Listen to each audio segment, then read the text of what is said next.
commence. For the record, Councilmember Fimbres is attending this meeting electronically through Teams.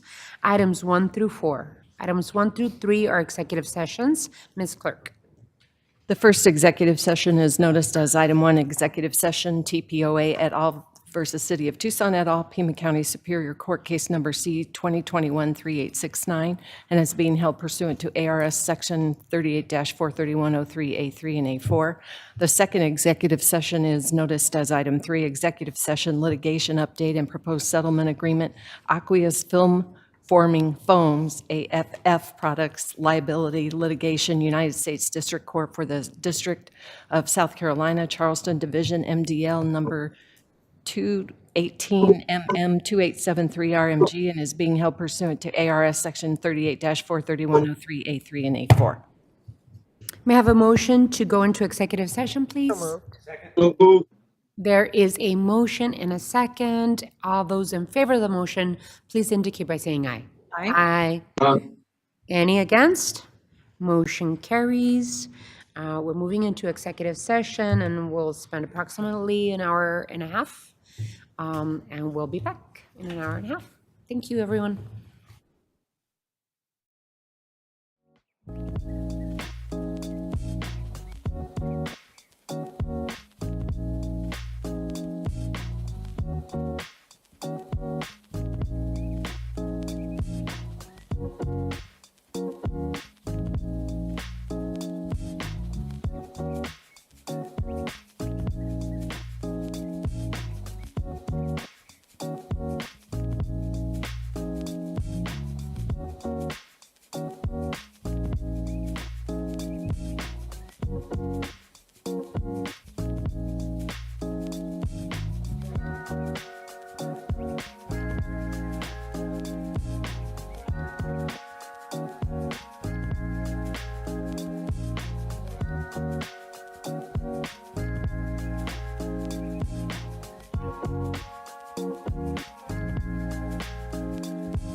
Study session, please.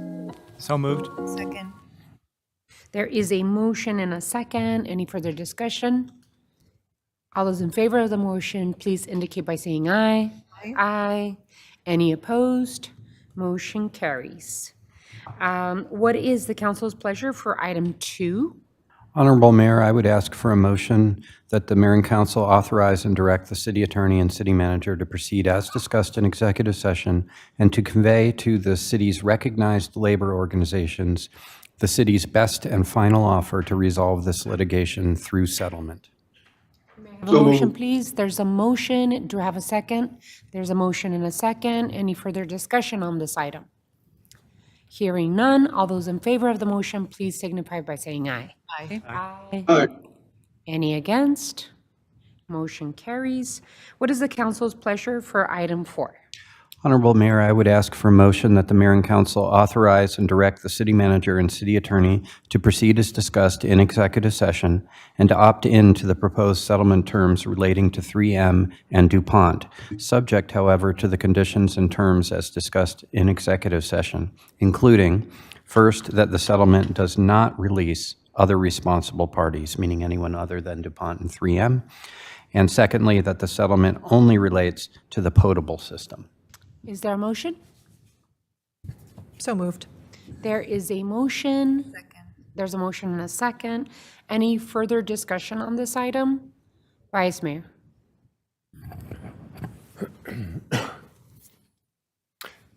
Back in the 1970s, 3M was producing a product called Aqueous film forming foam, AFFF. Other products that contain PFAS. At the time they were producing that, they knew they were toxic.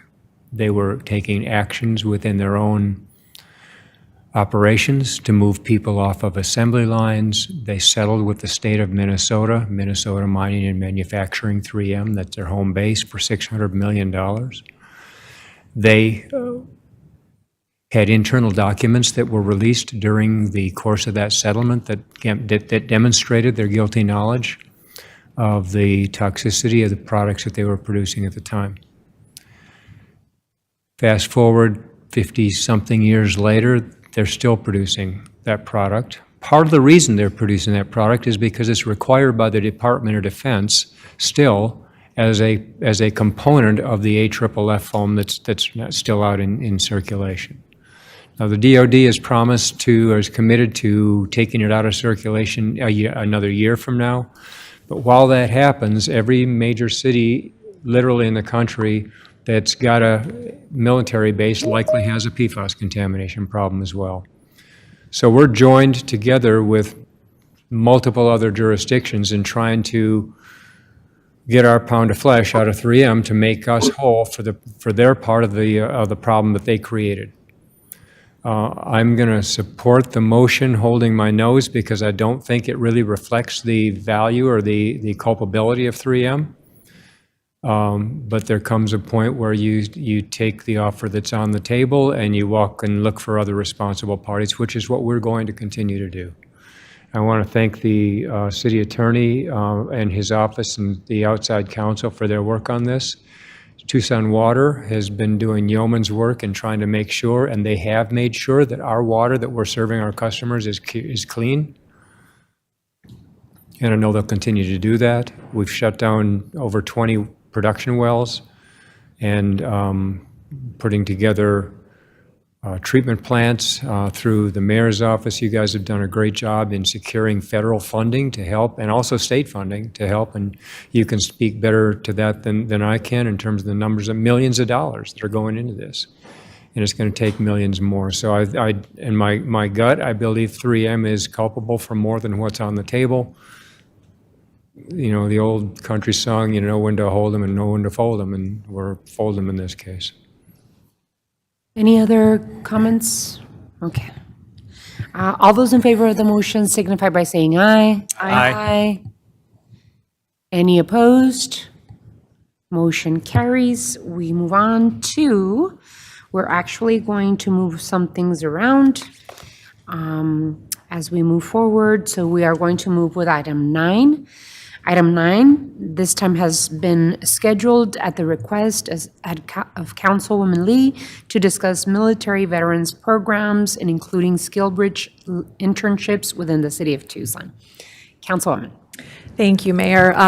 This is an item that I'm really grateful to be able to bring back. I think this is the third year in a row around Veterans Day. I try to bring this item forward and engage my colleagues in some of the work that we have collectively been doing to build our pipeline of really amazing military and veteran talent coming into and staying within our organization. So I just want to first thank Mayor and Council for all of your support over the years to help us build these programs, bring the right people on board to help us execute the vision that we share.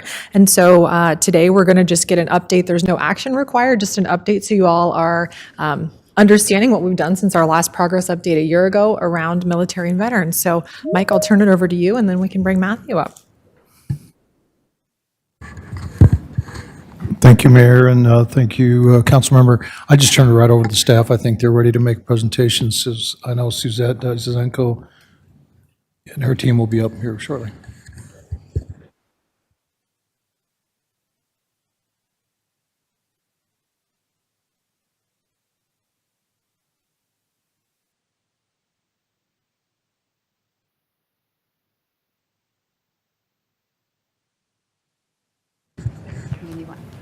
Okay, great.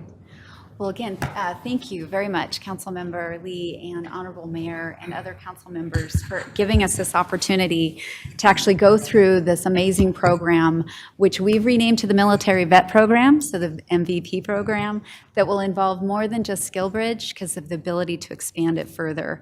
Matthew's been with us for 6 months, and there's been amazing work that's been done over the 6 months. I have the pleasure to introduce him today for him to present to you all of the great things that we're doing now and what we're looking at in future state.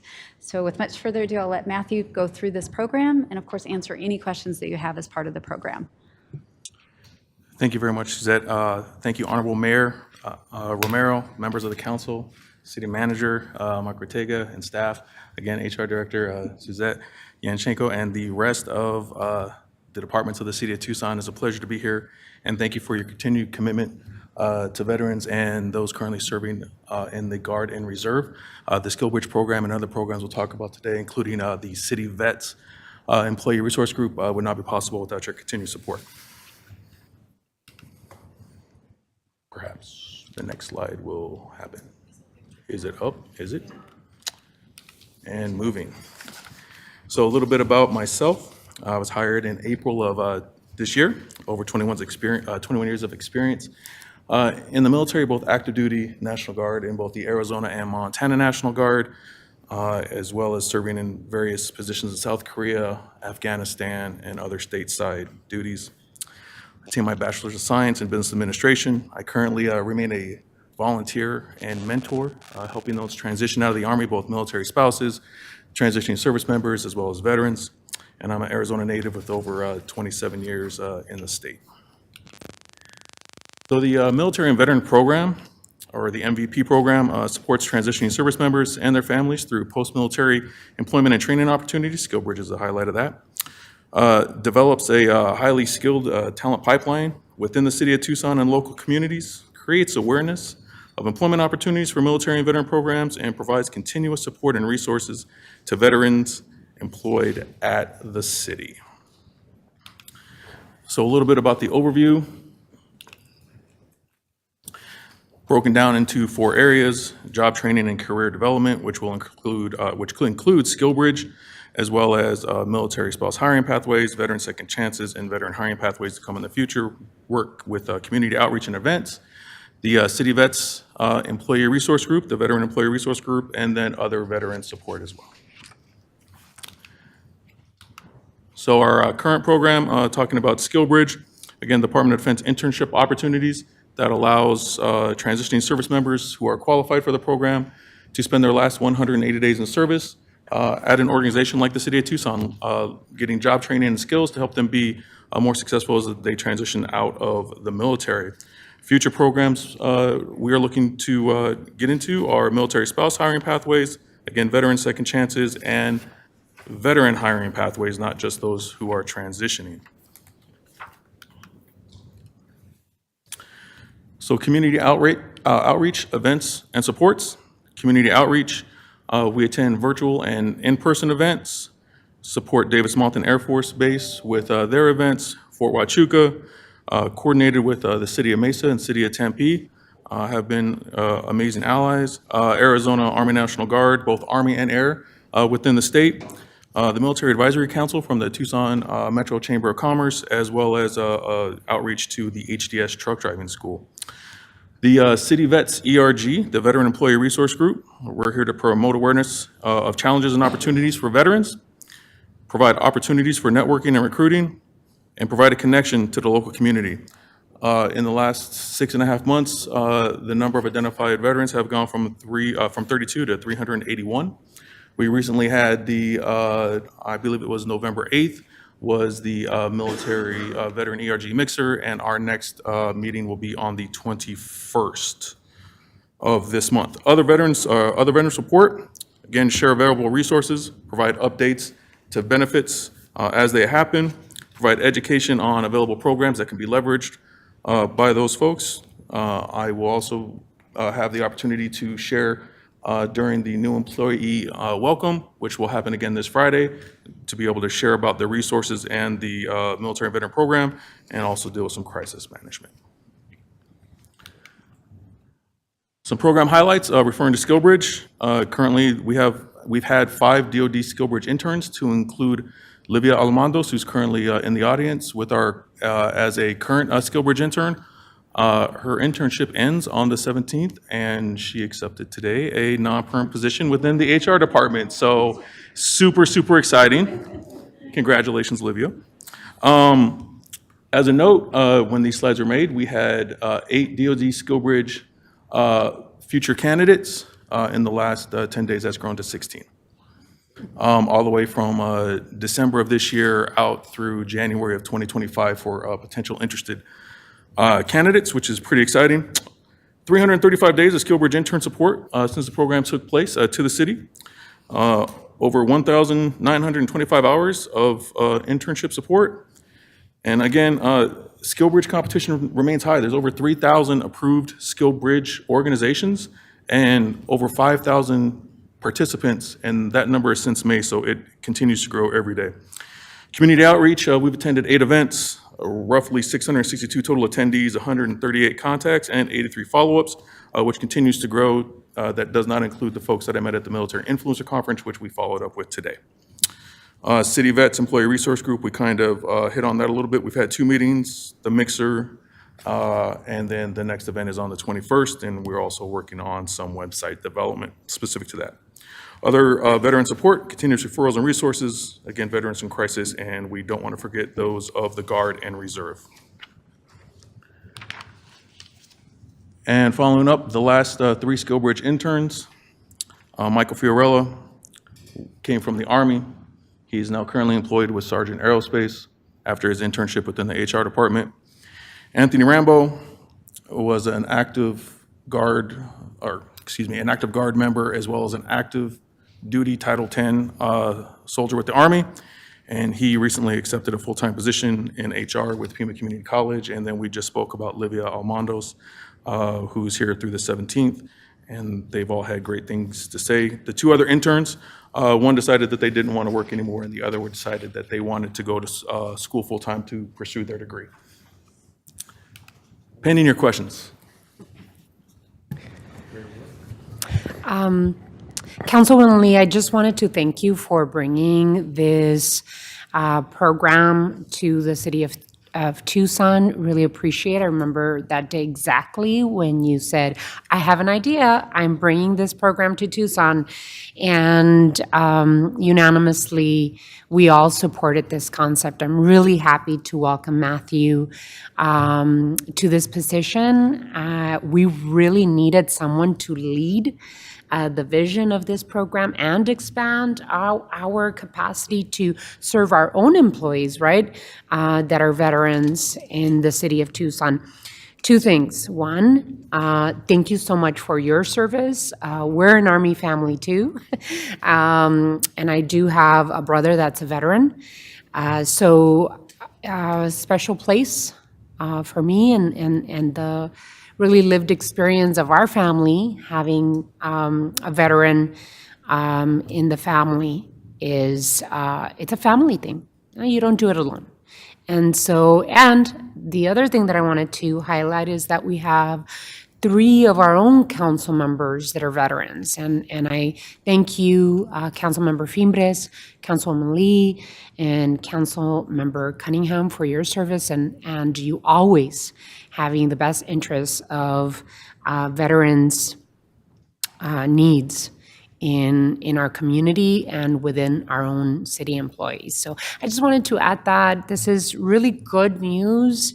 Really happy to hear of the expansion of the MVP program, which is an incredible support system for our own city employees. And congratulations, thank you, Councilwoman. Councilwoman, if you wanted to finish your thoughts, and then I know that Councilmember Fimbres has some comments as well. Perfect. Just thank you both for the update. We had kind of tried to tackle this in a few components, and knowing who our veterans are in the organization was a really big piece of that. And I think maybe bringing on Workday and other ways to track that was really important. So now we know, if you're out there listening and we don't know that you're a veteran, please let us know so that we can pull you in and continue building that community, because that's huge. We did have our mixer last week. And it's just so great to break down the silos across the departments and get everybody in a room and look for those opportunities to connect. So great job on going from 32 identified veterans to 381. Very exciting on doubling our interest of future candidates. One question I do have, probably for you, Suzette, is the piece we had been trying to solve is how do we bridge people, no pun intended, from a SkillBridge intern into full-time employment. And I'm curious about the mechanism and if we've solved that, because I think it's amazing. We're bringing people in, we're helping with their transition, because that was one of the hardest things I ever did after getting out of the military.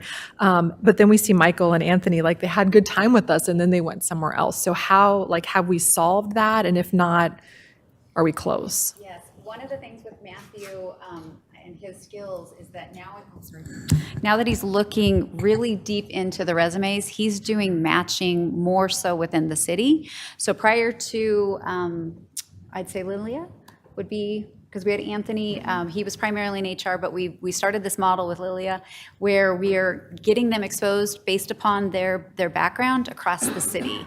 And we're building those partnerships. And I know we answered some of Councilmember Fimbray's questions, but what we're doing is we're targeting those that would be, and I'm a small engine mechanic within the areas that we would want and have small engine mechanics. So first, we're doing that bridge.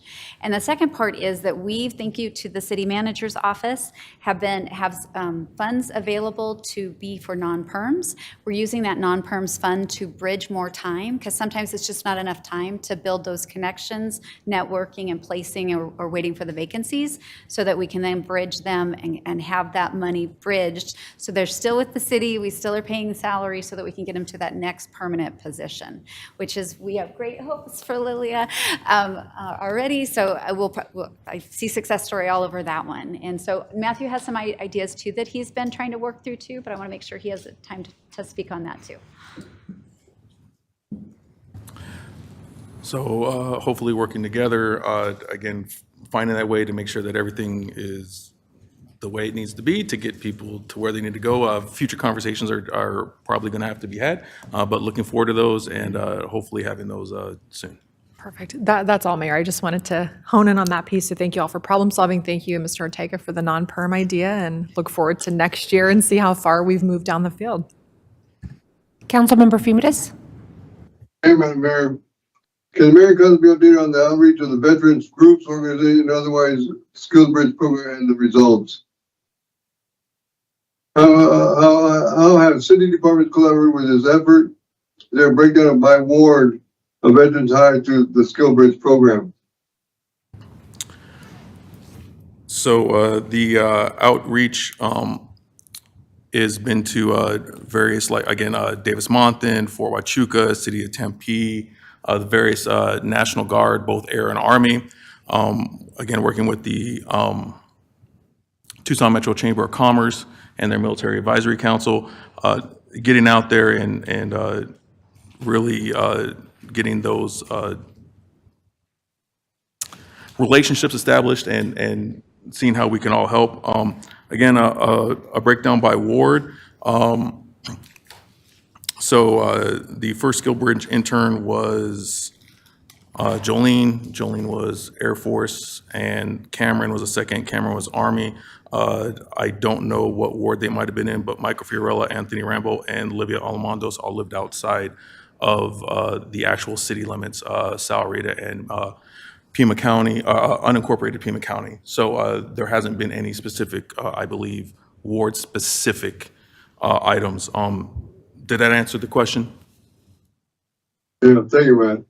I want to thank Madam Mayor. Matthew was just recognized by the committee we put together for 12 years, running the recognition of veterans in our community.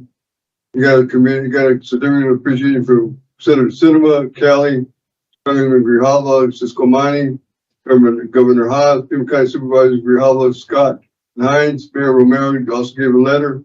So did I, certificate of appreciation. Thank you, Matt. Thank you, you. Councilmember. Councilmember Cunningham.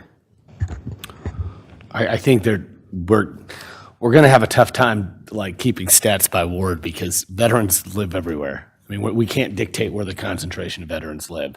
The more veterans, the better. I'm not really concerned of where they're coming from.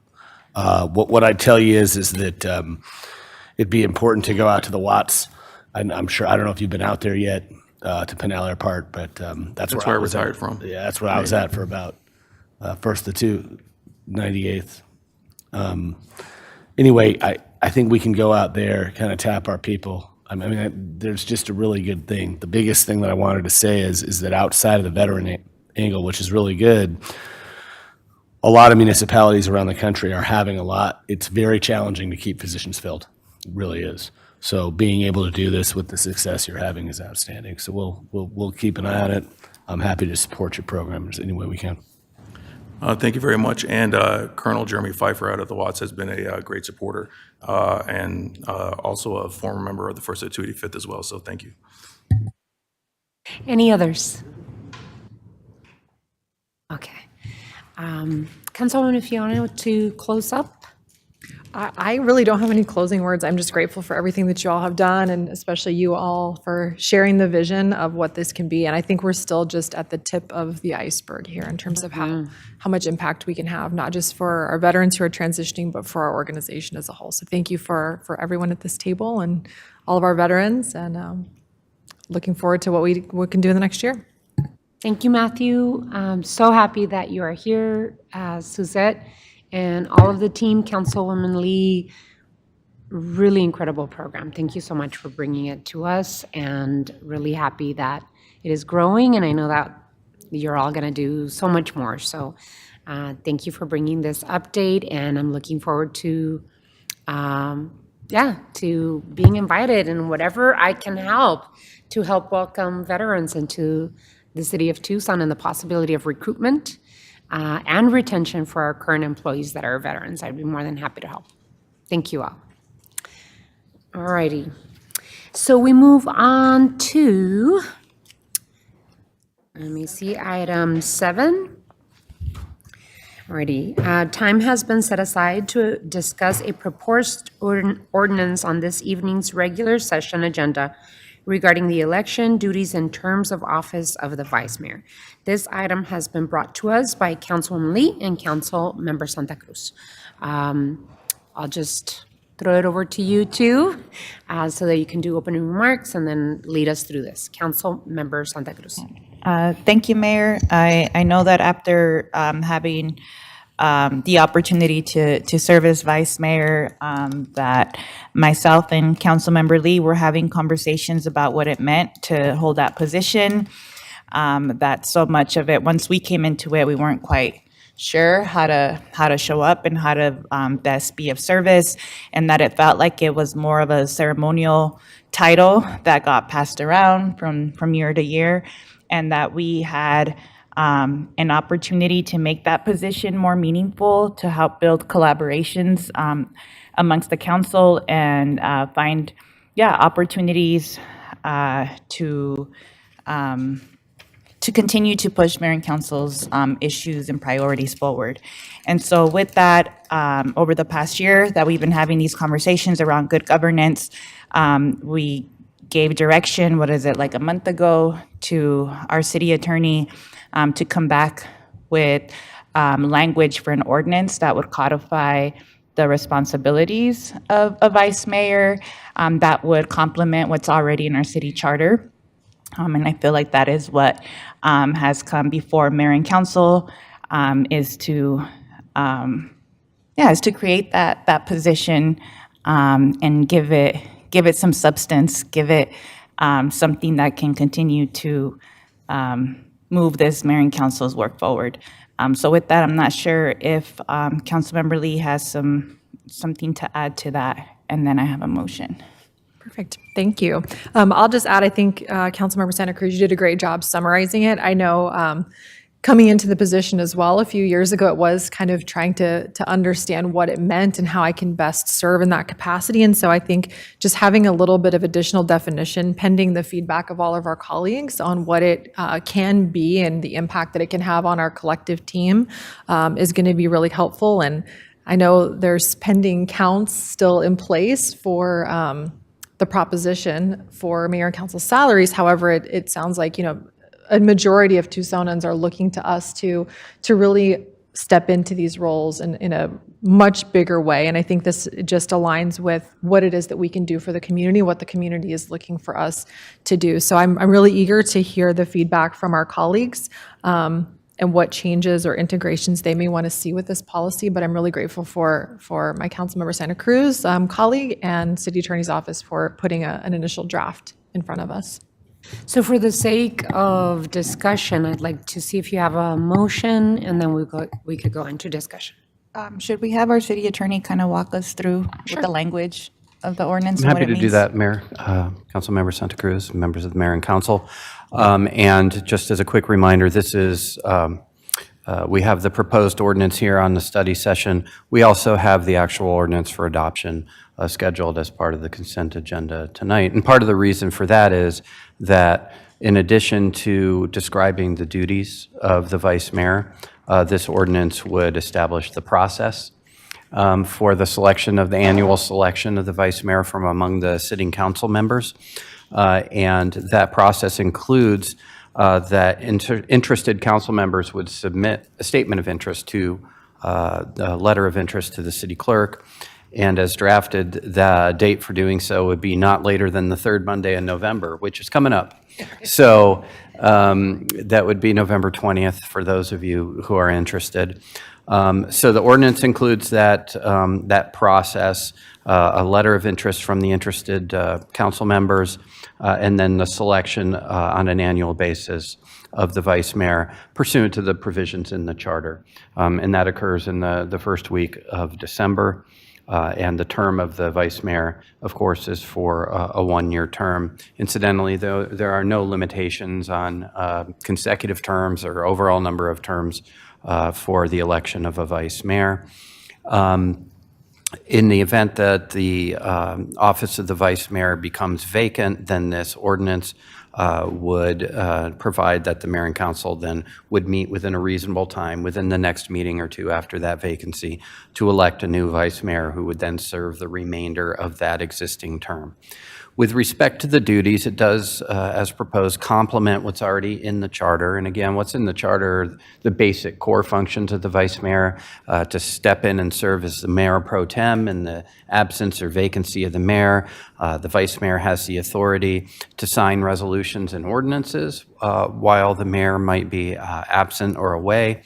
But this ordinance would also add certain other duties that aren't referenced in the charter, and we took this from the discussion that the mayor and council had both at our prior study session a little more than a month ago, but also there was some discussion of this at the earlier retreat. And those duties include working to develop a positive working relationship among the mayor and council, having oversight or overseeing specific projects or policies that are determined by the mayor and council, and then having a role in our intergovernmental and legislative liaison functions. So the vice mayor would serve as the city's liaison to membership organizations like the League. There are others, but the Arizona League of Cities and Towns is one example where the mayor may designate the vice mayor to fulfill those functions from time to time. And in that function, the vice mayor would try to advocate for the city's interests in the context of those groups. Same thing under the umbrella of intergovernmental liaison and legislative liaison, and vice mayor could serve as a liaison to the legislature, legislative committees, regional government committees, elected and appointed officials, et cetera, as may be designated from time to time by the mayor. Again, in this role, the vice mayor tries to build relationships with those entities and persons and advocate for the city's interests.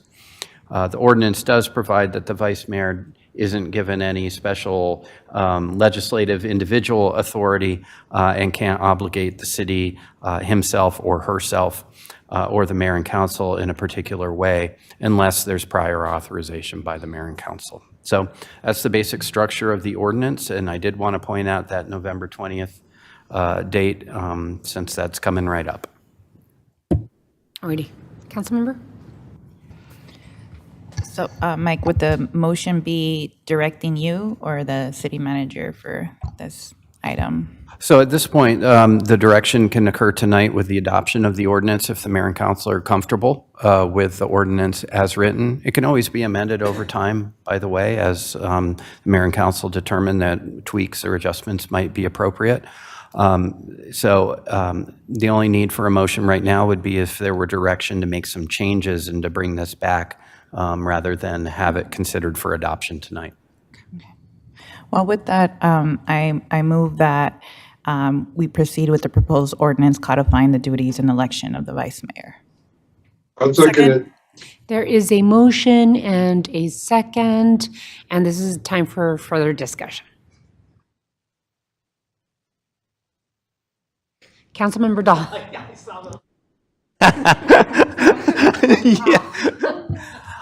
This is nothing you haven't heard. I don't see the need for this. I see that it makes 4 changes, and I'm concerned about the 4 changes. One is we have to submit a letter. I'll tell you right now, I'm in line if we could do what we've done forever and rotate it. And I want to be vice mayor. I think I deserve it. I think I'll do a good job. I'll submit a letter if that's the process. I'm very concerned about the no term limits apply. I like the rotation because we don't get into fighting for it. St. Paul's been a great vice mayor, and I think, well, it's my turn, but I don't want to go against Paul.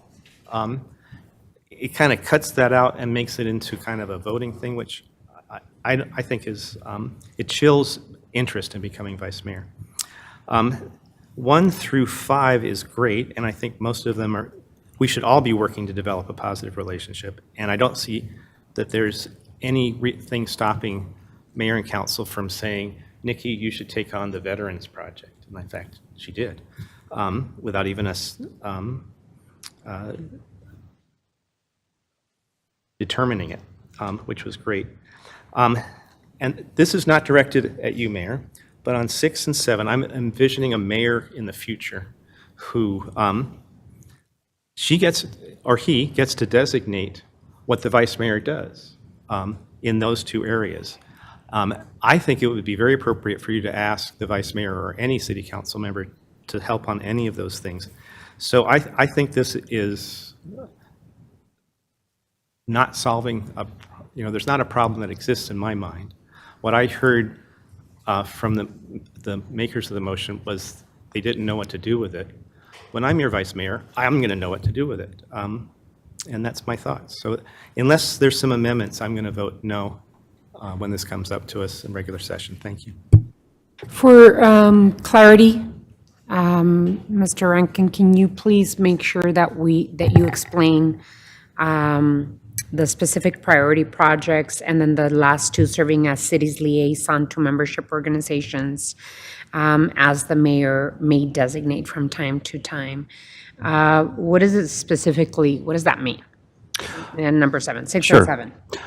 Mayor, members of the council, so first with respect to specific projects, the vice mayor taking on oversight of specific projects or policies as written would only occur when that's the direction of the mayor and council acting as a body.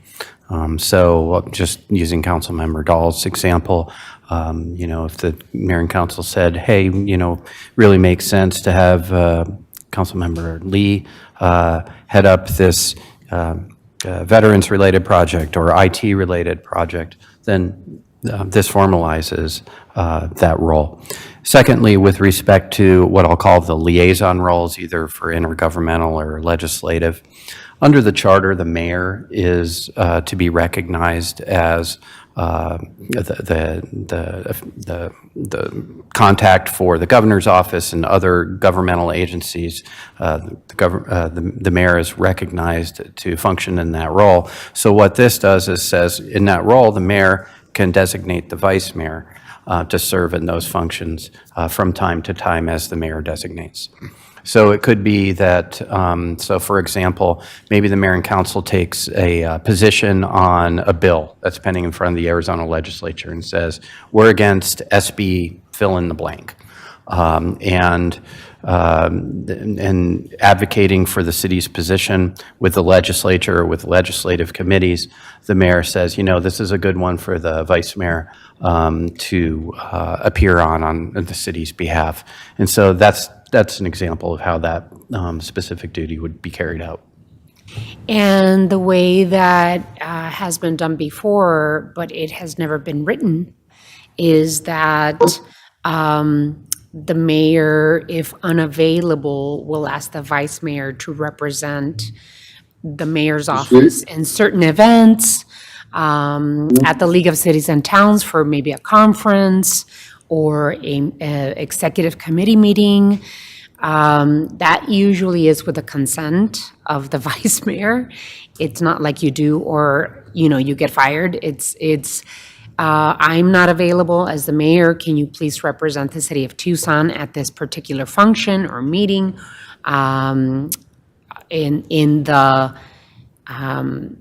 the traditional duties of the mayor. So that is kind of codifying what has been done before, and for good governance, I believe that writing down the specific duties of the vice mayor is taking the city of Tucson in a much more modern and professional space and a good governance space so that anyone can go to the clerk's office and say, hey, do you have the written rules of what the role of the mayor, of the vice mayor is? So I think the community, as Councilwoman Lee has said, is expecting us to elevate our positions, both as council members and as mayor. And it has been one of my goals as the mayor for the last 4 years and currently reelected, to modernize our jobs, to professionalize our jobs. And many times, and I've been here too, because I was a council member, right? And I would ask, like, what are the duties of the vice mayor? What are we supposed to expect? And what is the public supposed to expect? And I would get, well, we've always done it like, it's an unwritten rule. And I think that's fast and loose. I think unwritten rules open us up for scrutiny, and I would much rather have a written, well-defined process so that the community knows what to expect. The revolving, it's your turn, is, I believe, no longer acceptable for the 33rd largest city in this country. I think that the more defined, the better. And the revolving of the position hasn't ever really worked. It really, when people can do it, when they are available to do it, sometimes we skip, sometimes we don't. Sometimes people want to do it because they're going to run the next year and they can't, which, by the way, that I don't think has been written anywhere. It's just been a tradition. So I think we have the opportunity to codify and elevate the responsibilities of vice mayor. That's always good. This will create the possibility for the mayor to designate the vice mayor to serve as an intergovernmental liaison and as the 33rd largest city in this country. It is good to be able to have a council member designated as vice mayor, chosen by his colleagues, and have goals and responsibilities that actually make sense. It is no longer makes sense to have a ceremonial role. So, any others? Vice Mayor. So this is the couple things. First of all, with respect to the appointments, one of the challenges I've got with this is to list is to limit. And so Nikki is not right now the vice mayor. Mike, the way this is written, would the language prevent appointing her or Kevin to take on rainwater harvesting or pick your thing while they're not? Because the language seems fairly specific. Right. And that's a great question. No, just as Councilwoman Lee was able to lead on the Skill Bridge issue while you've been vice mayor, that the language of the ordinance would not prevent that, but it would just create a provision that recognizes the ability to do the same type of thing with the vice mayor. Okay. This is the second time in my term that I've been vice mayor, and I had forgotten since the first time, but in the past year, I've noticed that it does carry a little more gravitas. And when you're introduced to the events, it's vice mayor, and then the people at the events think it means something to them. It means something to our constituents. And I think that every ward representative in the community should have an opportunity to stand before his or her constituents and with that, wearing that title. I think the rotation is inherently fair. And it's Kevin's turn next, and if we have the opportunity, I'll be happy to make the motion to give him that opportunity. But I think that it gives everybody the chance, everybody the opportunity to stand before his or her constituents wearing that role. It matters to our constituents. As far as the other duties are concerned, nothing in the charter nor our rules of conduct prevent the mayor from assigning tasks to council members anyway. So I think that The rotation is a piece of this that I would like to preserve, and I don't think it's obsolete. I think it matters to council members, and I think everybody up here is qualified to carry on the tasks and the roles of this position. That's the tweak I'd like to see in the ordinance if we're going to make any. Any others? There's a couple things. I think the rotation piece is good, except that I think that the rotation piece is our thing. It should be done on this side of the table. It shouldn't be facilitated by the clerk. It should be our thing. We make the rotation. We're the council. If we want elected vice mayor through rotation, we can do it through this ordinance. I mean, that's one thing, that is true. The second piece, but I agree, the rotation is a custom for us. You're absolutely right. You're spot on. It should be a rotation. But it should be our thing. The second piece I'll say is that we've been doing this, some of us have been doing this a while, and there are times when people are not, they have other things going on which may prohibit them. So when it's their turn, they say, you know, this year isn't a good year for me to do this, and they've deferred or they've dropped off of rotation. That's happened as well. So again, I think this gives us a little more flexibility. So I think it's kind of 6 one way, half dozen the other, as far as how the ordinance plays out. I do like the idea of having a meatier piece on a little more specificity of what the vice mayor is expected to do and some details of that. I think that's a good thing. I don't think that's a bad thing. I think having an election every year with the process is, like, I think that's a good outline, but I think that if we want to, we can probably figure out a way to have the rotation. And so I'd say this, I think it's important to have the rotation. I'll also say that even if we adopt this new way, 2 years ago, 3 years ago now, when Mr. Dahl was elected, he was under the impression that at some point he'd rotate into vice mayor. I think we should honor that for him on this next go-around. So those are some of the pieces for me that I think about. So I'm still kind of on the fence on this one. I'm gonna talk to some folks offline as we prepare for the night meeting. But I think again that the rotation is really our tradition. It doesn't have to be facilitated through staff. So that's how I look at it. Councilwoman Lee, and then Councilmember Santa Cruz. I just want to say, we talk about the rotation piece, and essentially we're doing the rotation. This is every year, there's an opportunity for anyone who wants to fill that role. I agree that there are times in our lives where we have more capacity to step up and do things.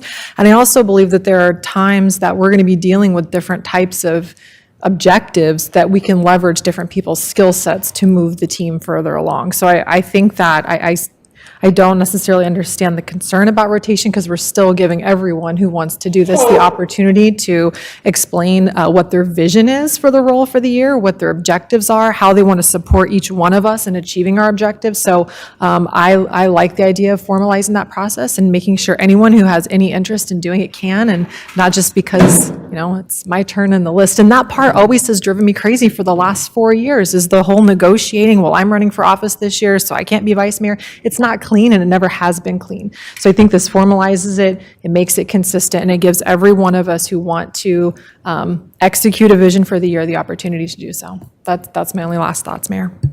Councilmember Santa Cruz. Yeah, I agree with Councilmember Lee, and I wanted to push back on what Councilmember Dahl said, because I believe that when Councilmember Lee and myself served in that role, that we did a lot of work. And what was really frustrating is that we didn't get to visualize the work that we were doing, because being a vice mayor was just a title. And so to say that, yes, it means something to the community, I think at the end of the day, it could just mean an ego boost to whoever is in that position, because, who knows whether or not work is being carried out. And so this, for us, creates a little more transparency and expectations. And I think that people should it shouldn't just be like, oh, we all play nice and we all deserve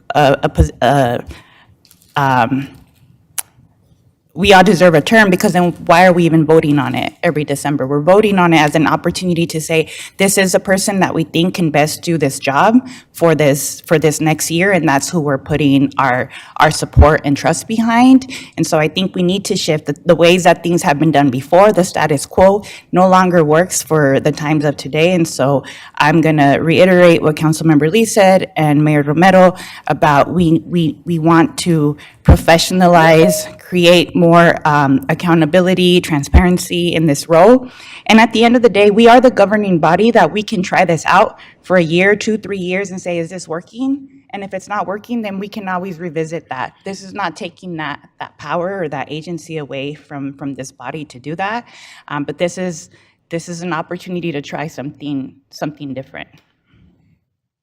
What would be next, Rankin, on this? Do we have to vote on it right now? Do we wait until tonight on the item? Mayor, it's on tonight's agenda. It's on consent. So you can choose to vote on it tonight or not. Well, I'll just add some final thoughts in this particular discussion at this time. It should, vice mayor position should come with a definition. And it should be something that people want to do and have an idea of what their goals are. That's why I really love the idea of submitting a letter of interest, because it's basically telling your colleagues, this is what I'd like to do with this role. And telling the community, because that's public record, this is what I'd like to do with this role. And the role of vice mayor should come with responsibilities that are clearly defined and written for the community to understand, and to be fair, for the mayor and the council colleagues to understand what that colleagues wants to do with the role in that year. And I'll reiterate what Councilwoman Lee already said. It is a one-year term. By charter, it is a one-year term. Every December, we're going to be able to choose, based on who wants to do the job, the colleague to do the job. So again, I will reiterate, my goal as the mayor of Tucson is to modernize and professionalize and make sure that there's clear definitions of our roles. We just were approved for a raise. I know that the community wants to make sure that we have the time to do the job and do the job well. And so we've got to be able to show that transparency and clarity for the constituents and the residents of Tucson. And I absolutely appreciate the work that Councilwoman Lee and Councilmember Santa Cruz and the thought that you've put behind this process, and I appreciate everything that you've done. Thank you, Mr. Rankin, for helping with this process in terms of writing the ordinance. Oh, there's a motion. There's a motion and a second on the floor. The effect of the motion, if it's approved, would just be to keep it on tonight's agenda for action. So you can either vote on that or not. Either way, it's on the agenda for tonight. It is. The motion doesn't. It leaves it on the agenda tonight, but it still leaves the opportunity for any of you to pull it off consent when we get to that Item. later here in the study session. Okay. So do you want to remove your motion, or? I can withdraw. Okay. So the motion has been withdrawn, and we'll make sure that if we do want to consider it separately on the regular agenda, we could do that. Is the seconder of the motion approve of the withdrawal? Councilmember? Go with that. Okay. All righty. Thank you, Richard. A good conversation. Really appreciate. Any other comments, statements? Okay. All righty. So we move on What do we say? All the water ones. Item 5. Let's move on to item 5. This time has been reserved for mayor and council to receive the quarterly updated report on the management of PFAS in the city of Tucson. Mr. Ortega. Thank you, Mayor. This is the quarterly update on our PFAS efforts in terms of remediation. We've committed to bringing this to you on a regular basis to give you an opportunity to be in real time, but also provide feedback. So with that, I'll turn it over to John Kamik, our Water Director. Thank you, Mr. Manager. Thank you, Honorable Mayor and Council. This PFAS quarterly update is to document for the public the actions and activities that have occurred at a national, state, and local levels during the third quarter of calendar year 2023, July 1st through September 30th. First and foremost, Tucson Water's potable water system should be free of any known PFAS impacts. Rigorous testing over the years have identified several areas of the aquifer in the Tucson Basin that need to be avoided to ensure PFAS compounds are not unknowingly distributed to the community. To date, we have proactively turned off 22 potable wells over the last few years and have restricted the use for emergency only for 6 additional wells. In addition, the Tucson Airport remediation project has been rerouted from the potable system to a non-potable beneficial use status, supplying water for the reclaimed water system, as well as a discharge location on the Santa Cruz River, known as the Heritage Park Irvington Outfall. The Randolph Park PFAS treatment plant design is continuing. Mayor and Council had directed staff to begin work on this project, utilizing funds acquired from the 2022 compensated system conservation revenue, acquired for not receiving all of our CIP allocation during that year.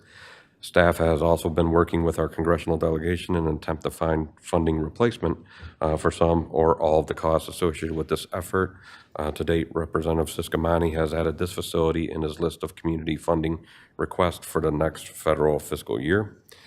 Staff has started the process to design the treatment facility to be added ahead of the TARP AOP facility. This project is designed to remove PFAS from the incoming water from the TARP well field, so the original TARP AOP facility can return to its original intent, the removal of TCE and 1,4-dioxane with granular activated carbon for quenching. This design and construction is expected to take 2 to 3 years before it is operational. This project is currently being funded by the state of Arizona.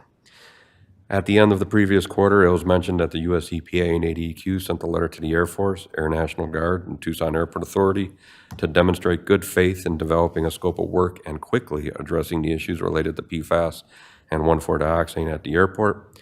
Included in that letter, specific attention was brought to the parties that they need to develop a process to begin to pay the city of Tucson for the incurred cost due to these contaminants. The Water Department and City Attorney's Office have provided the information and documentation for past expenses to meet the goals of the actions taken by EPA and ADEQ. The 3 parties are yet to come up with an agreement amongst themselves on how to reimburse the city. That action is still pending. During the last quarter, the city was able to secure a loan offering for the Northwest Wells Treatment Facility to treat for emerging contaminants like PFAS. This loan, for a project estimated to be over $33 million, has over $10 million of forgivable principal made available by the APA from their IIJA funding allocation to deal with emerging contaminants. Over the next year, the planning and design work will commence. The expected construction will happen during most of 2025, with the system coming online by early 2026. And lastly, as outlined in the communication, on September 12th, the Department of Defense approved its first PFAS-free fire suppressant. The new foam was placed on the military qualified products list. So now this will allow the DOD and its contractors to be able to order the foam replacement over time. And this concludes my quarterly report. Thank you, Mayor. Well, I just wanted to report in terms of this particular issue, all of the supporting material that has been submitted to Mayor and Council from a meeting that I requested with Region 9 Administrator Guzman. Was it last year? More than a year, I think it was more than a year ago. We were able to bring together the responsible parties, the City of Tucson, ADEQ, and EPA Region 9 Administrator Guzman. At that particular meeting more than a year ago, we were able to really talk about how important and how quick we need to be able to resolve this issue with the responsible parties. And following that meeting, ADEQ Director Karen Peters and EPA Administrator Guzman, or her designee, sent a letter. It's part of the material that was included in today's study session item. And their EPA and ADEQ are basically saying, come to the table, we need to negotiate, you're the responsible parties, and we need to take action quickly. Why? Because our aquifer is a closed aquifer, which means PFAS can spread throughout our aquifer and could potentially damage the ability to use that water. And so in my work with ADQ, EPA, with Tucson Water, led by John and Chris Avery, we have been able to at least bring the responsible parties to the table. We are not where we would like to be, but in the work that I've done with Senators Sinema and Kelly, with our congressional delegation, and with ADQ, we've at least been able to bring millions of dollars to the city of Tucson to be able to start the remediation process. This last time that our EPA administrator was here in the city of Tucson, about a week ago, we again sat down to meet, pretty much same people, right? We accept the responsible parties, Administrator Guzman, ADEQ Director Karen Peters, staff from the EPA and ADEQ, our own staff at Tucson Water, our city attorney Chris Avery, and we engaged again in the conversation as to where we are. There's movement from DOD and DM. And of course, the state ADEQ granted the city of Tucson $25 million to use at TARP to start the process of Southside contamination. I'm encouraged that there's movement, but it's far from over. We will continue to ask our congressional delegation to make sure that funds are made available through DOD. Tucson Water continues to monitor our water supplies for PFAS. We will continue to clean our groundwater and deliver the residents of the city of Tucson and our water users clean, reliable water. It's far from over. As we had the conversation before, we are going to move forward with the 3M DuPont claim and lawsuit, but the issues remain. The funds from the responsible parties are still at issue, and we're just going to continue adding pressure to make sure that they come to the table and they help pay for what they've cost. So with that, I just wanted to make sure that I did share this information with you, that there was a meeting a week ago and that Administrator Guzman and ADEQ Director Karen Peters are right there with us, advocating for us, and they're as interested as we are to bring the responsible parties to the table and make sure that they pay for remediation of PFAS for the city of Tucson. So with that, I do see Councilmember Fimbres' hand up. Councilmember Fimbres. Madam Mayor, can the mayor and council be updated on meeting with neighborhoods and stakeholders on the Randolph Park treatment facility? Thank you, Honorable Mayor, Councilmember Fimbres. Yes, recently a virtual neighborhood meeting was held on November 8th as a requirement of the zoning examiner special exemption process. A zoning examiner special exemption is required due to Randolph Park's existing R1 zoning. which prohibits utility distribution. A total of 434 meeting notices were mailed to all property owners within 400 feet and the registered neighborhood associations within 1 mile of the property. The meeting was attended by members of the design team as well as Tucson Water, but no members of the public joined or attended the meeting.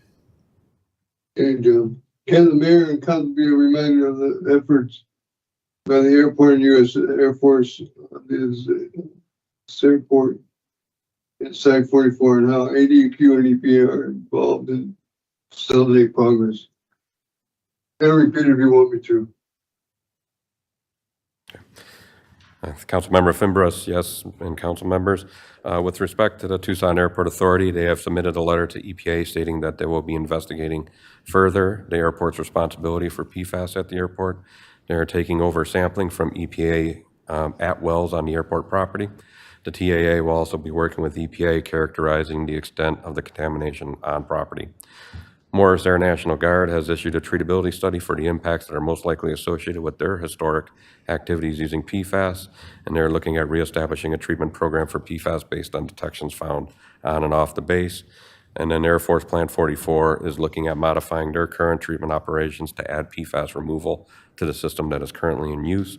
Air Force is also working on the related PFAS impacts to groundwater with a larger groundwater study followed by a larger permanent facility to eventually be constructed for the removal of PFAS in the area.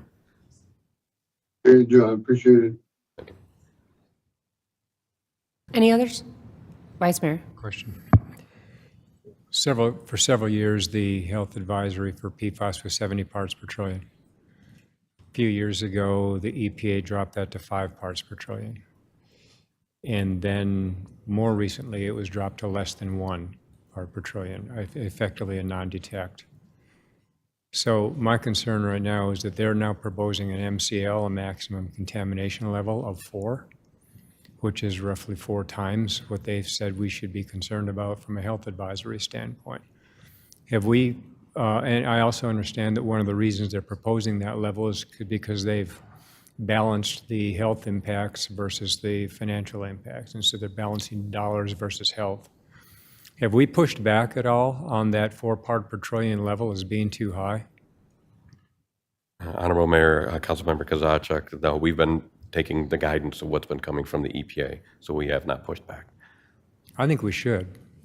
I think for them to come out several months ago and say the health advisory level should be less than 1, and then for them now to come out and set an MCL at 4 is it's simply inappropriate. It's balancing people's health against the financial cost of the issue. And the mayor just listed off a boatload of responsible parties, and now the public is being made to be held accountable at some level from a health standpoint. I think that's totally wrong.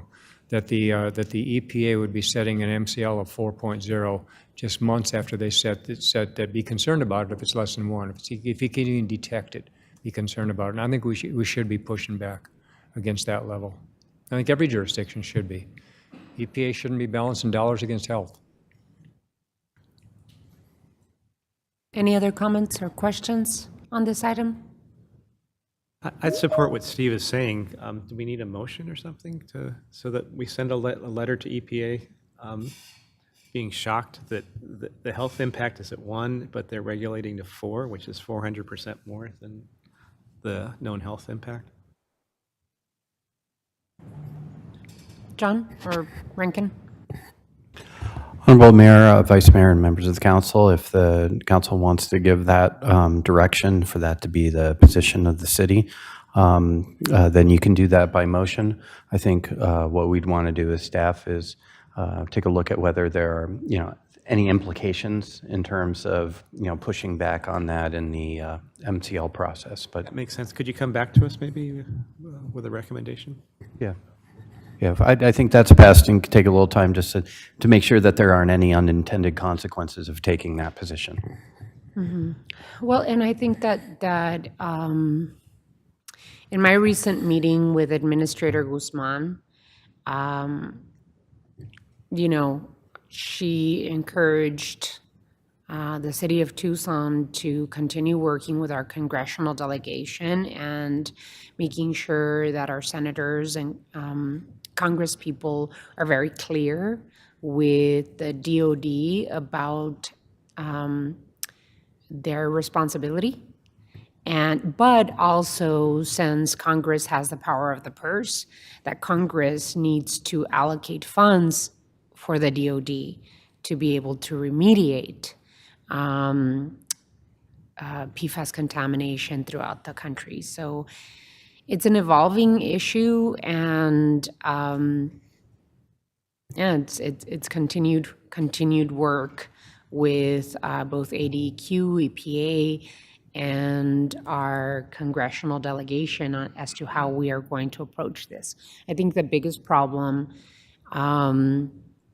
is making sure that whatever the rate is, whatever, the approved EPA standard is, that the responsible parties are responsible to pay for what happened. And being able to chase that and push that and pressure those funds to be allocated for that is something that we just need to make sure that we're super aggressive on, and continuing to work with the people that can make a difference in all of it. Vice Mayor. So I agree. And yet one of the challenges, and I guess John and Tim are best positioned to weigh in on this, the value of an MCL is that once it is exceeded, it kicks in Superfund dollars. And if we set an MCL 4 times higher than what they say is advised from a health standpoint, we don't get Superfund dollars until we're 4 times higher than what they said was a health concern. So I don't want to see an MCL set at 4, and then we can't make application for Superfund dollars until it's already above that. That's one of my concerns. Yeah, Honorable Mayor. John? Oh, Honorable Mayor, yes, Councilmember Kozachik. Yeah, and it is an iterative process, and we know EPA does this for all of their regulated contaminants that they deal with. So when they have new toxicology numbers, sometimes the number goes up, sometimes the number goes down, like it has been with PFAS. But yes, they are moving towards, based on pressure from the utilities, to come up with an MCL on a fast track. So those are the numbers that we're currently seeing, that they're currently discussing. But during that process, we can make it known that we want to make sure that they're using the best science available when they're making that number. Well, the best science, but also not balancing that science against someone's checkbook, because that's inappropriate, and I mean, I'm not inventing their numbers. It was their number. If you can detect it at all, you ought to be concerned. That's them saying that, not me. Just a matter of context, I guess my question is more about, in the past decade, how many Superfund dollars have we gotten?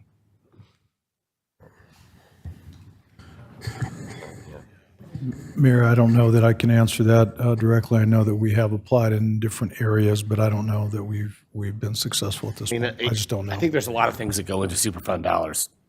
And there are places where I kind of already want to make applications for it, irrespective of what happens with PFAS. I think PFAS we have other things that we're negotiating with. We talked about it today. We did a motion today on part of this fight.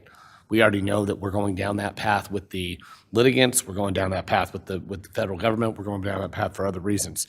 I don't want to be applying for Superfund dollars when we already have certain mitigation projects that we need to have happen in Pima County over the next 15 years that have to happen long-term, interfere in applying for Superfund dollars. I didn't know we were going to apply for Superfund, because I know the more and more we apply for it compromises the ability to get it in other places. So I want to be really careful what we're talking about here.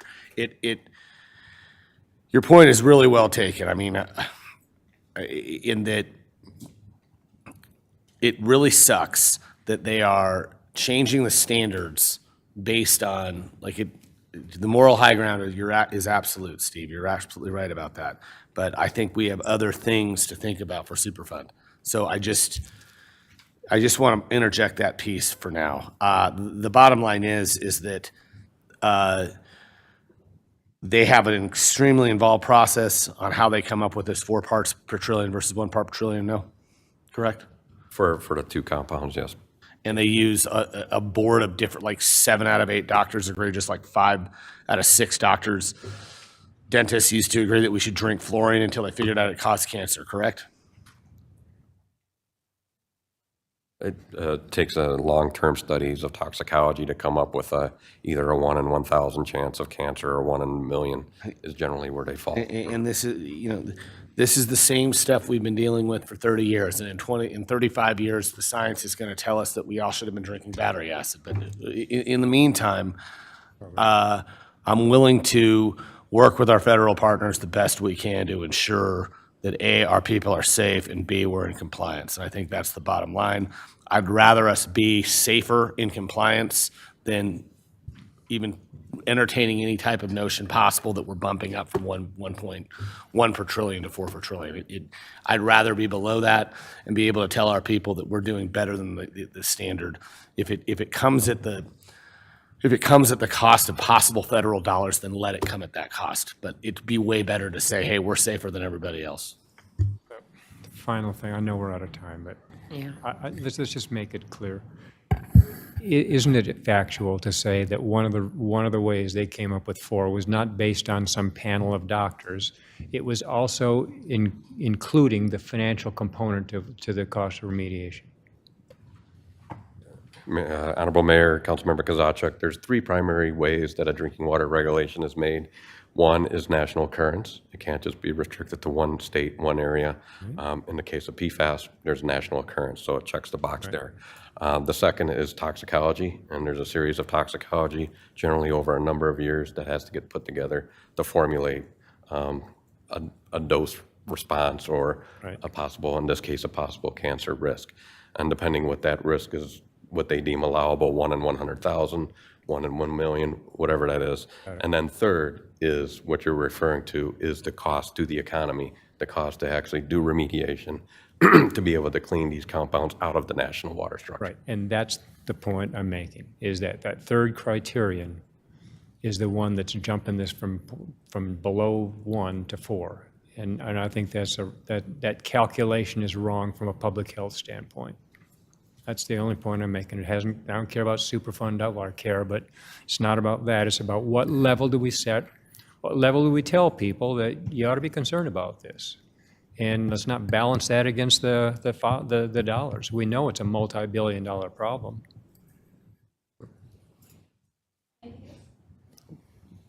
Anything else, John? No, I'm good, thank you. Alrighty, well, thank you so much. Stay there, don't move, because we're moving on to the next item, which I believe is what? Item 10. Okay. Item 10. Alrighty. No, it's supposed to be 6. Item 5. Or no, 10. It's supposed to be 10. It's 10, or is it rainwater harvesting? Sorry. PDSD, okay. So, alrighty, so we move on to item 10, which is the small agriculture water pilot. Water pilot, yes. That's also Mr. Kimmick is going to present on that. Thank you, Honorable Mayor, members of council. This is actually a program envisioned by Councilmember Dahl in the Ward 3 office, so I'll hand it over to Councilmember Dahl. Thank you. Thank you, John. Let me get to the right one since we're switching orders. And also, if my staff who's waiting out in the sun with our presenter can hear this, please come inside. I brought this item forward with the help of the Pima County Food Alliance and the Community Food Bank. But before I invite our speaker, I want to acknowledge that I've heard some opposition from certain members of CWAC, the Citizens Water Advisory Committee, who wondered why would the city pursue a pilot project and a policy to support small farmers in Tucson. My answer is 2 words: global warming. We know that climate change is already causing huge disruptions in our food supply, massive heat waves, droughts, fires, and flooding. These will diminish the world's food crops, livestock, and fisheries. As we saw at the start of COVID pandemic, when communities relied on a global supply chain for their food supply, they are in such a vulnerable position because the supply chain can be disrupted. Small family farms and locally grown produced agriculture are resiliency measures and are part of our climate adaptation strategies. These small farms in the Tucson area play a large role in getting fresh produce for people on public assistance benefits, and that's why organizations like the Community Food Bank support this pilot program. And I don't see our speaker yet. Can we take a 5-minute break? Sure, absolutely. Yeah. Oh, Shannon, is Audra here? Maybe we don't need it, Mayor. Okay. You can Go- you can continue talking. Going, Yeah, keep going. when keep in the going. course of human events, it becomes necessary for small farmers to dig in. Sorry, no vegetable jokes. Audra, come on up to the speaker here. Sorry, we move things at different times, and so I've already introduced you. Audra is the Senior Director of Community Development at the Community Food Bank. Thank you. Hi, all. Thanks so much for inviting me here and for considering this item. I was here back in, I think, the spring with Gigi Owens from Pima County Food Alliance when we shared a little bit about, the context of urban farming in this region and why it's so important. So I'm really just here to share again from the Community Food Bank perspective. I've worked with the food bank for about 14 years, so lots of kind of experience and deep knowledge of working with farmers in our region. And I really think, we believe that the health of our food system is really deeply connected to the issues of poverty and hunger in our community. And so just wanted to highlight, that there's this really incredible connection between food production and meeting the food and nutrition needs of food insecure folks in our community. So we touched on this before, but just a reminder, there's a lot of public assistance benefits like the Double Up Food Bucks program, which is a match to SNAP benefits, Farmers Market Nutrition Program, which is a federal program that's administered through the states, and those are only good for fresh fruits and vegetables that are grown here within the state of Arizona. And so that's a really important way that we're meeting folks' needs. Actually, this last Thursday was the very last day that folks had this cycle to use those FMNP benefits at market, and we ran out of food, which is, mostly an issue on these really busy days, but it's this really important way that we help meet folks' needs in this really dignified way, where they're able to make choices, where they're getting this highly nutritious food themselves, and that's serving families with kids through folks who are enrolled in the WIC program, and seniors who are self-declared as low income. So just wanted to highlight that piece, and that, it's an ongoing issue, and really we rely a lot on the urban producers to make that food accessible, because in our region, we just don't have as many food production growers as in some other regions of the country. And so it's especially important here to consider just the really, that key function of urban ag. And then I think just the other key piece is the direct tie-in to helping the city achieve its climate action plan by leading on climate adaptations and resilience. So we talked about that. You'll see there's some details in that presentation that we made back in the spring. But, these folks are really, they're the stewards of land. So they're not really trying to extract. They're stewarding the resources that we have, using arid land water conservation practices, using desert adapted seed varieties, already doing water harvesting, water collection of other varieties. And so I think it's just, this really beautiful tie-in to the work that's already outlined in the Climate Action Plan of just really thinking about those resources.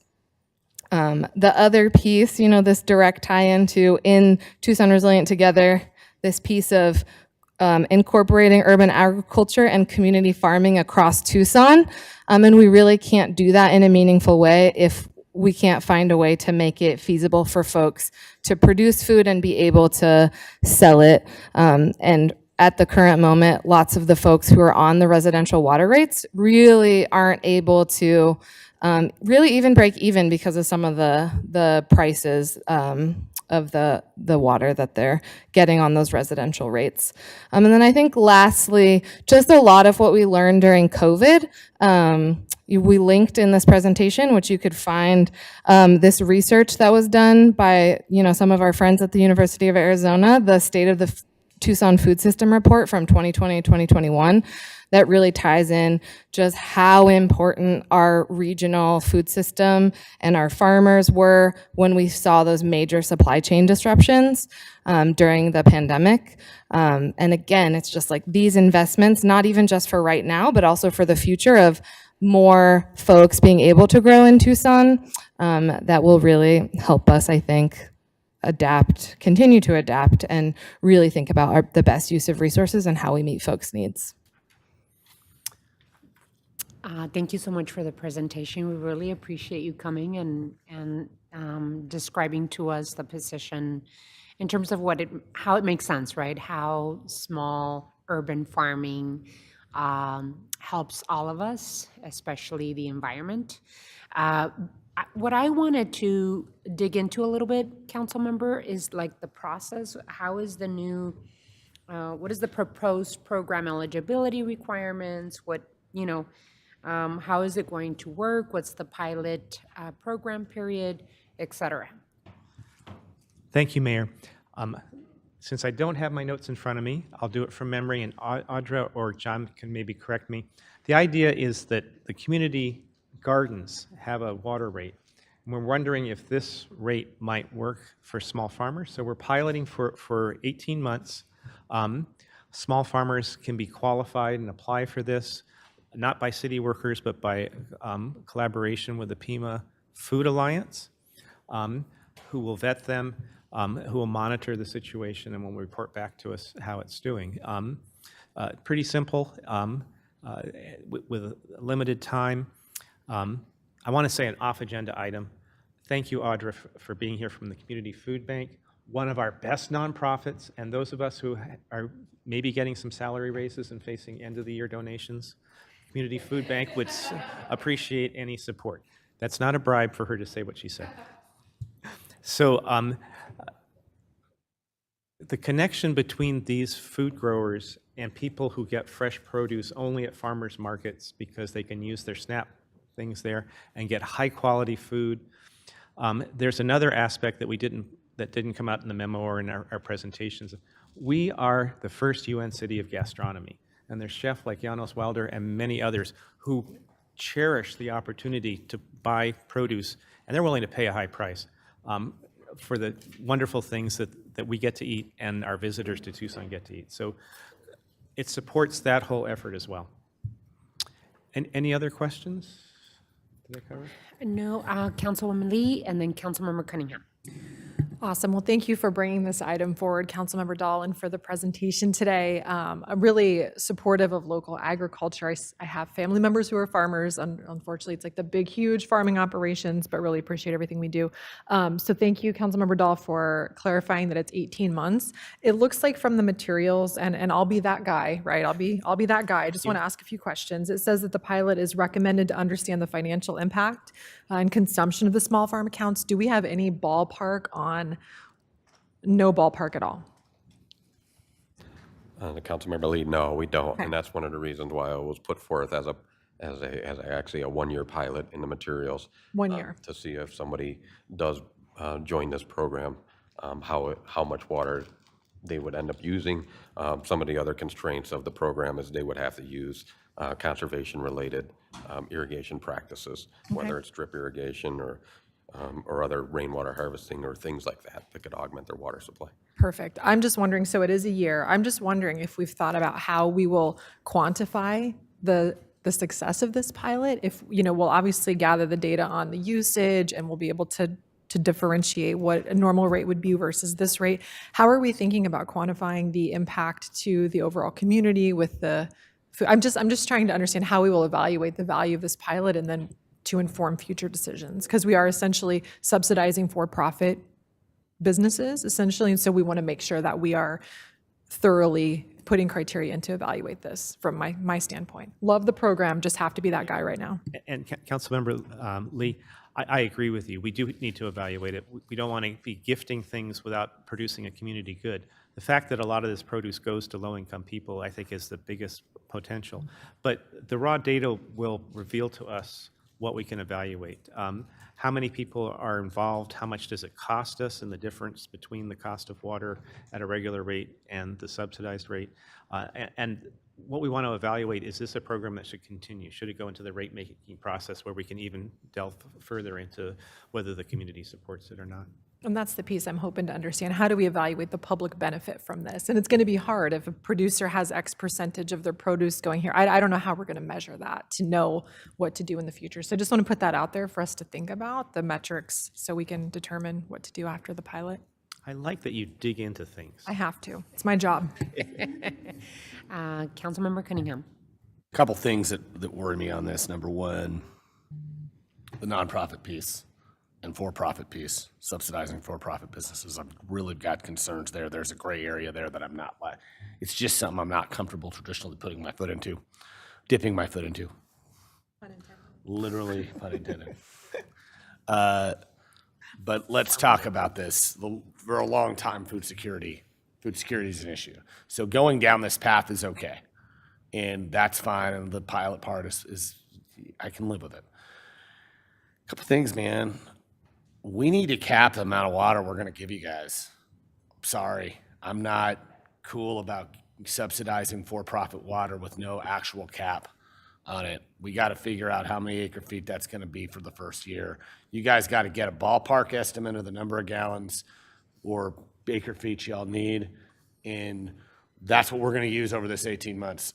But I'm not on board. I am not kosher with saying, oh yeah, have at it. And this is why. Some of y'all don't remember this, but we're going to do a quick history lesson. Sorry, please indulge me, Mayor. It'll take 2 minutes. In 1998, we had the alternative fuels bill. Yeah. We had the alternative fuels bill, and we said, hey, we're going to give everybody who drives a car with alternative fuel that could use like corn oil or could use natural gas or one of those things, and we're going to give you half the money for your car. And dude, every guy in Phoenix went out and bought the most ridiculous truck that also had a CNG tank out there. And the state ended up footing a bill for like $80 million. And my dad was in the legislature at the time, and he voted for it. And he was like, oh my God, that's the worst vote I ever made. So he said, all we needed to do was cap that program. Hey, it's going to be first come, first serve, and this is how much we're using. Well, over the last 25 years, if people notice, Tucson's been number one. Nice job, John Kamick. That's our water director right there. We've been the leaders in understanding innovative water policy, and we've done that by stewarding and conserving our water. So when we say, hey, all you small farmers in Tucson, it's open season, come get this grant and get some cheap water that no one else is getting a deal like, that's bad mojo, man. All of a sudden, we'll have 53,000 people buy brand new alternative trucks, right? Same thing. So let's cap the amount of acre feet we're going to do on this. Sorry, bud. Hey, would you be okay to cap the number of small farmers? I know I don't want to actually cap the number of small farmers because we could have a number of small farmers. We have a lot of small farmers, and all of them should get an opportunity for this. I just think we should cap the amount of water we give away, man. Well, that would still, if the cap is below the amount of small farmers who want to be in this, we're still capping small farmers. I'm just thinking we could come up with a number of small farmers. I really want to do it by the number of amount of water. Okay. All right, just for the first 18 months. And if we find out it isn't that much water and we could put more water in the program, we do that. But the bottom line is I want to be careful about how I'm not into counting farmers. I'm into counting acre feet of water because that's what we do in Tucson. So that's how I'm thinking about it. Does it make So- sense to continue this to the next, maybe not, that's not the word, but bring it up at the next study session? Yes. Mayor, can I offer one thing? Is that under the terms of the proposed pilot itself, Tucson Water reserves the right to cancel the pilot program at any time, even within that first year, based on the different factors. So if you want to include within that criteria the right to cancel the pilot program if usage of it starts to cause concern and, grow out of control in the manner that you described with the alternative fuels program, then staff could bring it back at any time to say, okay, this is getting out of hand. Let's I just shut wish it down. we knew we could make a ballpark estimate, right? And we can do it right now. What's the ballpark estimate? How many acre feet do you need? 1,000 acre feet? 500 acre feet? Can we do that? I don't think it's a good that's the idea discussion that has to be to had. negotiate the amount of acre feet, like right now at the table. I believe that this program is really that, a pilot. Does it work? Is it worth us really studying who needs it, who uses it, what's the result? That's the definition of a pilot, right? It's to be able to understand the possibility of the value. And I think that's what you were getting at, Councilwoman Lee. What is the value versus what's the return on investment?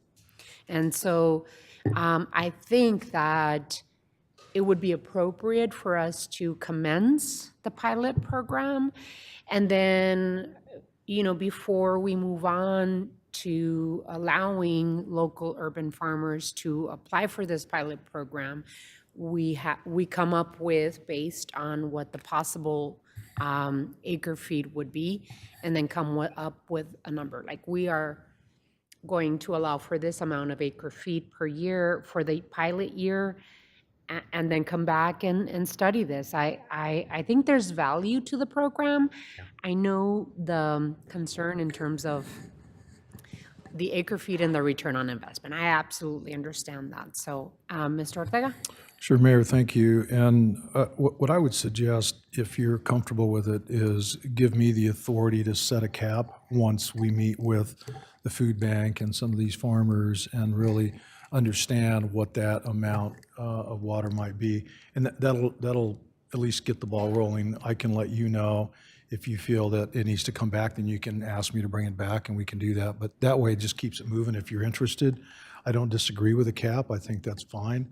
And I think we can try to define that. I'm a little nervous about trying to define it here, but I think that I was making a metaphor. I was just trying to make my point. It's all good. I trust I it. think you did. So, Mayor, if you're comfortable with that, I think as a council, give the staff and I an opportunity to work together with the farmers, small farmers, and we'll figure it out. Bring back, or we'll let you know, and then if you feel like it needs to come back before you can ask for that on a future item. Thank you, Mayor. I like that plan, Councilwoman Lee, and then Vice Mayor.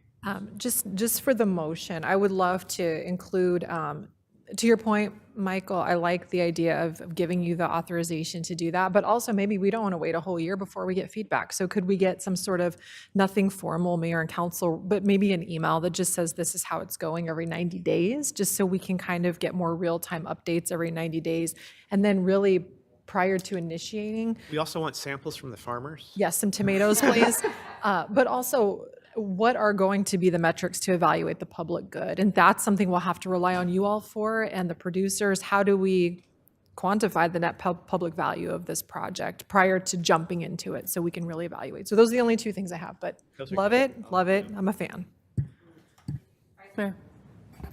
Yeah, support all that. We're not going to see a floodgate. This is not going to be empty in the aquifer. We're going to get some small local farmers wanting to do some work on their plots. We've set a cap in terms of the size, and we do have caps. We set a cap when we gave impact fee exemptions for low-income housing or something. We set a cap of 5 million, or whatever that was. So we've done it before. I agree. Let's take a quicker look at this than a year, but I think that we're talking about the product we're talking about is not going to wind up causing land subsidence out around Ever Valley, so or even the east side. Ready for motion? All righty, Councilmember Dahl, if you have a motion, please put it on the floor, and please make the considerations requested, and then we'll Thank you, Mayor. I move that we direct the manager and staff to proceed as outlined in the memo with the additional suggestions made here at the table. Second. Second. There's a motion in a couple of seconds. Any further discussion on this? Seconds makes it Mr. Ortega? Mayor, just a point of clarification. That includes two things. One, we'll work together to establish a cap. And second, we will come back we'll give you an off-agenda memo every 90 days to let you know how it's going. Thank you, Mayor. Any other comments, questions, observations? Alrighty, hearing none. All those in favor of the motion, please signify by saying aye. Aye. Aye. Aye. Any opposed? Motion carries. Thank you so much. Great conversation. Thank you, John. We will be seeing you soon. Thank you for your report. Alrighty, so we are going to move to item 6. Let me see. So, item 6, Councilmember Dahl requested an update on hiring and enforcement related to the commercial rainwater harvesting ordinance. Councilmember Dahl. Thank you, Mayor. It was more than a year ago when we learned that Tucson's groundbreaking commercial water harvesting ordinance was not being enforced due to staffing shortages at Planning and Development Services. It had become an open secret in the development community that plans were not being reviewed properly and newly built sites were not being inspected for compliance with the ordinance. So in many cases, the ordinance wasn't being followed. Wow, but a lot has changed in a year. I'm so happy to hear this update. Many thanks to Planning Director Christina Swallow, the manager, and other staff who were involved in this. Director Swallow wasn't even here a year ago, and new staff, Matt Carlton, for getting it right. I'd like to open up to Director Swallow and her staff to talk a little bit about how the process has changed and how we can be sure that new commercial buildings are indeed using stormwater capture for their landscaping water needs. Members of the Council, Honorable Mayor, thank you so much for having us here today. I am really excited to provide an update, and I'm excited that Matt's able to be here with me because really a lot of the successes we've seen in the last year are due to his efforts. So just a brief update. Since the hiring, actually since October 31st of last year when our new system went online, EnerGov, and really since the hiring of Matt, 137 projects have come through and have been reviewed through our review team. Specifically, Matt has been the lead on those reviews, and 137 projects have been inspected during construction. So those same 137 that were reviewed for compliance during design were also reviewed for compliance during construction and ensured that compliance was made. What we've seen since and during that time in that 1 year is that whereas at the very beginning it was a struggle to really get those plans into compliance and not everybody understood, now we're finding that many of them come in and they're in compliance on their first submittal. And if they're not in compliance, it's not hard to get them to compliance. A lot of that is due to the efforts that Matt has made. We're also currently working through evaluation of some of those older projects to see where there have been deficiencies, those that we weren't reviewing, where there were deficiencies, so we can learn and train our staff up and really make sure that we're applying best practices and that our team understands what to look for, both in the design and in the field. And then also both our landscape architect as well as our site engineer are working together with our long-range planning team and Tucson Water as we work on our new low-impact development standards to make sure that we are strengthening the existing commercial rainwater harvesting ordinance while also providing new standards for the future development projects. We have two projects that I just wanted to highlight briefly. The first is the Roadrunner Coffee at Alvernon and Pima. And if you can see, it's small, but we have a couple of highlights about this project. So the first is that this is a new development project.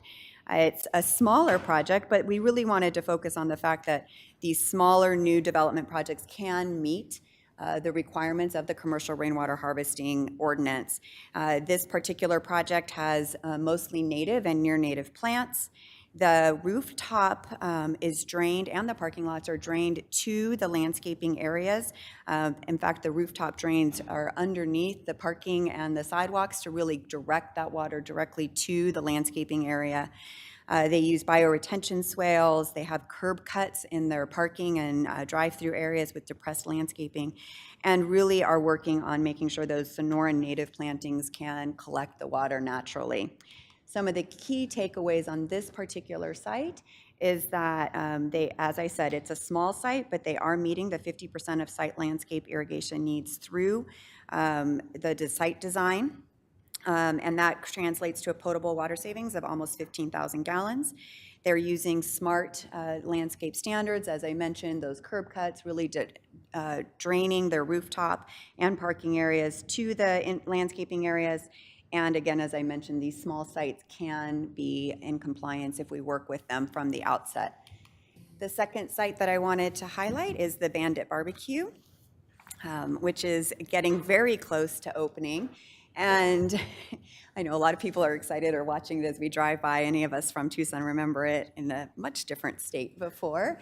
But this is a good example of a redevelopment area where they were focused on making sure they met the requirements. And again, similar to the Roadrunner, they are draining their rooftop directly to the landscape areas. And in fact, all of their patio covers are also draining to the landscape areas. They have native and near native plantings, those same curb cuts in the parking areas to really make sure they're draining to the landscape areas. Some of the key, both of these projects have a lot of trees, and that will help with shade in these areas that need more shade for those who are walking along the sidewalks. This site actually meets 55% of the landscape irrigation needs through the ordinance, and that's a potable water savings of almost 51,000 gallons. Again, smart curb cuts, depressed landscape inlets, and new asphalt graded to direct rainwater to the new installed shade trees. Matt is really, I'm saying this because during our briefings he mentioned this is a site that you want to make sure you get to so you can see it without all of the traffic in those parking lots. Walk to it and see how they're really making it. It's going to be a very aesthetically pleasing site when they're done, and they're meeting the needs, and not just meeting, but exceeding the needs. So that's just a brief highlight. We're happy to answer any questions, and we really are taking this seriously and are thankful to Mayor and Council for authorizing the additional hiring of 3 new team members. One, Matt, who was hired last September, so a little over a year ago, and the 2 site inspectors that were hired around April of this year. It's working, and we should start seeing the benefits of it here in the years to come. Kevin? Thank you, Vice Mayor, serving pro temp or whatever it's called. Christina, I'm overjoyed with the progress that's been made, and I know it's in large part to Matthew's work. Quick question, what's a short explanation on how you will deal with someone who's supposed to be in compliance but is not?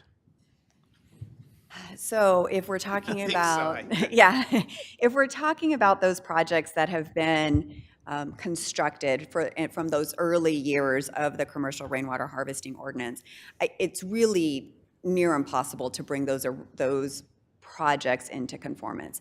One of the things that Matt and the team are doing, which I'm excited about, should the city decide to work on trying to enforce those, is they are reviewing all of those plans. I think there's over 500 of them.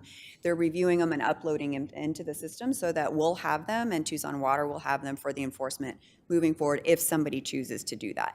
Although it would be very difficult if the parking has not been graded or constructed to drain into those areas. It would be very costly to bring them in. The other benefit, though, of doing that review of those 500 and uploading them is we are really looking at them and learning what we need to be paying attention to and making sure that construction does happen in the future. So unfortunately, I don't think there's a lot we can do for those early projects, but we are really working to move forward on the ones that are coming in today. The lesson learned is that our ordinance is designed to make it easier and cheapest for the builder to set up the system. The system works great, and either the builder who owns the building or whoever's renting it afterwards saves money, has a beautiful landscape, has shading, hopefully shading for parking areas.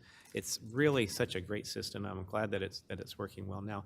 I do wonder, and Matthew, maybe you and I can, once we've uploaded those 500, are there some simple things that can happen after the fact? Like, yeah, maybe you won't be able to drain from the parking lot, but just we've learned that just digging a hole can support a tree with stored rainwater, and maybe there's some suggestions that we could make to future ones. Your thoughts? Thank you, Councilmember Dahl. Simple things like doing curb cuts into existing parking lots where the grading may not be designed to go into those areas specifically, but just adding those curb cuts will help channel rainwater into the areas.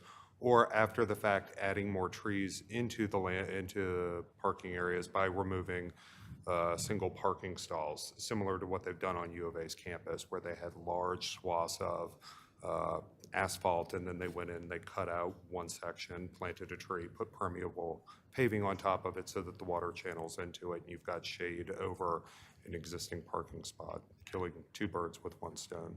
Good stuff. Thank you. Hey, can we have a 6-month update? Just an off-meeting memo, off-agenda memo? We certainly I think can. we want to follow the progress, which has started off so well. Oh, the real mayor's back.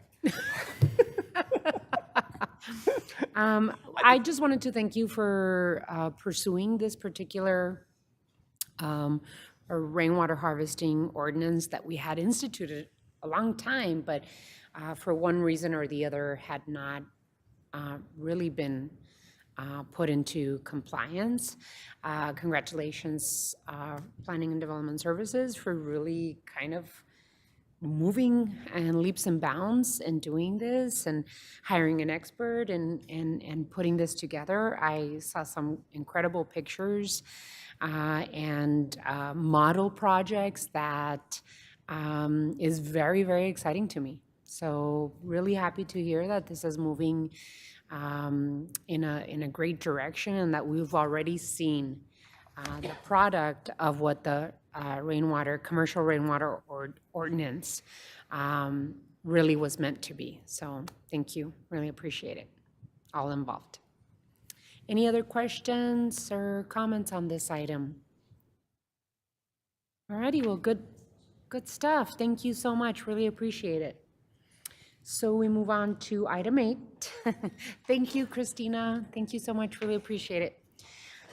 Item 8, time has been set aside for a discussion of the preliminary results of the general fund and the Tucson City Golf for fiscal years 2023, as well as the general fund status for fiscal years 2024. Mr. Manager. Thank you, Mayor. This is really a snapshot of where we are today, how we closed out FY23, which ended in June, and also the first quarter results of the 24 budget year. What you hear is we're okay, and I'll let the staff get into that in a minute. But I do have some reservations and concerns, and what I would like to propose and suggest is we will send you off-agenda memos monthly from here on out, just to make sure that you are kept in real time. And if we believe that more conversation is needed on some of the revenue projections, then we'll certainly bring it back to you at a future study session. So with that, I'll turn it over to staff. I'm not sure, Anna, who's going to lead here, but we'll turn it over to staff. They can introduce themselves and get moving on a presentation. This is my first presentation to you in my position as the city's Business Services Director, and I will be presenting to you an overview of where we ended fiscal 23 and how we are progressing toward fiscal 24 year-end and beyond, along with an update on Tucson City Golf operations.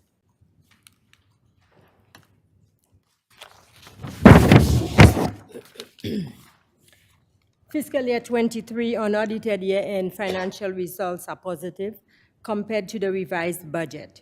Revenues coming in 8% or $51 million higher than budget, and operating expenditures 1% over budget for a net operating surplus of $53.7 million. While 8% represents strong revenue growth, it reflects the expected slowdown of revenues from the previous year as the impact of the flood of federal dollars or AFFF funding into the economy lessens over time. This increase of $53.7 million in revenues was experienced equally in the tax and non-tax categories, including charges for services, as reflected on page 1 of the memo to Mayor and Council. Sources such as paramedic charges, fleet services, maintenance and fuel charges, and planning and development permits and fees in part make up charges for services. These revenues contributed to the unrestricted general fund balance, which funds the city's investment plan.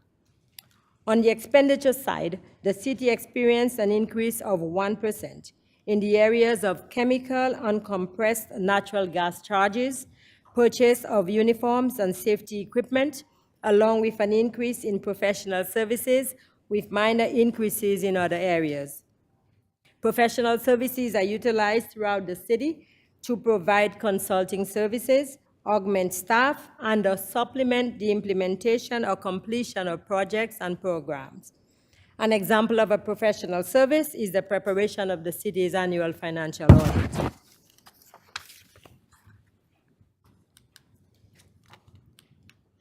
Tucson City Golf. I'll give you a quick update of Tucson golf operations. We are highlighting golf in this report to provide requested information to Mayor and Council on the program's operations and an update on the repayment of the general fund loan. Tucson City Golf ended the fiscal year with revenues over expenses by $895,000, as reflected on page 3 of the Mayor and Council memo. The fund, however, had to account for depreciation and interest expenses that negatively impacted the operating results and brought the fund to a net loss of $149,000 in fiscal '23. Due to the drop in the fiscal year-end cash balance, the fund was unable to make the final installment of $173,000 on the general fund loan. For an overview of revenues, let me note that Tucson City Golf continues to see strong play, with rounds of golf increasing by 1% to 254,000. Average daily rates continue to hold strong, an indication that customers value the experience, especially during the peak golf seasons. On the other hand, the fund is faced with inflationary increases to material costs and wages that impact its net operating numbers. At this time, Tucson City Golf's fees stand at a maximum rate set by Mayor and Council back in 2015.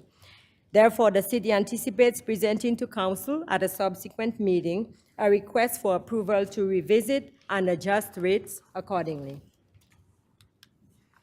We go to the General Fund Fiscal '24 status. Fiscal '24 revenues and expenditures are generally meeting our budget expectations, with 28% of revenues having been collected. We will note that the property tax is not included in this report, since revenues are distributed in late October and April.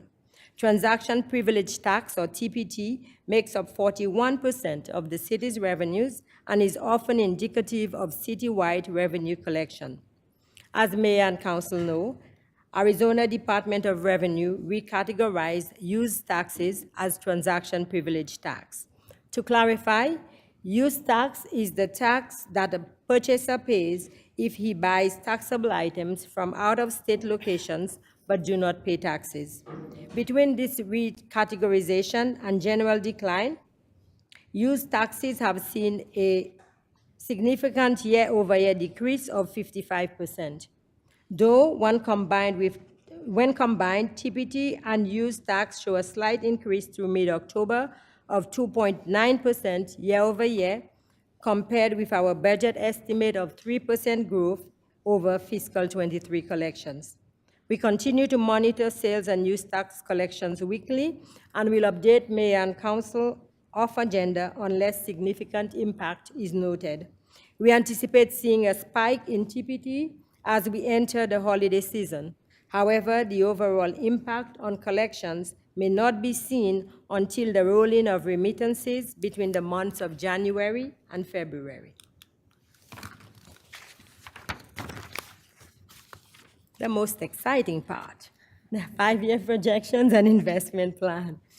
The 5-year spending plan was extended, Mayor and Council will note, to fiscal '28 to provide a broader scope on projected operations as time progresses. With the updated fiscal '23 unaudited actuals, we are projecting to end fiscal '27 with $10 million in available fund balance. Since the implementation of the flat tax by the state has seen $50 million less in income tax revenue than they originally estimated. This is compounded by high inflation, interest rates, and gas and energy costs. These recent estimates will further impact the city's state-shared revenue estimates in fiscal '25 and beyond. The projected fund position estimates will further impact the city's state-shared revenues. The projected fund positions reflected in fiscal '25 to fiscal '28 are expected to be met through structural adjustments to expenditures beginning in fiscal '25 in order to maintain current operations in the event of a downturn in revenues above what is currently anticipated. Mayor and Council will note that from fiscal '25, we expect to cut expenditures between $18 and $35 million.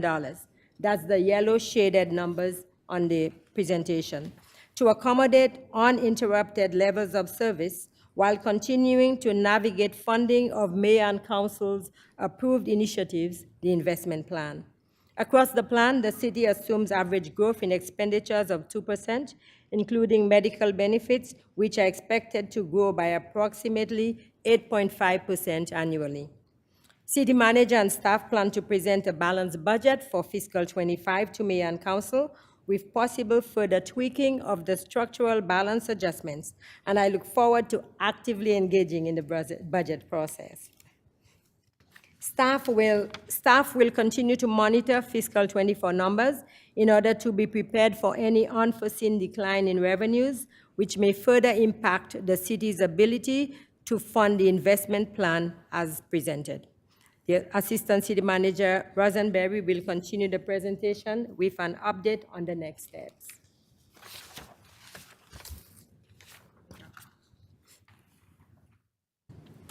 Thank you.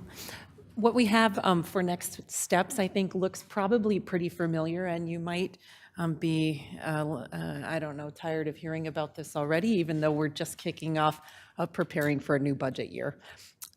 So again, we will be providing updates to you, including off-agenda updates regularly on the status of the fiscal year '24. And we are beginning to prepare for fiscal year '25 budget process. One of the items that we are planning, excuse me, to make some pretty significant improvements on is the budget engagement process for development of the FY25 budget. Director Ozomalam and I, along with her team members, have already been crafting a community engagement process for budget development that I just wanted to share with you a little bit more information. And we'll be continuing to work on this, as well as working with mayor and council offices on the plan in November and December here. The budget team is already starting to have some conversations with your staff members as they do their monthly budget meetings. But we really plan to have two different phases of budget engagement. Phase one would kick off in the January-February timeframe with broad education and feedback gathering using an online engagement tool for residents, something similar to what the organization did in fiscal '21 and '22. Basically an exercise and general comments being gathered from the public and shared out with you, as well as other people using the site and participating. Phase two would occur in April and May. It would be communication about the recommended budget, what's in it, and the process of going from the recommended to the final budget. We anticipate that phase two would include in-person presentations, online or virtual forums, and question and answer opportunities. We want to do visits to ward offices and hold engagement and outreach conversations as you would like us to do. So we're going to be communicating with your offices about calendaring those events well in advance. Again, this is a plan that we want to have developed by basically end of December here. Good ideas on your office's expectations as well as this broader community-wide engagement tool. The purpose in all of this is to gather broad resident feedback on the city's budget priorities and gather resident ideas in time to assist with developing the recommended budget, as well as communicate and educate the public about our annual spending plans, both the current year that we're in, the FY24 plan. We're going to use that as an education piece as we talk about development of the FY25 plan. We want to demonstrate an understanding and responsiveness to public concerns and public input about the budget. We're really hoping to increase participation. If we look at our most successful recent effort, it was fiscal year 21, when we had over 2,500 people engaging on that online platform and had over 700 individual responses when we asked people to do a prioritization. So it's our goal to kind of improve on those numbers, hopefully gather even more engagement and feedback for all of you. And then again, communicate the results of these engagement efforts to decision makers, the city manager, mayor, and council offices, and communicate them back out to the public at large. So again, you and your offices will be hearing more from us as we develop the plan going forward. And we are intending to have our standard rollout of the city manager's recommended budget in April, the tentative budget in May, and the final budget adoption in June. Mayor, just to summarize, again, the concern that I have is, as you heard on Jell's commentary, our revenues are down just slightly at 2.9, but if you look at the sales tax at about 2.7-ish, and that's been like that for the last couple of months. Not a huge concern at this point, but I do have reservations about projecting it out to the end of the fiscal year based on what we're hearing from the state. The state is projecting a $400 million shortfall. I think part of that is the expenditure side, but it's also revenues. So I think it's important and prudent for us to pay attention to that. The second thing is, if you look at the spreadsheet that Angel and Anna went over, you'll see that up at the very top in that yellow highlighted line, we're projecting shortfalls going forward. And so I wanted to make sure that I pointed those out to you, because those are conversations we've got to have each of those fiscal years. Now, I'm not suggesting that they're not solvable. I think that they are, but it gives us an opportunity now to start planning and thinking about it so that we're not waiting until July 1 or even during the budget process to worry about that. So again, I point those out to you. We're going to continue to watch closely both on the expenditure side as well as on the revenue side. We'll send you monthly updates from here on out until we get back in front of you, probably in the February, March timeframe, for some planning conversations around the budget. Thank you, Mayor. Well, I wanted to thank you. Angel, thank you so much. You did great in your first presentation. I really appreciate your incredible presentation, short, to the point, and accurate. I am concerned. I think our budget and our revenue are strong, but the economy is volatile, and we're going to have to really be careful in terms of what the numbers are looking like for the state, because usually the state comes after us. So we have to be as careful as possible. But the outlook in terms of our fund balance is very, very healthy. And so we just have to be smart in how we move forward, but yet knowing that there's health in our fund balance it's above the rainy day, right? The rainy day, we have all of our funds and savings in order, but then our fund balance look super healthy so that we can continue doing our 5-year investment plan and plus. I'm really excited about the expansion of community engagement possibilities for this coming budget. I thought, 2021 was an incredible year for us to be able to engage the community, and I think we should use similar processes than we did at that point. Ask the community what they want us to invest in. I think that's always the best strategy to be able to include the priorities of the community. So I, have some comments in terms of the concerns regarding golf, but I also do think that we have really good and interesting possibilities of reviving the investment that we do in our own assets and resources, especially at Randolph and Reed Park. There are some ideas that I've put in front of Mayor and Council to at least look at the possibilities of investment in Randolph and Delaware, and be able to see some return on the investment that we could possibly do there. I am concerned about the supply chain issues still, especially because we have needs, like we have tangible needs that need attention to. I know that at TPDE, we need vehicles, right? And the vehicles can't come soon enough.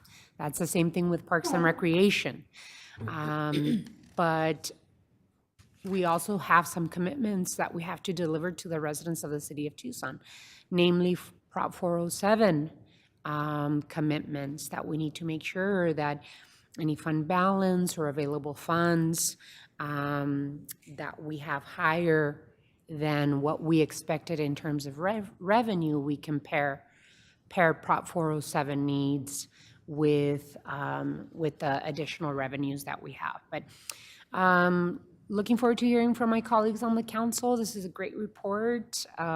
Cautiously optimistic is what I would say that I'm feeling. So I'll invite my colleagues to comment, and if you have any questions. Councilmember Cunningham. First, again, the budget looks good. I like that we're coming in 53 ahead. That's promising. We've got some reserve. We got some one-time reserves still that we didn't squander them all like other jurisdictions around the country, and I think those are some good things. Golf's a whole other discussion. I think it's probably a 45-minute to 1-hour study session in the next 4 or 5 months. It's a discussion about depreciation. It's a discussion about taking some of that depreciation we've taken over the years and crediting it towards the capital investment. Part of that reason is because golf courses depreciate different than any other property, because as trees mature and other things, the actual value can go up. So there's some pieces to that. The other thing we want to be looking at for golf is possible a change of turf. This year, Parks and Rec is experimenting with 2 different types of turf. Thanks to the work we did on the east side, we're checking out TIF turf, and we're checking out another strain, Latitude 36, developed by Oklahoma State University, which is a Bermuda strain that stays green almost year-round. And so we have an opportunity to employ that type of turf into golf, which can probably change really how we do business in golf, where we're not overseeding and losing revenue during the year. The last piece about golf is we're going to make an investment into the irrigation and into, with some of our bond money, into Randolph anyway. And if we can piggyback that to tweak Randolph without overdoing, we're completely redoing it, but tweaking Randolph to make it a course that makes sense, add a little open space while we're doing it, at a lower cost, I think there's an opportunity there. The other thing I think we can do is, and this has been talked about by every golfer in town for a long, long time, and I know I'm one of the few who plays regularly, and as far as this group goes, and that is taking our best 18 holes of the 36 holes we have out at Randolph and creating what I'd call a championship loop, which is the 18 best holes that we can charge a premium price on. I think it would be a course in difficulty, in challenge, and in beauty that would rival places like Olympia and Torrey Pines, which are, public golf courses. But the Randolph Golf Course, both Del Uric and the North Course, are both gems that we forget and they attract people. Fly here every winter just to play that course 3 times each. So I think we've got some real cool opportunities and some things with the golf enterprise that can also augment the parks program, and I'm really on board in that discussion. But I think we should probably plan that discussion now before, do you want me to put a memo in, or do you want to? No, Councilmember Cunningham, this is an item that I introduced, and I'm going to be requesting discussion so that we can continue what we started regarding Randolph and Del Uric and the concepts that have been presented to the neighbors and the users of Randolph and of Reed Park, because it's a whole complex type of conversation. So I'll be requesting that item in the near future. 10-4. Any other questions or comments from you, Councilmember? Okay, Mr. Ortega. Mayor, just a couple of quick things. So I think you're spot on with your comments about the Prop 407 and some of the things that are going on there. Just to give you a little bit of a thumbnail sketch of where we're headed there, I'm not ready to get into detail, but I can tell you your leadership in the proposition space has been amazing in terms of delivery, and we will continue to make that happen. The way that we're seeing some of the cost escalations on Prop 407 will require shoring up. We've already allocated some money from the general fund and our fund balance for that, but we're also going to be looking hard at all impact fees as well. And where appropriate, we're going to look at those impact fees we already have in some areas, but we're going to do that across the board. And you need to know that in order for us to deliver on Prop 407. And we think that that's the good money, if you will, at this point, because it allows us an opportunity to, again, demonstrate our ability to deliver to the voter. The second thing is on the golf piece, you will have an opportunity to talk about that in the context of fees. So we're going to be having conversation about fees leading up to the budget as early as in the next 30 to 45 days. Golf will be one. That's not one that will be part of all of our city fees, but it will be a conversation that you all can have with regard to establishing the cap, as was mentioned. So I think the conversation is primed for us to talk about a variety of things. And lastly, I'll leave you on the golf that when, 7-8 years ago, that debt was in the millions. It was in the millions of dollars. It was $12 million, and that's when we had to, I was a council member that pushed for this, and some people were upset that I had to push on resolving the golf deficit. It was a $12 million loan to the general fund, but because I pushed and instigated that we had to resolve this issue, we went out and we got a private management organization, which was OB Sports, which, by the way, saved golf because internally we were not doing right by the game. And so I think it's time to continue pushing the envelope when it comes to our golf assets, especially Randolph and Del Uric. That is a space that, one, has at least $5 million designated to do irrigation, and two, is our central, it's our central jewel.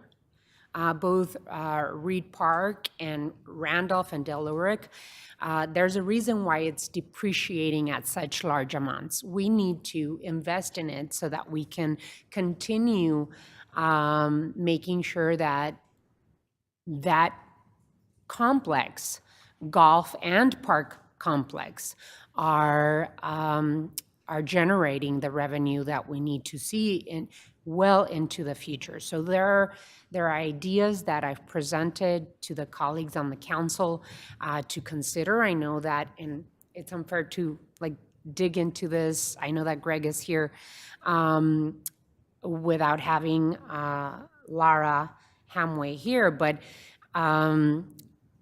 we need to make sure that we continue expanding the possibilities of the future of Randolph and Deluric and make it part of the Reed Park complex. So anyway, we can bring that up, especially when it comes to the fees conversation, or we could take it separately, however you recommend, Mr. Ortega.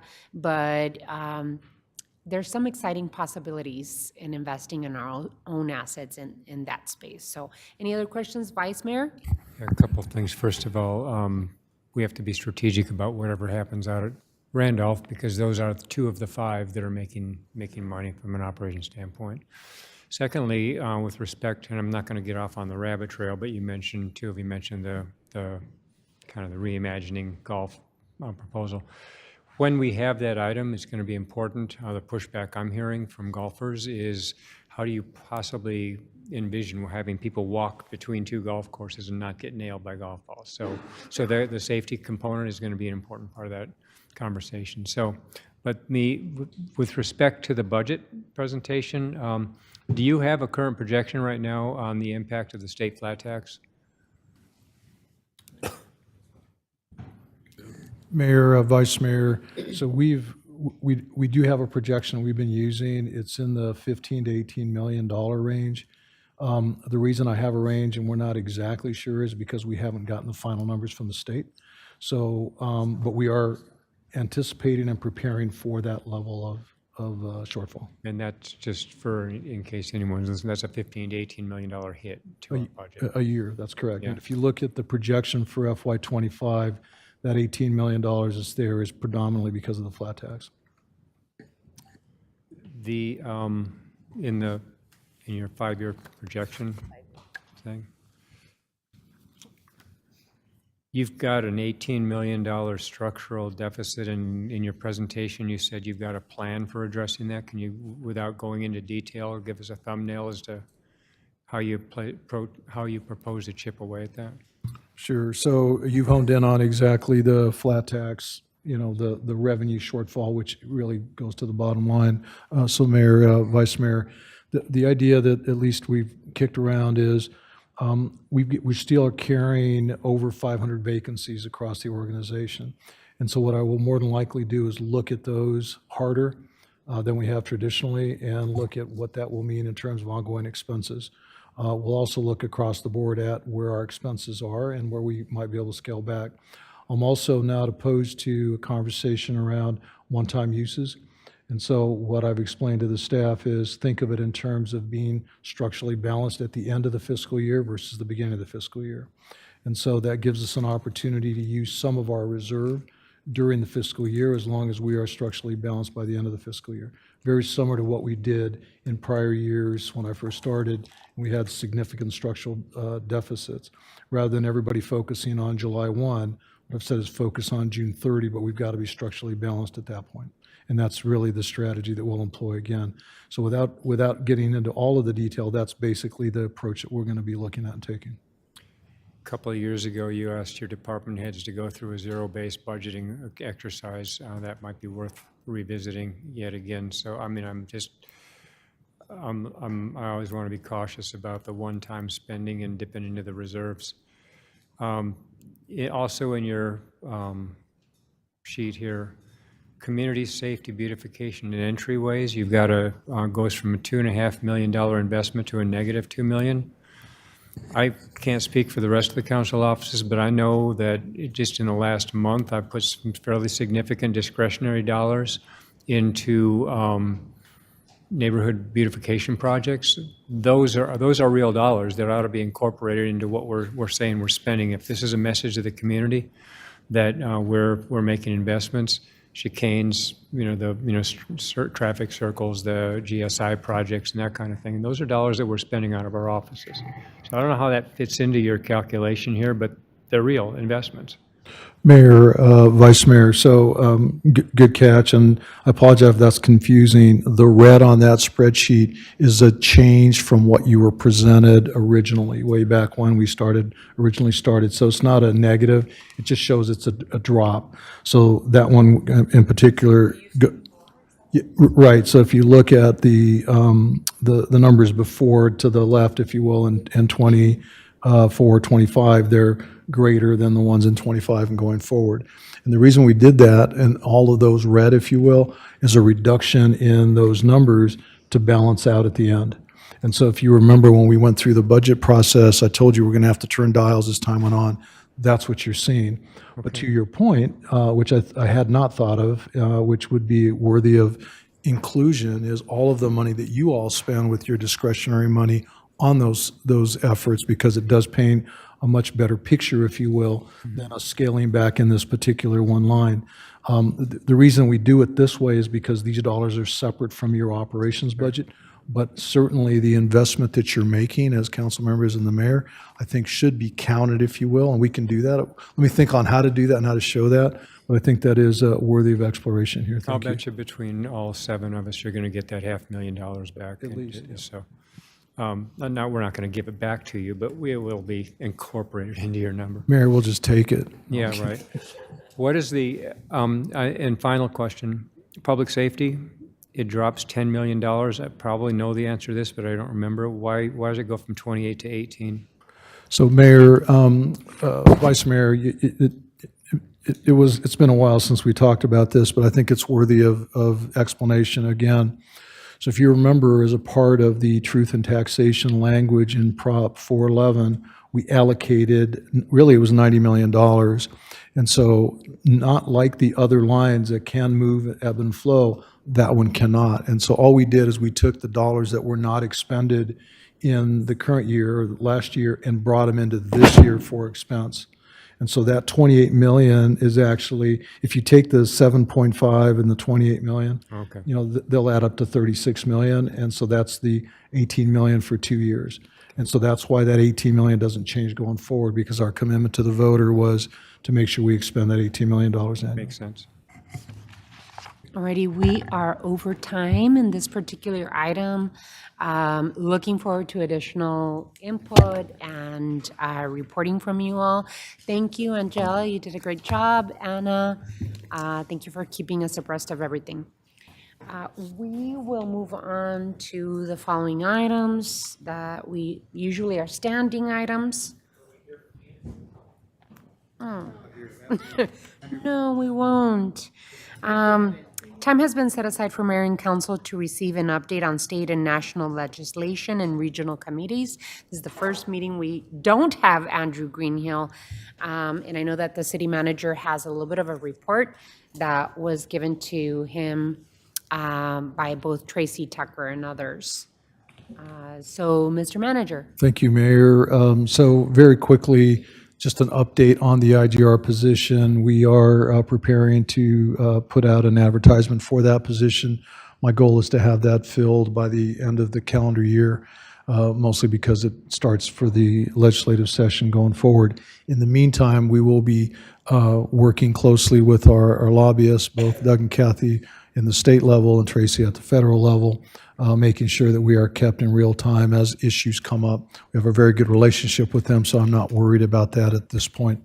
So 2 things. One is Tracy did provide an update. It was given to you, I believe, yesterday. So if you're going through that, it was mostly Ward 5 questions that were answered, but it gave a pretty good update. I just sent you a few minutes ago a copy of an article that came out from, I believe it was the Washington Post, thank you, Councilmember, that outlines that there is a continuing resolution that was approved by the House, and there is expectation that that'll be presented to the Senate and that it will pass for keeping the government moving beyond November 15th. So that concludes, and until we have somebody else sitting in this chair, you're probably stuck with me or one of the staff members for a little bit. So that's all, Mayor. Happy to answer questions. So just on the continuing resolution, House passed a 2-tiered continuing resolution to keep the government open.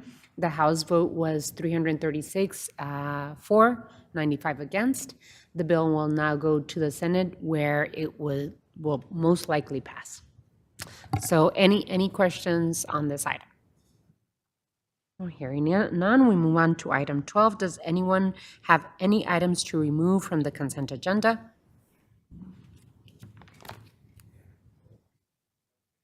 Alrighty, that's a vice mayor item. I don't know. which letter it is. It's the last one. Oh, no. Any others? Item L will be considered separately. Any others?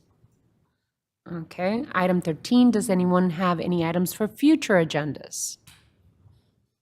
Hearing none, study session is adjourned. The regular session begins at 5:30 PM. The next study session will be Tuesday, November 28th.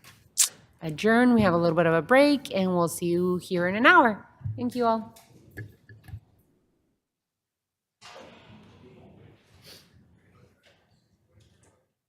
Hey, Paul.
For the record, Councilmember Fimbres, Councilmember Santa Cruz, and Councilwoman Lee are participating electronically. Let's go to roll call. Mix Santa Cruz.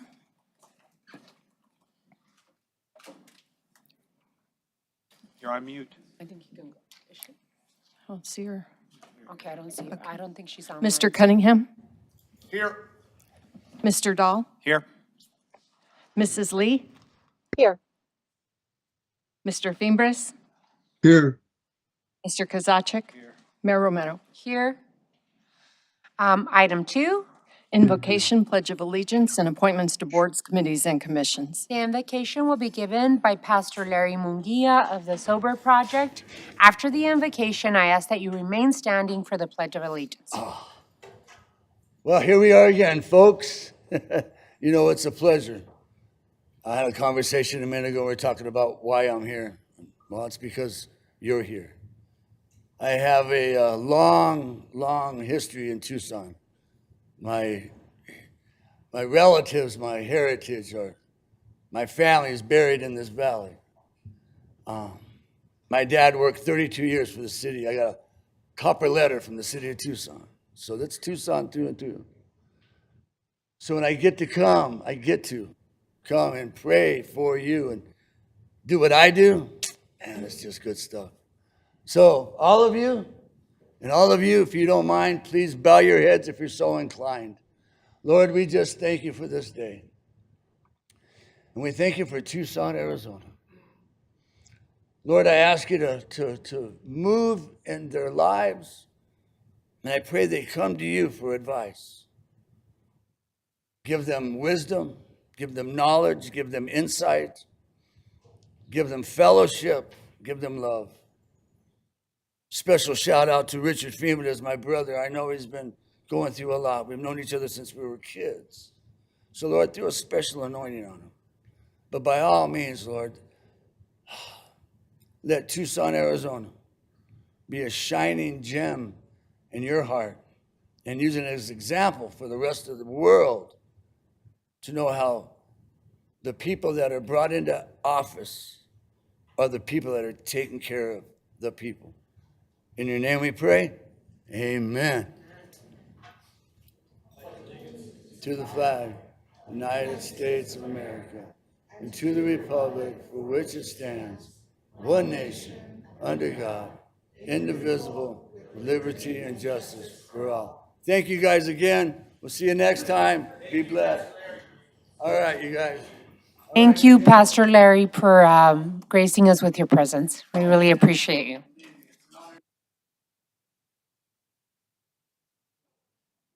Thank you. Item 2C, presentations. Yes, Your Honor. Alrighty. So I will be presenting certificates of appreciation for City of Tucson employees who are veterans. Here to accept the awards are Councilmember Paul Cunningham, Army Reserve and National Guard. Councilwoman Lee, I'll have to give you the award in person. Air Force, Councilmember Richard Fimbres, U.S. Army. And city employees, Zach McGovern, U.S. Army Reserves. Officer Robert Dobell, U.S. Air Force. Officer Marcos Gomez, U.S. Air Force. And Sergeant Brandon Williams, U.S. Air Force and Army. And let me go up there so that I can read them.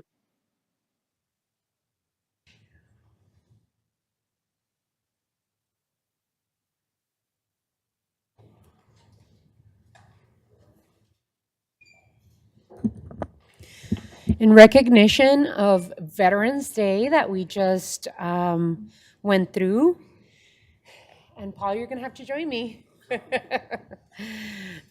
Nikki and Richard, we will give you these certificates when we see you, but we wanted to especially recognize our council and our employees for their service to our country, the sacrifices of that you do for all of us. We really appreciate you, and I'll be reading it. Presented to Councilmember Cunningham. Let's see, this is Nikki's. Here it is. Army Reserve and National Guard.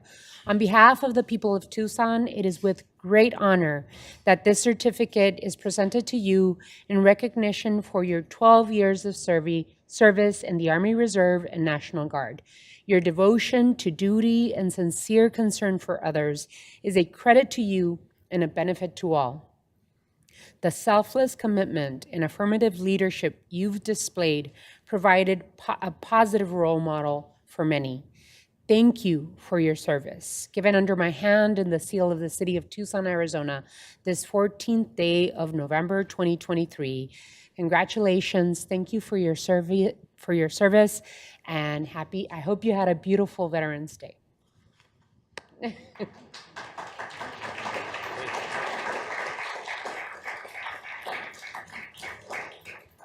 All right, I'm not going to read it all. Richard and Nikki, these are your certificates. Officer Marcos Gomez. Thank you so much for your service. Really appreciate you. Thank you.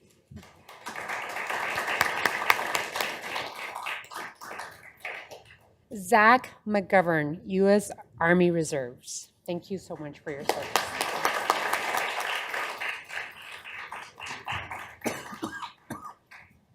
Sergeant Brandon Williams, United States Air Force and Army. Thank you for your service.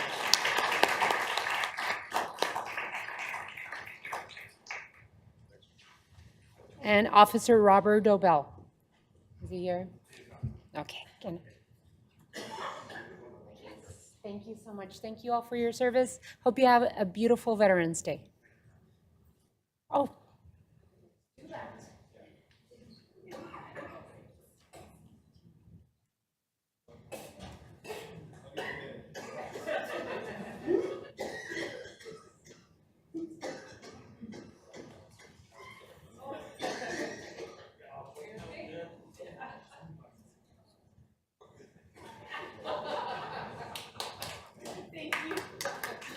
My goodness. Survive until now. We'll see if he comes back. Thank you all. We appreciate it.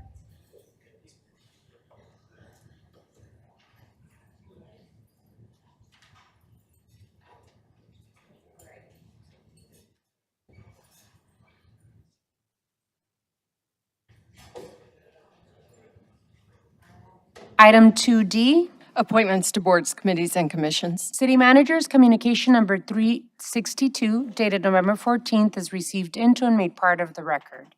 I need a motion to approve the appointments of Kathy Kubish to the Tucson Pima County Historical Commission. So moved. Second. There is a motion and a second. I would like to take this opportunity to thank Kathy Kubish for your willingness to serve the residents of the city of Tucson. Is there any discussion on this appointment? Hearing none, all those in favor of the motion, please signify by saying aye. Aye. Aye. Aye. Any Aye. against? Motion carries. Are there any personal appointments to be made at this time? Hearing none, we move on to item 3. Mayor and council report summary of current events. City Manager's communication number 343 dated November 14th is received into and made part of the record. This time has been scheduled to allow members of the mayor and council to report on current events. These are to be current events of activities within the community, not position statements on policy issues. Does any council member have anything to report at this time? We will go to the virtual colleagues first, and then we'll come to the dais. Councilmember Fimbres. Hey, Madam Mayor, on Sunday, November 5th, 63 active and retired veterans were recognized at the 12th Annual Army Tribute Luncheon at the Knights of Columbus, 61 South Tucson Boulevard. Members of the community submitted names of veterans and each received certificates of appreciation. Then thank Senator Mark Kelly, Kristen Sinema, Congressman Raul Grijalva, and Juan Cisco Mining, Arizona Governor Katie Hobbs, Pima County Supervisor Grijalva, Rick Scott, and Dr. Matt Hines. Our Mayor, Marino Romero, and myself for recognizing these veterans along with my office at the event. I also want to thank the Supervisor Rick Scott and Tucson Ward 4 Councilwoman Nikki Lee for being in attendance and helping with the presentations. On Thursday, November 9th, I had the privilege of presenting more than 4,100 thank you cards and letters to veterans at the VA hospital, thanking them for their service. There was 14 years. My office has done this with the help and appreciation of students and teachers in the following schools: Alta Vista School, Krakow Elementary, Drackman Montessori, Drexel Elementary, Esperanza, Gallego, Liberty, Los Amigos, Miles Exploratory, Mission View Elementary, Ocotillo, our Mother Sorrow's Catholic School, Mr. Middle School, Pueblo Gardens, Rivera Elementary, St. Joseph's Catholic School, St. Peter and Paul Catholic School, Tucson International Academy, White Elementary, and Wright Elementary. Frank Borman, one of the most, on a sad note, Madam Mayor, Frank Borman, one of the most people who launched the country's space program, passed away this last week. Borman was a graduate of Tucson High School, dear to us all. He will be missed. I call to his family and for their loss. I want to congratulate my colleagues, Nico Lee, Lane Santa Cruz, the mayor, and Paul Cunningham for the recent re-elections. Thank you. God bless you.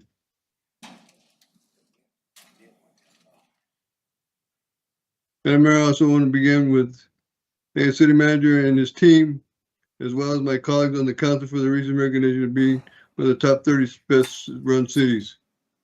That's all I got, Madam Mayor.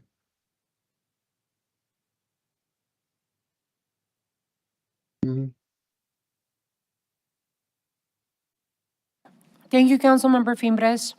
Any others virtually want to have current events? Councilwoman Lee?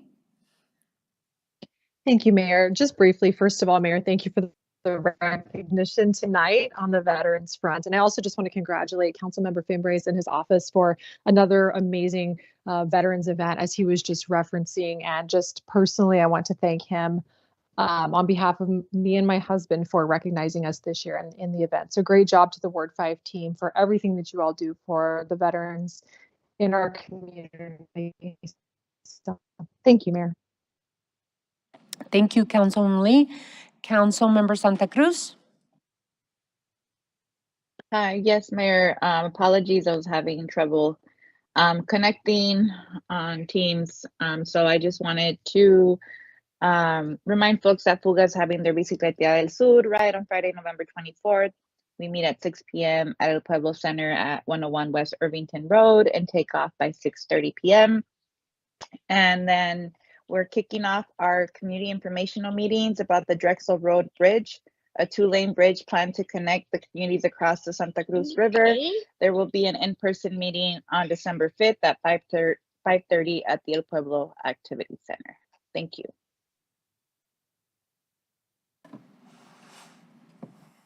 Okay, thank you, Councilmember Cunningham. Hi. I had a mint in my, and I breathed in the mint, and that was, so everything's okay. Wow. Okay.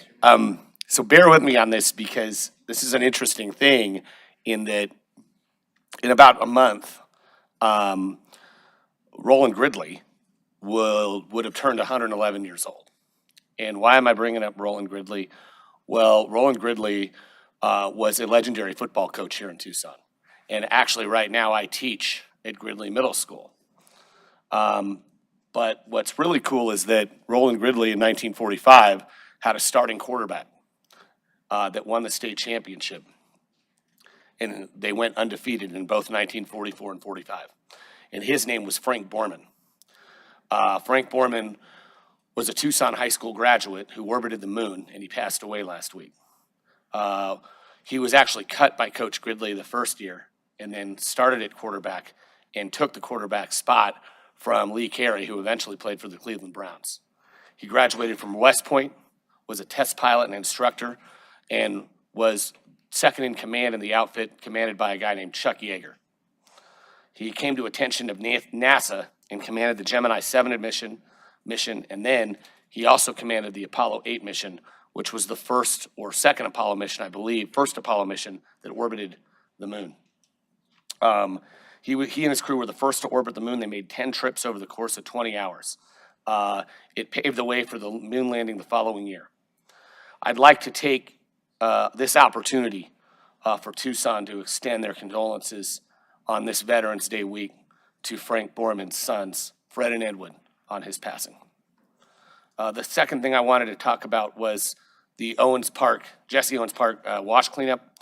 My staff and crew and volunteers will be cleaning up the Owen Park wash south of Pantano and Broadway. We will be meeting on Friday, November 17th at 9 a.m. at our new office on 7820 East Broadway. Obviously, we'll have snacks and tools. We're going to be doing our opening of our new office at 7820, the official big kickoff where we've relocated in the next month. And also the first week of December, we're going to celebrate Disability Day here in Tucson at Tucson Convention Center, event that started at UDOL last year, and we have some 400 vendors this year. Lastly, Wallet Hub. Wallet Hub is a website that actually ranks cities on different things, livability, management, all these different things. And the city of Tucson, according to Wallet Hub, is the 30th best run city out of 149 cities in the nation. So congratulations to the city manager. And that's all I got. Thank you, Councilmember Dahl. Thank you, Mayor. I also want to recognize the manager for spearheading an effort to clean up the city physically. We're doing corridor cleanups in every ward.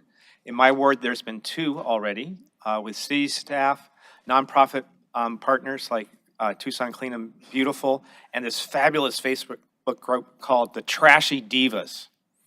They have hats and everything, and they work harder than anybody. I'd invite you to join us on the third and last one, on Saturday from 8 to 10. We're going to be near the intersection of Oracle Road and Miracle Mile on the Tucson Clean and Beautiful site or on my website. You can find. Thank you, Councilmember Dahl. Vice Mayor.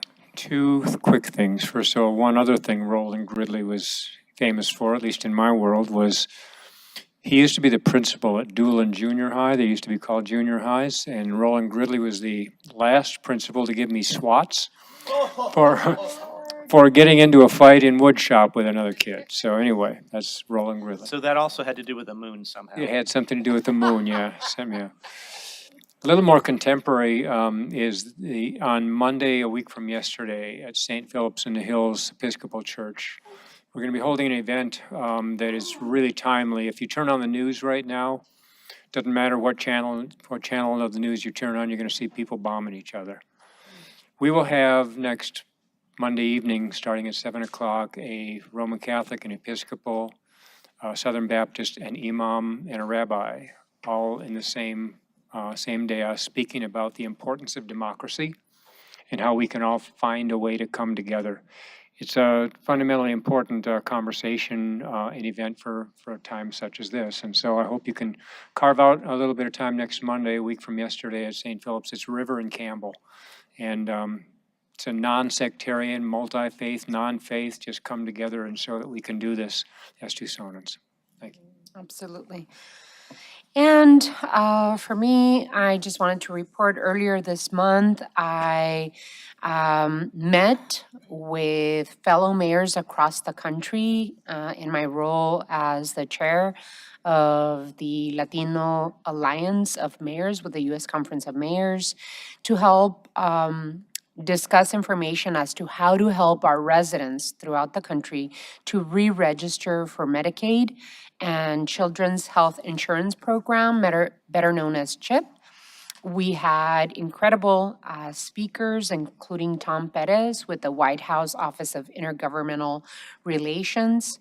As many of you know, here in Arizona, many of us know Medicaid as the Arizona Healthcare Cost Containment System, ACCESS. During the beginning of COVID-19 pandemic, Congress provided increased Medicaid funding for states. This created a continuous coverage which prohibited states from terminating most people signed up for Medicaid unless they asked to be disenrolled or move out of the state. However, continuous coverage expires this year. This means that millions of people eligible for Medicaid, or in Arizona's case, ACCESS, must manually enroll if they wish to continue receiving health care coverage. What you can do, if you, a family member, or a friend were enrolled in ACCESS, your coverage may have expired. You can check your enrollment status, re-enroll, or learn more about our state's Medicaid program on the ACCESS website, which is azahcccs.gov. Spread the word, reach out to others, and encourage them to learn more about their Medicaid coverage. We will be posting additional information on my social media platform soon. Just wanted to also inform, November is Native American Heritage Month. It's a time to recognize the sovereignty and resilience of indigenous peoples.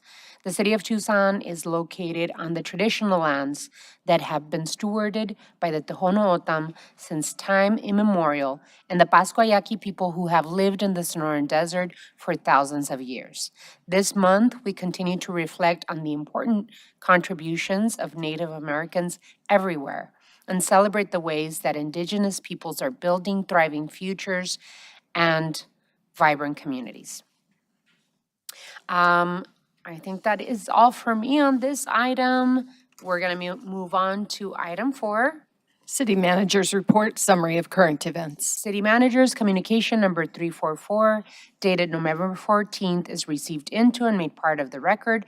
This time has been scheduled to allow the City Manager to report on current events. Mr. Manager? Thank you, Mayor, and I appreciate the comments regarding the Wallet Hub recognition, number 30 out of 149 largest cities in the U.S. But I also want to acknowledge the leadership that you all provide and the great team that we have. And it's not a single individual, but it is a team effort. And I say thank you to all of you. I think that it is a huge recognition, and I think there's value in recognizing that. Second thing, Mayor, Suzanne sent out a note earlier on Prop 413, and I wanted to make sure that you know there is it looks like an automatic recount of that vote. It's below the threshold. We will keep you posted, as Suzanne mentioned. I just wanted to mention that as part of the announcements here.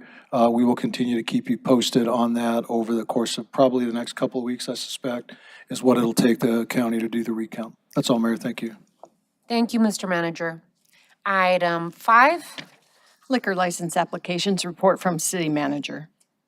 City Manager's Communication Number 354, dated November 14th, is received into and made part of the record. Ms. Clerk, please read the liquor license agenda. Your Honor, on this evening's agenda, we have 2 requests for a new license, 1 person or location transfer, 7 special events, and 1 agent change acquisition of control. All are in compliance with city requirements, so an appropriate motion would be to forward items 5B1 through 3, 5B1 through 7, and 5D1 to the State Liquor Board with a recommendation of approval. May I have a motion, please? There is a motion. Second. There's a motion and a second. Any additional discussion on this item? Hearing none. All those in favor of the motion, please indicate by saying aye. Aye. Aye. Aye. Aye. Any against? Motion carries. Item 6. Call to the audience. At this time, the public is allowed to address the mayor and council on any issue except for items scheduled for a public hearing at this meeting. Please make sure you have read the information on the back of the speaker's card before you're making your presentation. State your name, and if you live in the city of Tucson, and if you are a retained speaker. Speakers are limited to 3-minute presentations. Call to the audience is scheduled to last for no more than 30 minutes. Pursuant to the Arizona Open Meeting Law, individual council members may ask the city manager to review the matter, ask that the matter be placed on a future agenda, or respond to criticism made by speakers. However, the mayor and council may not discuss or take legal action on the matters raised during call to the audience. Do we have any speakers requesting? Yes, Your Honor. Thank you. All righty, our first speaker is Damian Klinko.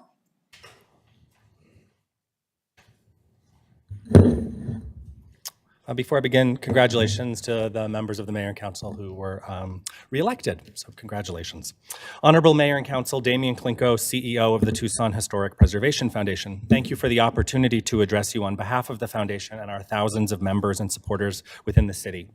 I stand before you not to delve into the substance of the appeal later regarding Fort Lowell, but to express profound concerns about the root cause that have brought us to this point.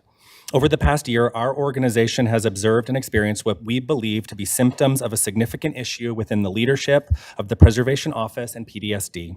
The issue goes beyond the specifics of this appeal. It's a matter that affects the very core of the city's historic preservation program, challenging the intent and the direction of longstanding policies and council directives. What we see is overstepping of authority, disempowerment of stakeholders, and a decline in public efficacy. Under current leadership, we've witnessed an alarming shift towards positions that diminish public participation, embrace permissiveness, anti-regulation, and anti-preservation stances, and these positions stand in direct contradiction to the preservation ordinance and the successful implementation of 40 years of public policy. The HPZ has been a beacon of success in our city, reversing disinvestment and deterioration in neighborhoods. The community-based management with local boards has served as a model, resulting in the preservation of our city's history, national media recognition, strong neighborhoods, hundreds of millions of dollars in economic investment, and increased owner occupancy, conditions that have directly contributed significantly to the revitalization of downtown. Initially, we thought the issue with the Preservation Office arose out of challenges posed by the pandemic. However, as we've raised concerns, it's become evident that the problems appear to be the result of intentional actions. 2 years ago, you directed the separation of the City Council Commission. Instead of promptly implementing this directive, the Preservation Office in July of 2021 slowed the effort by spending tens of thousands of dollars to hire Michael Baker International, a Phoenix firm that was the former employer of the current Preservation Office. The consultant was explicitly tasked with the non-public scope of work, with consolidating the commission and eliminating the HPZ boards, thus doing away with the neighborhood level public participation and action that was never contemplated in the study session or in the manager memo. Under the current HP leadership, the HPZ process has eroded. Projects no longer undergo meaningful staff reviews, and applications with blatant violations of the code are accepted without corrective action. Bad actors misrepresent projects, and the city staff does little to ensure compliance. The volunteer HPZ boards are targeted, the ones targeted for elimination receive minimal collaboration or support and are left to untangle the resulting mess. The Preservation Office decisions, such as approving structures without code required review, have led to detrimental consequences, such as front yard swimming pools and resulting walls that hide historic buildings, undermining the very essence of the HPZ. When we bring these concerns forward, there's no acknowledgement of the validity. Instead, justifications are retroactively constructed. It's evident that the system is broken, and we implore you to conduct an independent audit of this office and completed projects over the last 4 years to assess compliance with the code. We appreciate your time. Thank you, Mr. Klinko. Jim Mooney. Jim Mooney. Good evening, Mayor and Council. Thank you for taking my time. I'm here to speak on the towing ordinance that's up for review today. Back in April, your organization made way to perform a new towing ordinance. The towing industry, including myself, worked with Councilman Dahl to come up with the ordinance that is currently in front of you. The only difference is this ordinance currently holds a 72-hour free storage for the person who has had their vehicle towed. This is a little challenging for the towing industry for a couple of reasons, but many reasons. I'll delve into a couple. First off, 72 hours is very difficult for towing operators to calculate. Our software is designed to work in days per law enforcement request. So calculating 72 hours can be fraught with errors. Additionally, we collect sales tax on storage. 72 hours equals approximately $100. That's $2 for every job. The city would be forfeiting $2 for every job that we tow. This is a sales tax issue that could result in loss of revenue to the city. We bring this to your attention so that before you make a unilateral decision, you can have the full facts before you make your decision. I do appreciate your time, folks. Thank you. Have a great day. Thank you, Mr. Mooney.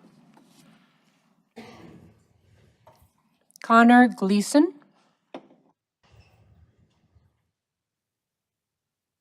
Good evening, Mayor Romero, members of the council. I wanted to start off by saying I'm here for the towing ordinance as well. We worked with Councilmember or Ward Dahl and his team, and they were great to work with. Jennifer Bonham from the City Attorney's Office, the city's been awesome to work with for this. I'm from Phoenix. I've been in the business 25 years. I represent the Towing Association. I'm the chair of the PPI committee for the association. I emailed all of you guys this morning regarding the same issue that Jim brought up. The 72 hours of free storage is financially detrimental to our industry. We have large industrial properties. We have to be responsible for the care, custody, and control of these vehicles. So just asking us to store the cars for free for 3 days is a huge financial impact for us. So there's a tow fee that's involved. The tow fee basically covers the tow operator, their wages, the truck, the insurance, stuff like that. Then there's a storage fee involved. So every day that we store the vehicle, there's a fee associated with that. So there was a July revision to the ordinance that didn't include that, and then all of a sudden there was the November one that went to council, where there's a sentence in there that says, notwithstanding anything else to the contrary of this article or the DPS contract rate schedule, no storage charge should be incurred for the first 72 hours of storage. So I just wanted to see if that was something that we could remove. Everything else was a common ground issue for the towing community, for the city of Tucson, for the owner of the vehicle, for every other stakeholder. That was just kind of a last minute curveball that would have a major financial impact on our industry. So thank you for your time. Thank you, Mr. Gleason. Aaron Steele.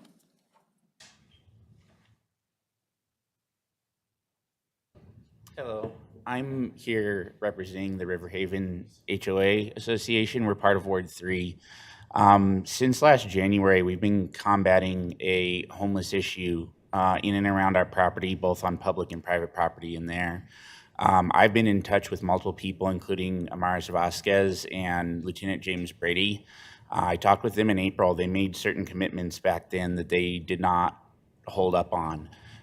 They also frequently ignore emails that I send them, and the last email that I sent to the Ward 3 email address about this issue was also ignored and not addressed. As of even this morning, we have 2 more camps that have come up around us, and what's happening right now is they deposit drug paraphernalia, human fecal matter, and they start fires in the brush of the wash and the public property around there. In addition to that, they use bathrooms by our neighborhood as personal showers, laundry areas, bathroom areas. And I confirmed with the police lieutenant that those are supposed to be off limits and against the law overnight. In previous times, when he was our direct representative, he had those bathrooms locked, and that was a commitment he made to me in April, but that hasn't happened yet. I think locking those will heavily reduce it, but outside of that, you have a business center, you have an elementary school, and you have a neighborhood all in this area, and these people bring in drug deals, drug paraphernalia, and they generally do not keep the area clean. And the only people I ever see cleaning it up are volunteer groups that are packaging up trash down there. And then we're approaching the winter time right now with Christmas coming up, and we've had a constant problem in our neighborhood with porch pirates.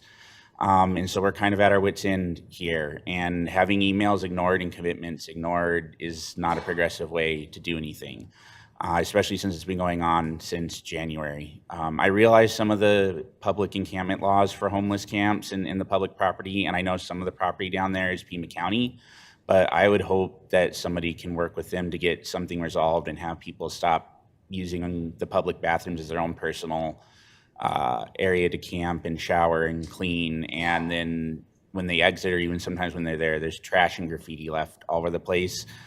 The only other thing I'll mention is I keep seeing graffiti that relates to a group called the Goofs. I don't know if you guys have heard about that at all. But that's what I see in my general area. When graffiti does come up, things are labeled as somehow owned by or occupied by the Goofs. So that's all I had. Thank you guys for your time. Thank you, Mr. Steele. Mr. Manager, can we make sure that Amaris Vasquez follows up on these issues?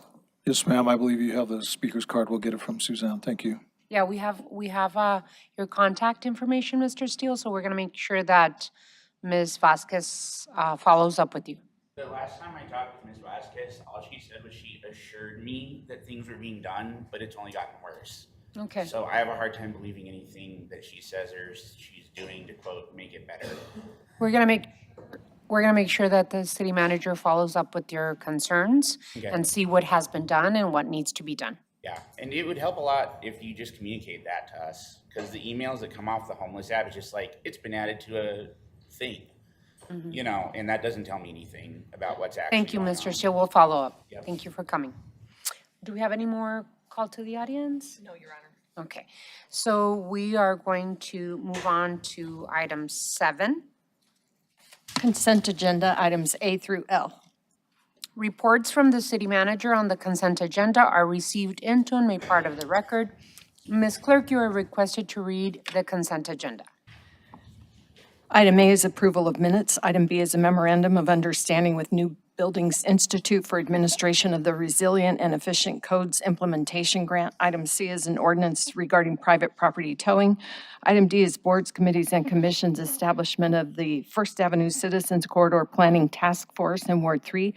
Item E is a loan agreement with the Water Infrastructure Finance Authority for the Northwest Well Treatment Facility. Item F is an intergovernmental agreement, IGA, with the Arizona Healthcare Cost Containment System Administration Access and the City of Tucson for federal matching funds for supplemental payments to disproportionate share hospitals, DSH, at Tucson Medical Center, TMC, for the period of October 1st, 2021 through September 30th, 2022. Item G is an intergovernmental agreement, IGA amendment with the Arizona Healthcare Cost Containment System Administration Access for federal matching funds for graduate medical education, GME programs at Tucson Medical Center, TMC. Item H is a final plat, S21057, Bella Tierra Phase 3 and FLD subdivision lots 1 through 78. Item I is a final plat, S21066, San Jose subdivision lots 1 through 3. Item J is a final plat, TD DIV 0523060, La Vida at Savano.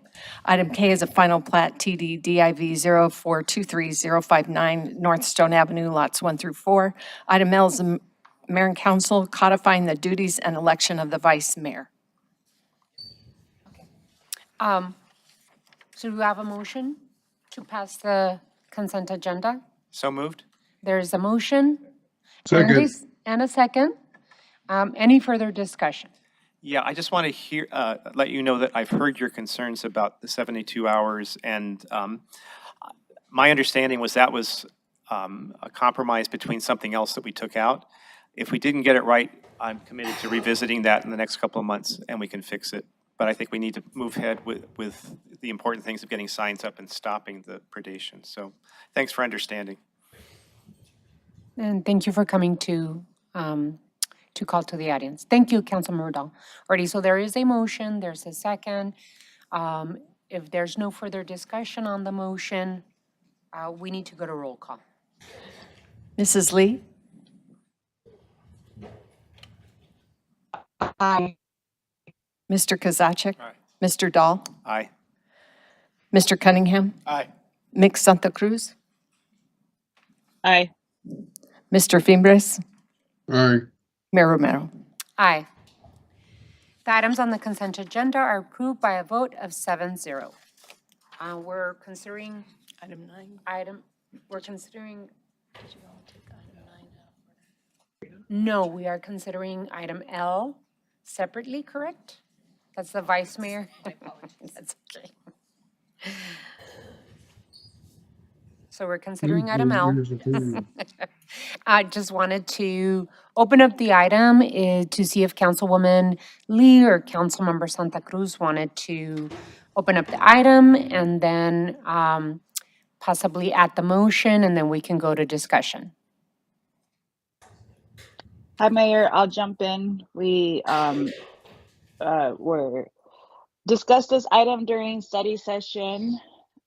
We have been talking about this for over a year now as part of our good governance efforts and making sure that we're codifying some transparency, some responsibilities to the role of vice mayor.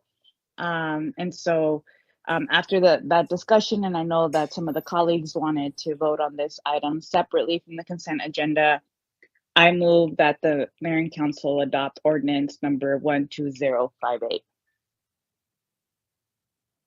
There is a motion. May I have a second? I'll second it. There is a motion and a second. Any further discussion on this item? Councilmember Dahl? Thank you, Mayor. We discussed this earlier today at study session, and I was concerned about some of the wording. I've talked to my colleagues and staff since then, and I think this is workable. If it doesn't work, we can revisit it again, but I think it puts in place some things that I'm not quite sure if they're going to work out, but maybe I'm just misreading the wording. So I'm going to vote yes on this today. Thank you, Mayor. Councilmember Cunningham? Just one quick question. Are we codifying the actual day we pick the vice mayor every year, or do we have like 2 weeks of leeway?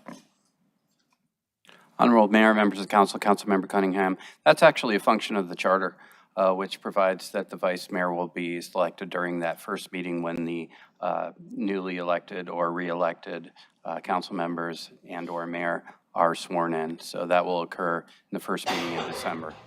So it codifies that, but it's already a requirement under the charter. Cool. Well, I just want to add a couple of comments on this item.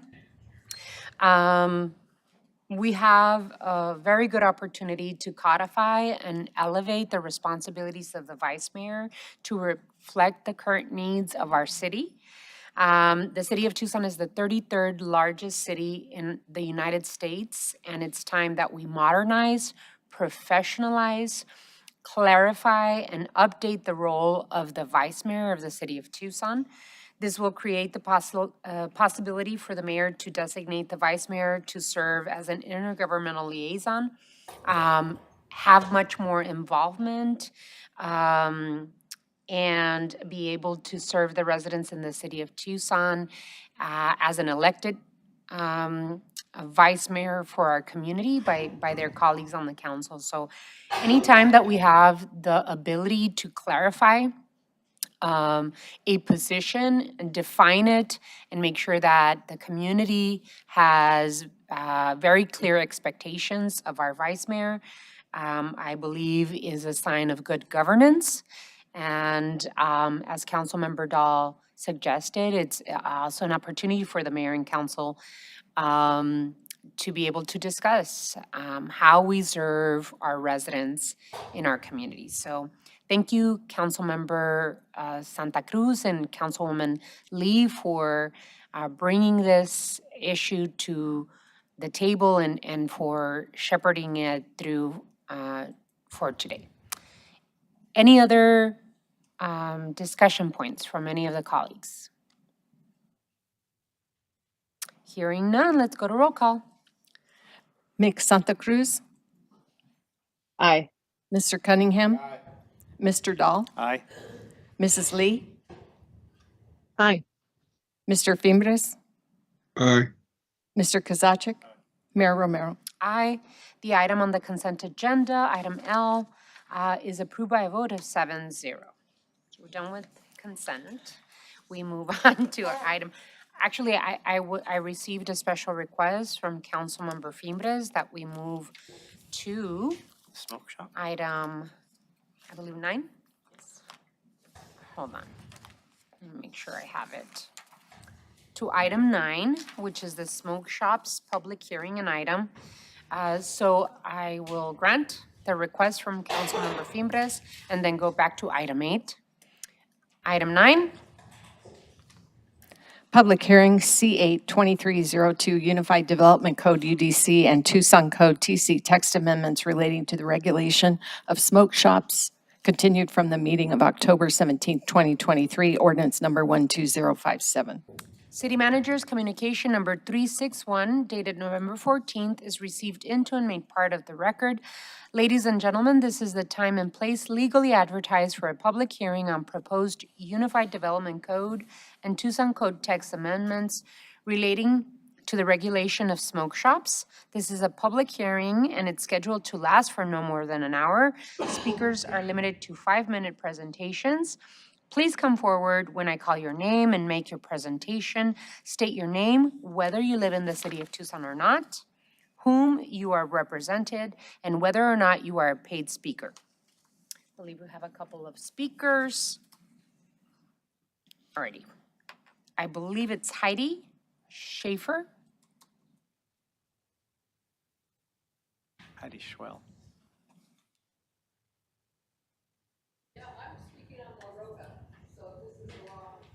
Oh, yeah, this is the wrong one. We will note that.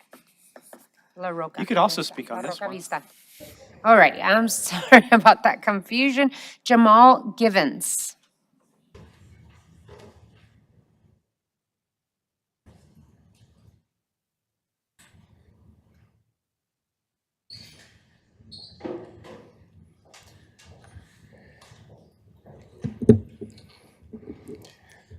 Hello, Mayor and Council. My name is Jamal Givens. I do not live in the city of Tucson. I am not retained, but I am the president and CEO of LPCAN-C, which is a nonprofit organization that focuses on prevention of substance use and misuse and promoting mental health and wellness, and we empower youth. We're here today, and we've spoken with you probably over the last year now, working with Captain Peterson, and definitely a huge thank you to Councilmember Fimbres and his staff, Mark, for helping us to navigate this process. We came before you a while ago with some youth. They do send their regards. They are studying as we support them in doing that. Some of them that were with you before actually are attending University of Arizona now. So they graduated and are doing positive things. So just a reminder of why we're here about the smoke shops. One of the things that we recommended was that there would actually be a fully implementation of 11703, which was signed in October 2019, which was about checking IDs, having signage around not buying or not selling to people under the age of 21, and using application funds to do compliance checks. Those have not been occurring. And again, this is something that you all signed in to law or in effect in 2019. The youth came to you and shared with you that we wanted to look at the change of hours of operation, looking at the density of these smoke shops also, and again, the inspections. I spent a lot of time in the meetings with planning and zoning, and they did a really good job of having those conversations around density. It's always challenging in having those conversations, but what they put forth, I believe, is it's okay. It's okay. We'll take it.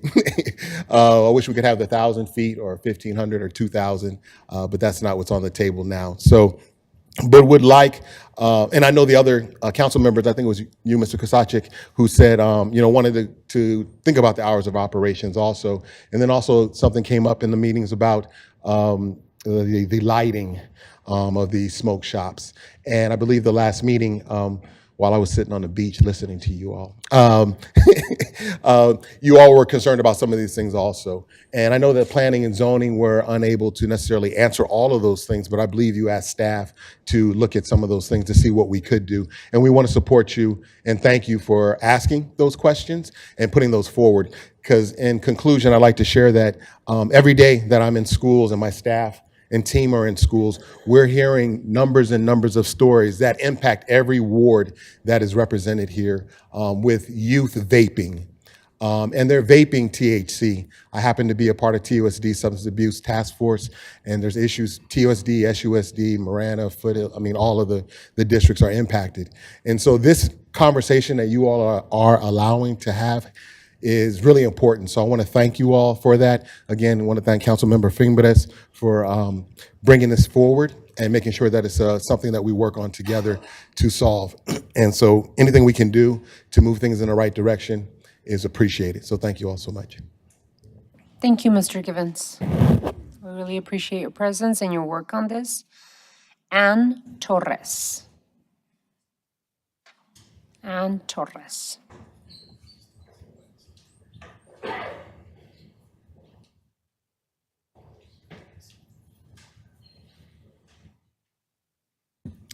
Good evening, and thank you again for allowing me to speak to you. My name is Ann Torres. I do not live in Tucson, and I am a retained speaker for the Arizona Dispensaries Association.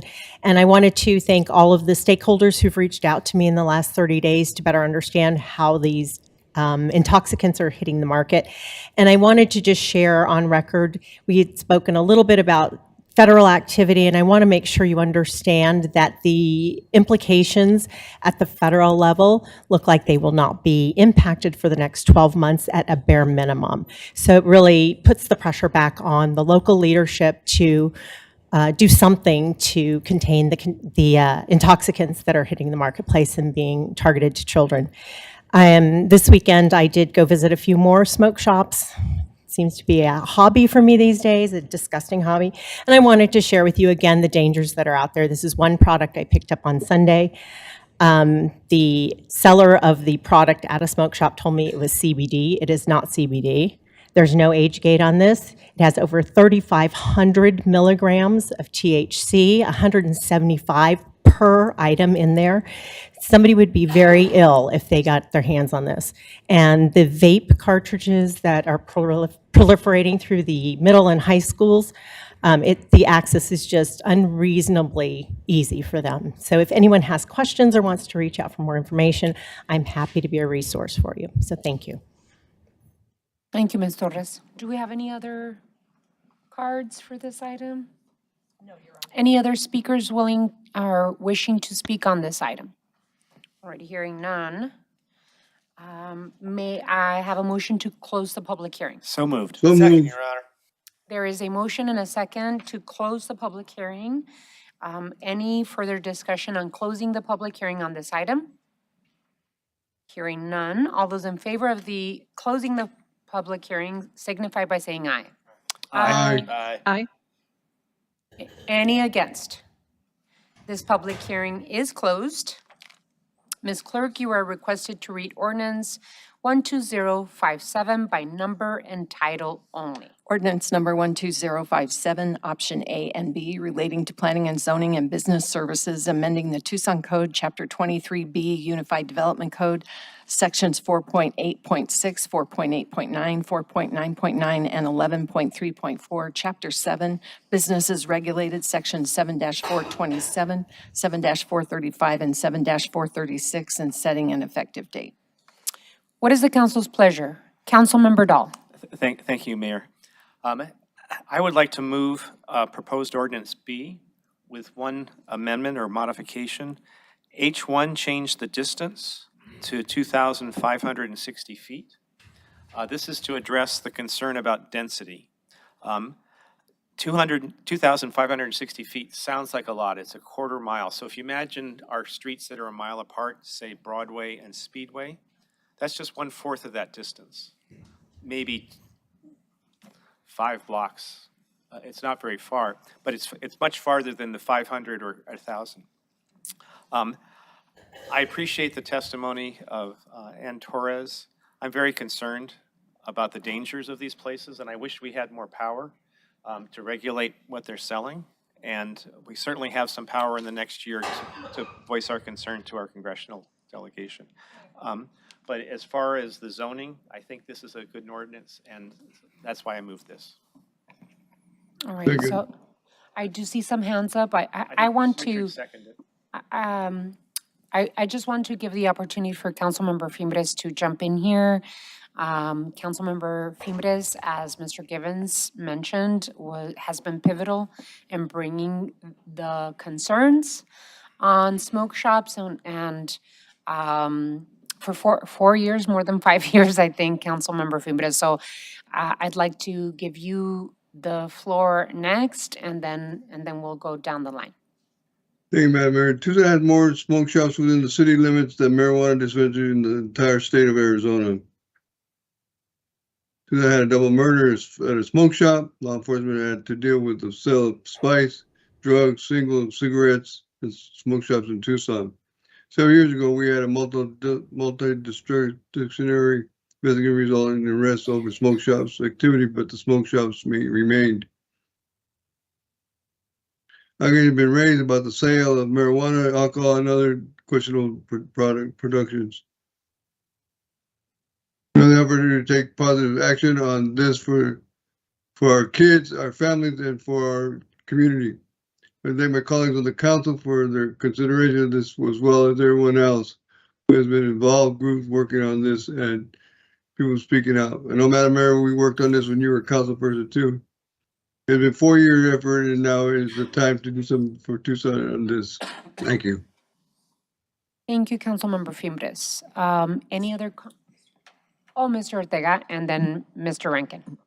Mayor, thank you. I just wanted to clarify, Councilmember Dahl mentioned 2650 feet, which he said, I think, was a quarter mile. I think he meant to say that's a half mile. I want to make sure that was clear. I figured you meant that. I just wanted to clarify that. Thank you, Mayor. Yeah, sorry. And with respect to that change, I just want to be clear if that new separation distance is for separation from smoke shops, from other smoke shops, Yes. and/or with respect to separations from schools, which in the ordinance proposes is 1,000 feet. Just between smoke just shops. each one. Yeah, Thank just you. Between smoke shops. Thank you. And thanks for catching my mistake. And I apologize too. I meant to honor my fellow council member Richard Fimbres for his work on this, and in fact, I was making the motion in coordination with him and his staff. That's excellent. So, Councilmember Cunningham, Mine's really quick. Vice Mayor, and then Councilmember Santa Cruz. I just want to congratulate our 30th best rated management team because we've now, and you, Councilmember Dahl, because we've now stated the length of a half mile wrong 3 times. It's 2,640 feet, everybody, isn't it? Yeah, 2,640, 5,280, right? 5,280 divided by 2 is 2,640. I think we got 2,560, 2,650. We were all over the place, man. So it's 2,640. Just want to make that clarification. Alrighty. Vice Mayor and then Councilmember Santa Cruz. Yeah, I want a clarification also on what's included in this. We also had 2 items, proximity to parks and hours of operation. So with respect to parks, what are you proposing? The motion, and I'm open to changes. 1,000 feet from public, private, or charter schools, 500 feet from a public park. The hours of operation are from 7 a.m. to 10 p.m. Okay. So I would like to, for friendly amendment, to increase the parks to 1,000 feet as well. With respect to hours of operation, limiting the hours is not going to affect existing shops, but it might serve as a deterrent to new ones opening up, so if they figure that they can't compete after hours. And so I would say let's limit the hours as well. And that's I believe incorporated the in your motion has That's the. incorporated in your motion. Yeah. mhm. Yeah.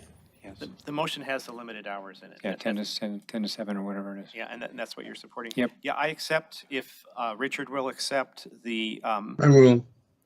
public park. I do, Kevin. Thank you. And Honorable Mayor, members of the council, just to clarify, the motion was option B or ordinance B, which does include the hours of operation restriction as well. One just clerical correction I want to read into the record about the definition. There was discussion at the last council meeting about the definition that it didn't, we wanted to make sure it captured what we all think of as smoke shops and not gas stations and some other things. And so the new definition is that any establishment in which the area used for sales or display of tobacco products consists of 15% or more of the total sales area of the space. So that's that last word, sales, was inadvertently dropped off in the last iteration. So. And finally, Ms. Torres, I do have a question for you, but I can't ask it because of the way this was agendized. So after we're done voting, I'm going to come out and ask you out there. Alrighty, so I know that Councilmember Santa Cruz is on queue. Councilmember Santa Cruz. Hi, yes, hi, Mayor. I also wanted to acknowledge the work of Council Member Fimbres and meeting with shared, Ward 5 and Ward 1 neighborhoods for a number of years, and also your work in the past on this. So thank you all so much. It's long overdue. I did have a clarifying question for our city attorney in regard to the new definition of smoke shops. The new definition states that a smoke shop is any establishment in which the area used for sales or display of tobacco products consists of 15% or more of the total sales area of the space. We know that a lot of smoke shops, the majority of the space is not only used for the sale or display of tobacco products, but also other types of smoking products like pipes and other just other drug-related paraphernalia. And so does this term, like tobacco products, encompass those types of smoking products?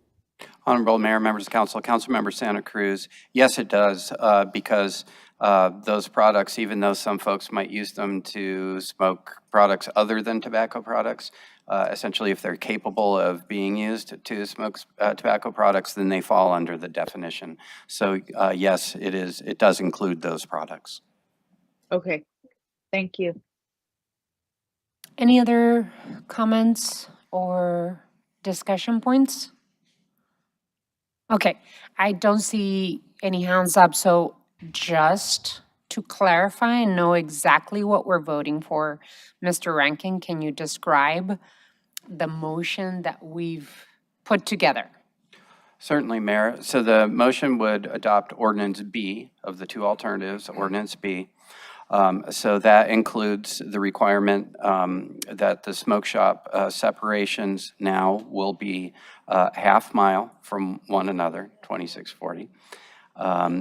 The 1,000-foot separation from schools, and as amended, 1,000 feet from public parks, and will in fact include the limitation on hours of operation such that it's limited to 7 a.m. to 10 p.m. And in addition, the clerical correction on the definition. Got it? Alrighty. I believe we have to go to roll call. Let's go to roll call on this. Mr. Cunningham? Aye. Ms. Santa Cruz? Aye. Mr. Kozaczek? Aye. Mrs. Lee? Aye. Mr. Dahl? Aye. Mr. Fimbres? Aye. Mayor Romero? Aye. Ordinance number 12057, as amended, passes by a vote of 7-0. Thank you all so much for your work. Thank you all. And so we move on back to item 8. Let me me find my space. Okay. Item 8. Public hearing, appeal TPMCA 0923-001, T22SA 0479, 5259 East Fort Lowell Road, HRX to zone Fort Lowell Historic Preservation Zone in Ward 2. And that's it. Alrighty, City Manager's communication number 360 dated November 14th is received into and made part of the record. Ladies and gentlemen, this is the time and place legally advertised for a public hearing on an appeal of the Planning and Development Services Director's decision on a proposed project in the Fort Lowell Historic Preservation Zone. The applicant is Elaine Hill on behalf of the Fort Lowell Historic Preservation Zone Advisory Board. So I believe we will first summarize the procedural questions presented in this case. Honorable Mayor, members of the council, this is an appeal from the Planning and Development Services Director's decision with respect to the subject application, approving the application with a series of conditions that attach to it. This is an appeal that's brought by the advisory board, as described by the mayor. The advisory board does have standing to bring appeal from these types of decisions, which then come to the mayor and council for review and determination. The mayor and council have the option to uphold the director's decision, which would have the effect of denying the appeal and keeping the director's decision and those conditions in place. The mayor and council could, following the appeal, could reverse the director's decision and grant the appeal, which would remove the approval that was secured through the director's decision. A third option is that the mayor and council can modify the decision of the director by upholding the approval by adding additional conditions that the mayor and council believe were necessary to preserve the intent of the code. In deciding this case, the mayor and council can consider the record that has been provided in the proceedings beforehand, all the information in the packet, as well as the testimony and comments of any of the speakers that appear during the proceeding today. Ms. Clerk, do you want to read the appeal process or should I? Okay, what I'll do is I'll describe the appeal as follows, or do you have it? That's okay, I can describe it. That's fine. I will describe the order for the appeal. It is as follows. The appellant, Elaine Hill, from the Fort Lowell Historic Zone Advisory Board, will speak first. The applicant, Kaylin Norgood, on behalf of CNH Home. A rebuttal by the appellant and applicant if time remains. A public hearing for other persons desiring to address the mayor and council, which will have 5 minutes each. A response from the Planning and Development Services Director, if there's any. And then the mayor and council may direct any questions to the parties appearing before them or any other persons who have relevant information in order to establish the reasons for the decisions. And then the mayor and council may discuss the case or act on it. Additionally, the time limit for argument is 10 minutes for each side. The parties may use that 10 minutes either indirectly or directly to address to the council or in rebuttal, and can divide it in any way they choose. However, the limit is 10 minutes. So, is the appellant present? Ms. Elaine Hill.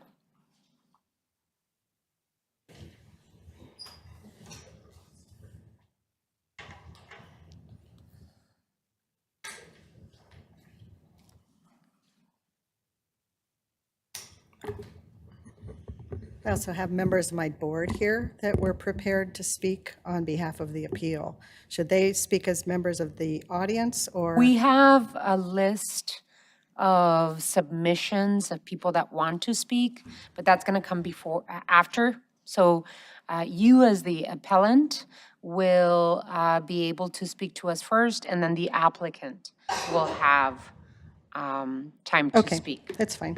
Okay, thank you. Thank you for taking the time to hear our appeal tonight. We have several members of the board here, and if people will just raise your hand if you're here on behalf of Fort Lowell, that's the audience, and 3 members of our board are here.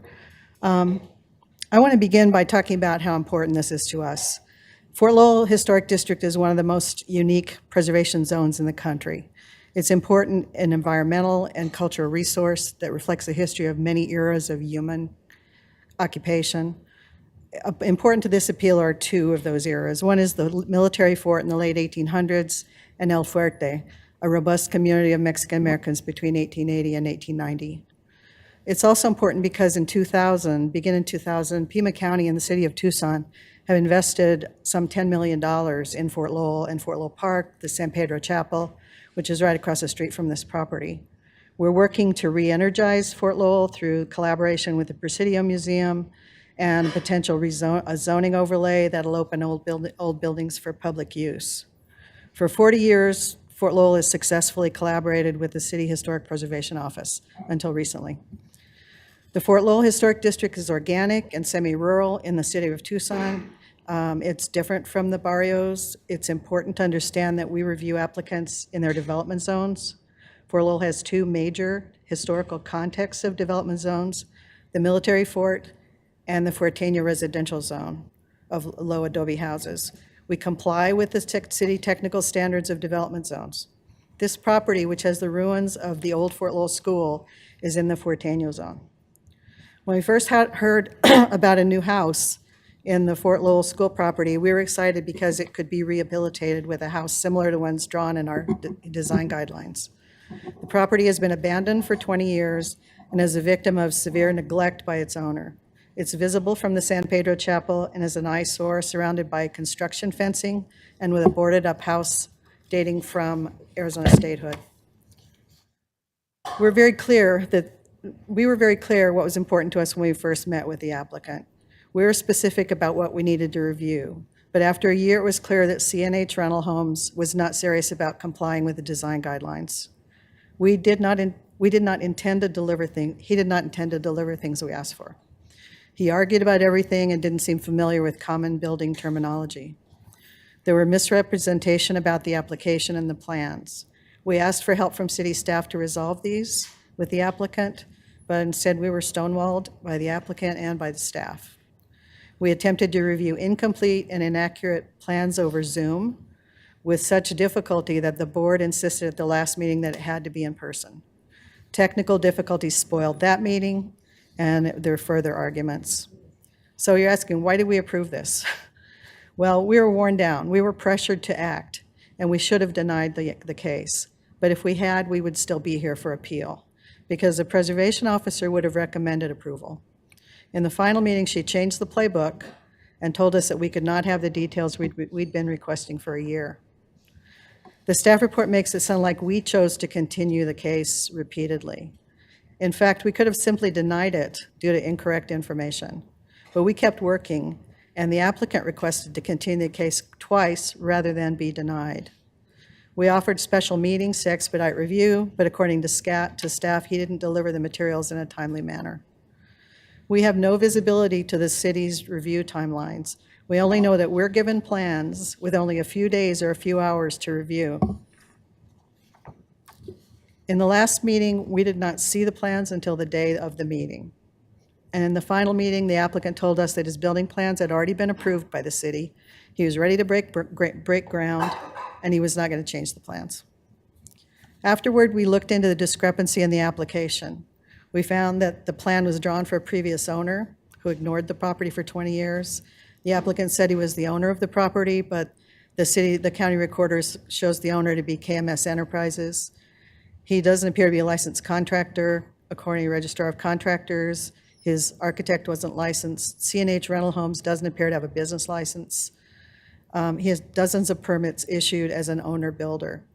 This may be common practice in the city, but it began to explain to us why we couldn't make progress with the applicant.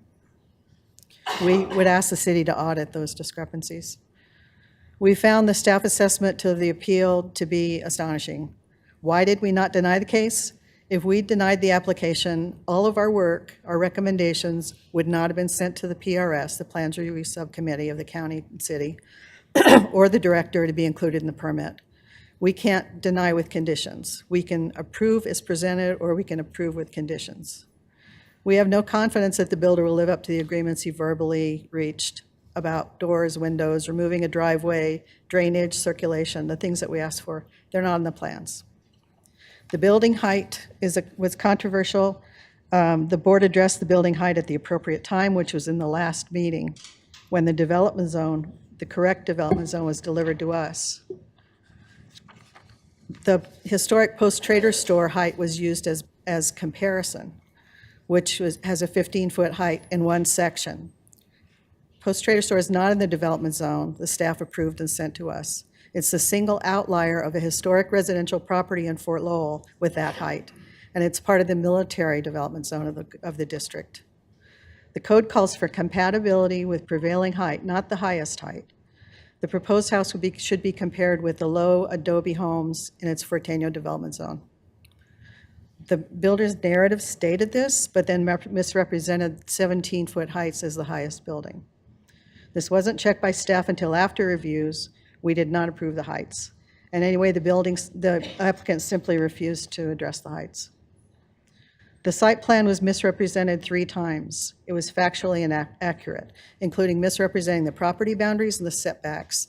They produced a 2006 survey instead of providing a correct one from 2003. Mr. Norgard blatantly misrepresented Fort Lowell's concerns to the Plans Review Subcommittee during its review. The building mass at 4,600 square feet is far larger than the adobe houses in the development zone. It's hard to imagine that this house will be built as presented. The neighbors to the north are concerned about septic fields that are 5 feet away from their property lines and serve 6 bathrooms. The neighbors to the east are concerned about drainage and flooding. The historic teacher's house next door is already flood prone. The staff report now says that landscape grading, pedestrian circulation are not in our purview. In fact, review is entirely appropriate according to our design guidelines. Staff would arbitrarily decide now, after the fact, that it's outside our purview is incorrect, and we believe it's a violation of the technical standards.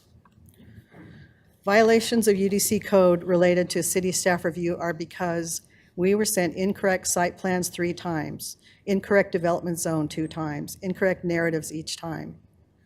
We requested to see staff review of the plans. We requested to see the actual staff reviews of building plans, including drainage and grading related to construction, because of those discrepancies and misrepresentations. The idea that building plans are withheld from a city-appointed board tasked with design review is outrageous, especially when the applicant says he's ready to break ground. So yes, we had tried to avoid appeal. We talked to the deputy director of PDSD. We talked with Ward 2 about our concerns. We realized we had no choice except to appeal. And I can tell you it's been a struggle for everyone. We ask that you deny this permit. Thank you. Thank you, Ms. Hill. Is the applicant present? Kayleen Norgard? Good evening. Good evening. You have 10 minutes. Okay. You can use it all at once, or if there's a rebuttal. Yeah, well, I mean, so I go through the process to build a home in the historic neighborhoods. I've done it before, so I'm kind of aware of the process. So to make this one easier, I decided to build a home that was actually in the Fort Lowell Historic Preservation Zone Design Review Guidelines. It's actually the same house that's in there. And there's particular guidelines that I have to go. All my guidelines are 100% within these guidelines. Everything we're building, 100%. I'm not trying to build anything out of the box. I'm building a house that's actually a picture of the example. Everything I do has to get filtered through PDSD, the city, before I can even go into a meeting. So as far as what she sees or what she doesn't see, I have no clue. I know I'm given a checklist of things to provide before I can even get into a meeting. So all those things were done. This is a 10-month process already. They approved it. We're talking about some basic window designs, a height which is clearly stated that in there, that the height can be, which I'm actually a foot lower.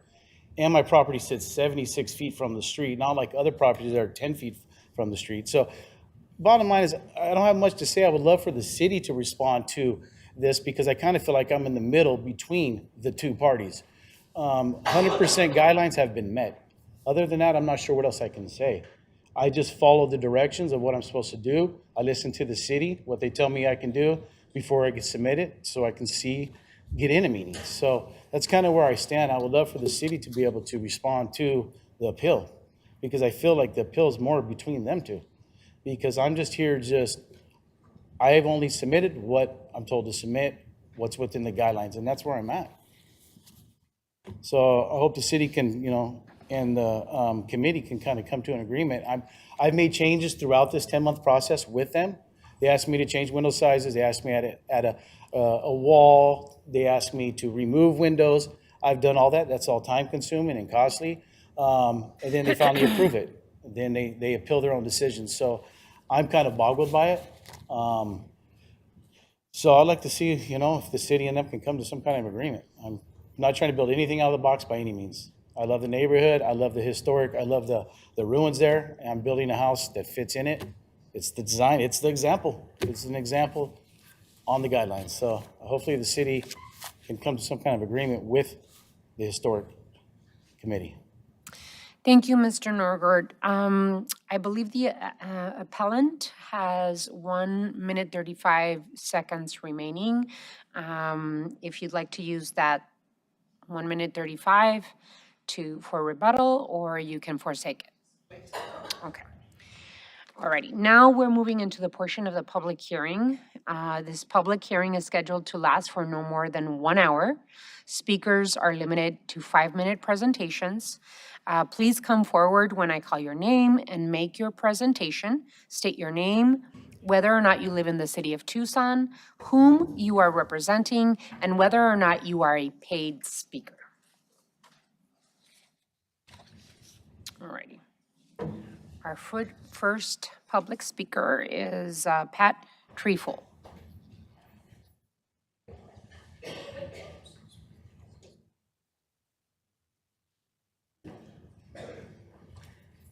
Thank you, Mayor and City Council. My name's Pat Treeful. I live in the city. I'm not hired by anybody. I'm the president of the Old Fort Lowell Neighborhood Association. And I simply want to say that the association unanimously supports the appeal. Plain and simple. Thank you. Thank you, Ms. Treeful. Chris Jack.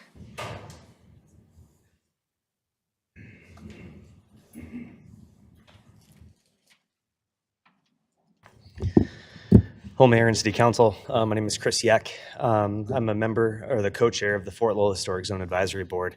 When you drive north on Swan, passing Grant, and you're going to make a right turn into Fort Lowell, every 10 feet or every 100 feet you go, it seems like you go back 10 years, right? So when you get to where the property is at, you're in the 30s, the 40s, the 50s, right? You get this true sense of place and sense of history. There's a gravity about Fort Lowell and that this project is not compliant with.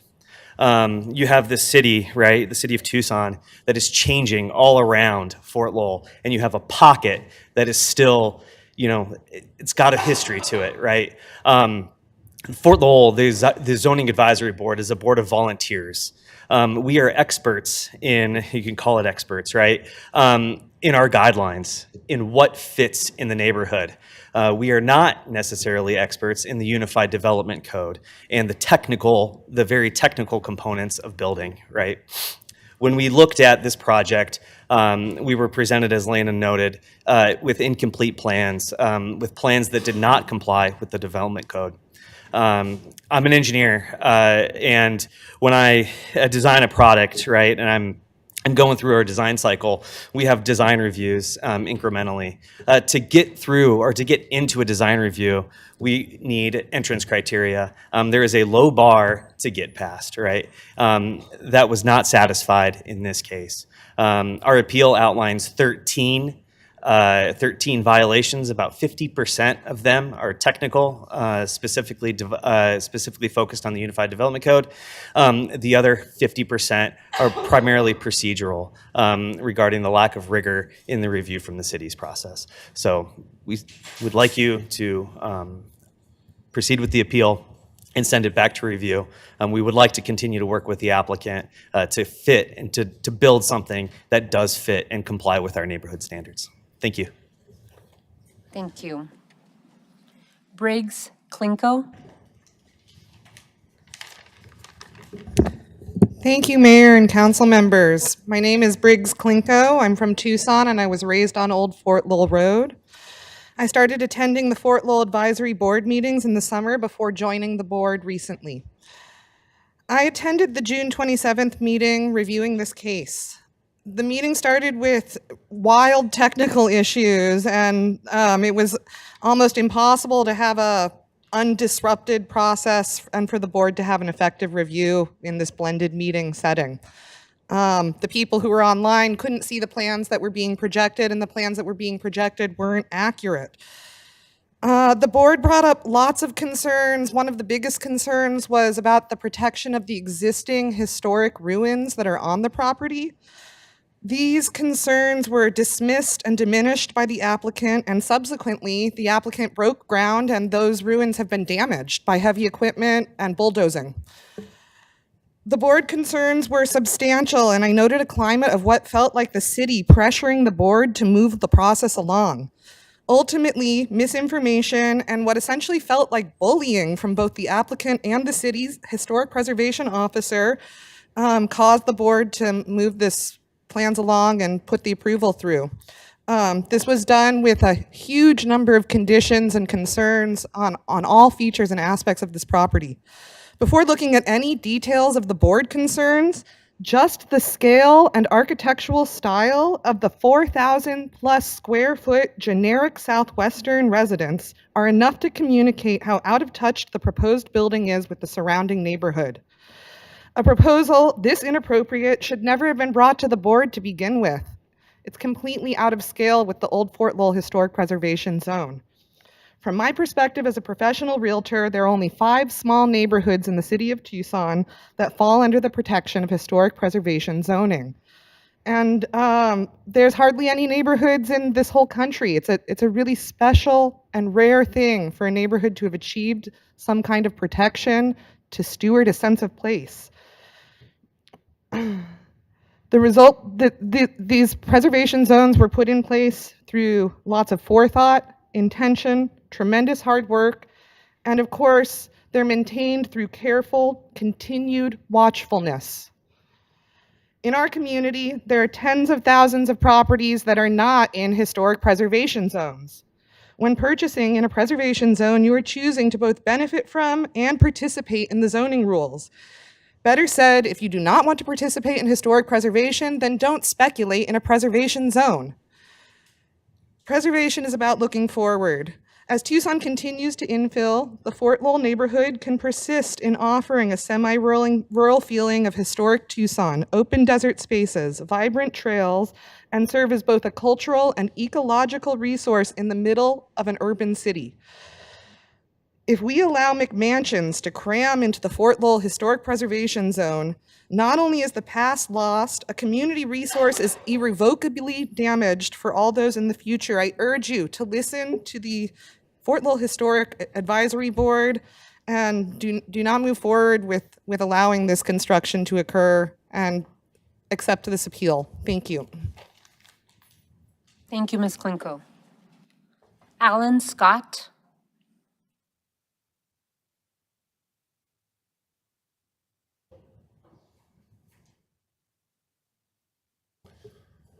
Madam Mayor, council members.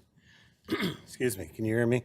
My name's Alan Scott. I live in the development zone. I've lived in the historic preservation zone for, I guess, about 40 years now. And I was asked, I'm not on the board, I was asked by the board to assist them in reading plans and just being able to interpret what is on the piece of paper. And a number of iterations of the plans were submitted, but there are two that are, I think, worth summarizing. In the first place, on page 3 of the mayor and council communication, under the director's decision, there are 10 conditions listed for this approval. Now, to summarize that, when we asked to see the drawings that we were repeatedly assured had been approved and reviewed by the city, we never saw anything that was in the way of a review comment or a request for resubmittal. But we were finally able to get the plans that were listed on the code side as having been reviewed and passed. That set of plans was drawn in dated 11/23/22. So that's a little close to a year ago. And it was represented the earliest renditions of the project as it had been presented prior to some of the adjustments that the applicant had acquiesced to. The final submittal we received was on May 15th of 23, and that one actually did include many of the stipulations that the applicant had acquiesced to. However, if you compare the two sets of drawings to the approval letter and the 10 conditions, there are parapet height must conceal mechanical equipment is not met on the approved, that's the 11/23/22 drawings, nor is it met on the 5/15/23 drawings. The location of the mechanical units was one of the conditions from the director, and that was shown on the 11/23/22 drawings, but it was not shown on the 5/15/23 drawings. The height limit of the tallest parapet equal to or not greater than the post-trader, that is a question of whether or not the post-trader is in the development zone. It's not in the development zone that was provided to the board. There was a stipulation to reduce the windows on the south elevation to, I think, 32 inches by 60 inches rather than 48 inches by 60 inches. And that was agreed to verbally, but it was not met on the 11/23 drawings, nor was it met on the 11/22 drawings, nor was it met on the 5/15/23 drawings. There was a request for a preservation and drainage plan regarding the ruins, and it was not shown on the plans marked approved. That's the 11/23/22 plans. And there is some grading on the 5/15/23. It asked for submittal of information on long-term ruins preservation, and that was not shown early on, nor in the subsequent plans. The stipulation 7 was elevation and installation detail of ruined fencing. It was shown pictorially as a split rail fence throughout the process, but then on the 5/15/23 drawings, it showed steel bollards around that. It says here, number 8, delete reference to future perimeter wall. Yes, that one was met. You need to come to a conclusion, Mr. Scott. I'm sorry. The accurately showing the property line and the existing adobe perimeter wall, that has been met. And then the other 10th was obtain permits within 1 year. That's neither here nor there. Just to say that of the 10 conditions, we have not, the board has not seen any set of drawings that complies with the 10. Thank you, Mr. Scott. Dr. David Hill?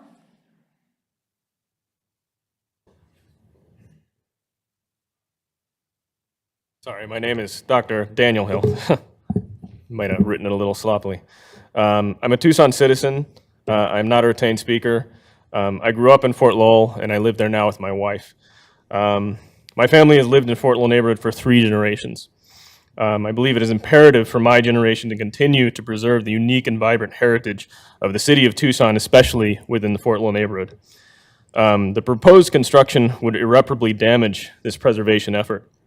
It would not only loom as an eyesore in a unique and beautiful historic community, it would set a precedent that the city of Tucson will allow zoning non-compliant and historically incompatible construction to infiltrate its most sacred historic areas. As a Tucson native, I am deeply concerned about its future and preserving its rich legacy. If this project is permitted, it will serve as a mar on that legacy. And that's all I have. Thank you so much. I'm sorry about that, Dr. Daniel Hill. Just to remind the speakers, please let us know if you're a resident of the city of Tucson and if you are a retained speaker, and add your name, please. Mr. Greg Clark.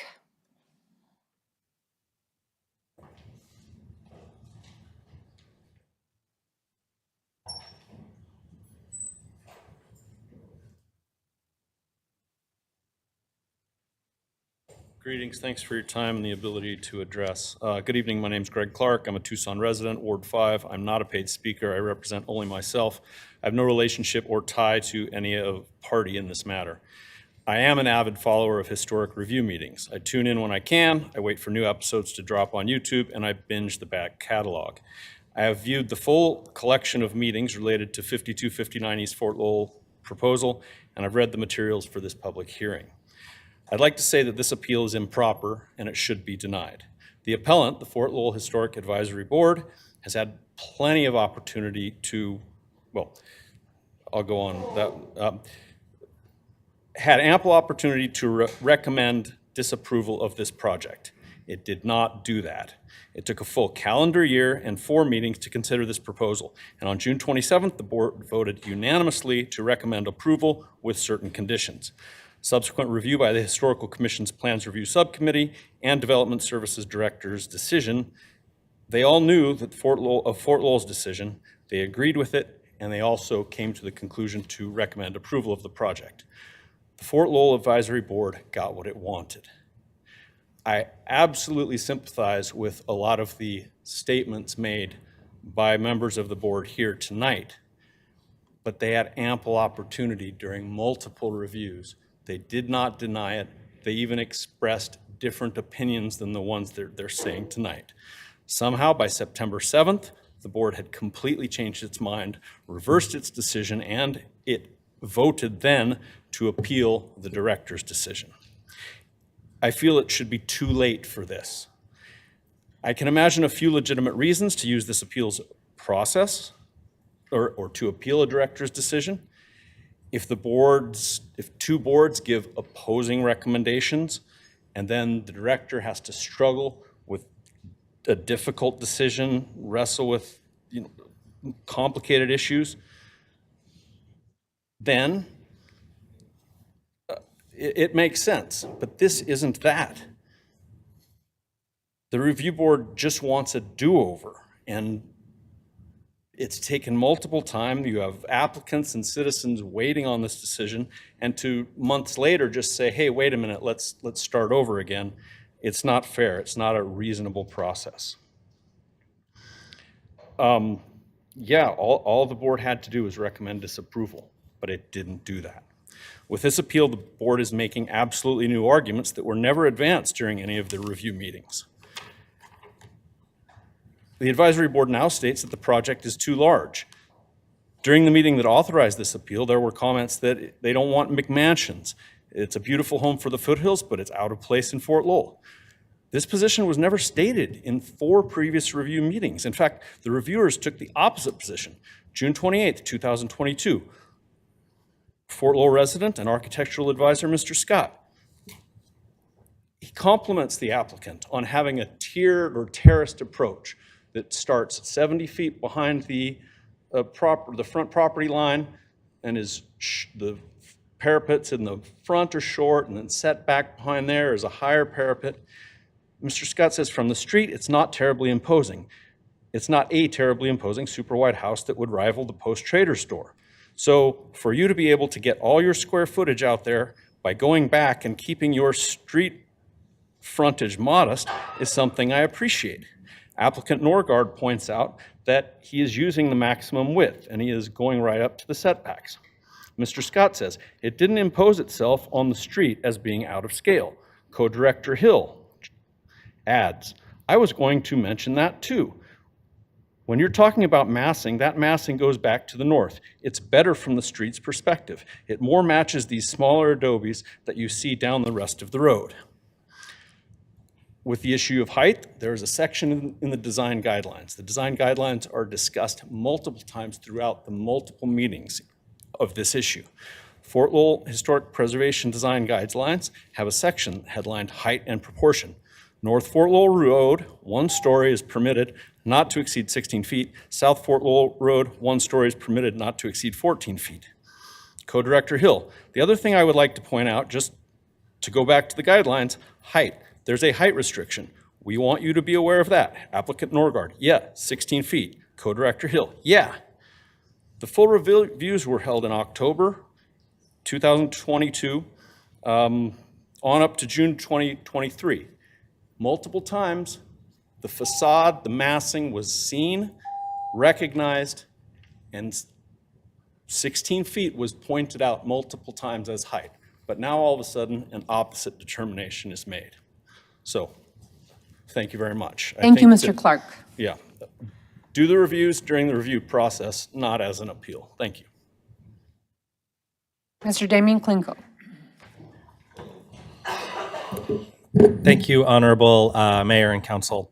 Damien Klinko representing the Tucson Historic Preservation Foundation, and I'm a resident of the city. Several months ago, the chair of the Fort Lowell HPZ Advisory Board sought our assistance in the matter, which really has grave implications for the cultural and historic fabric of our beloved city.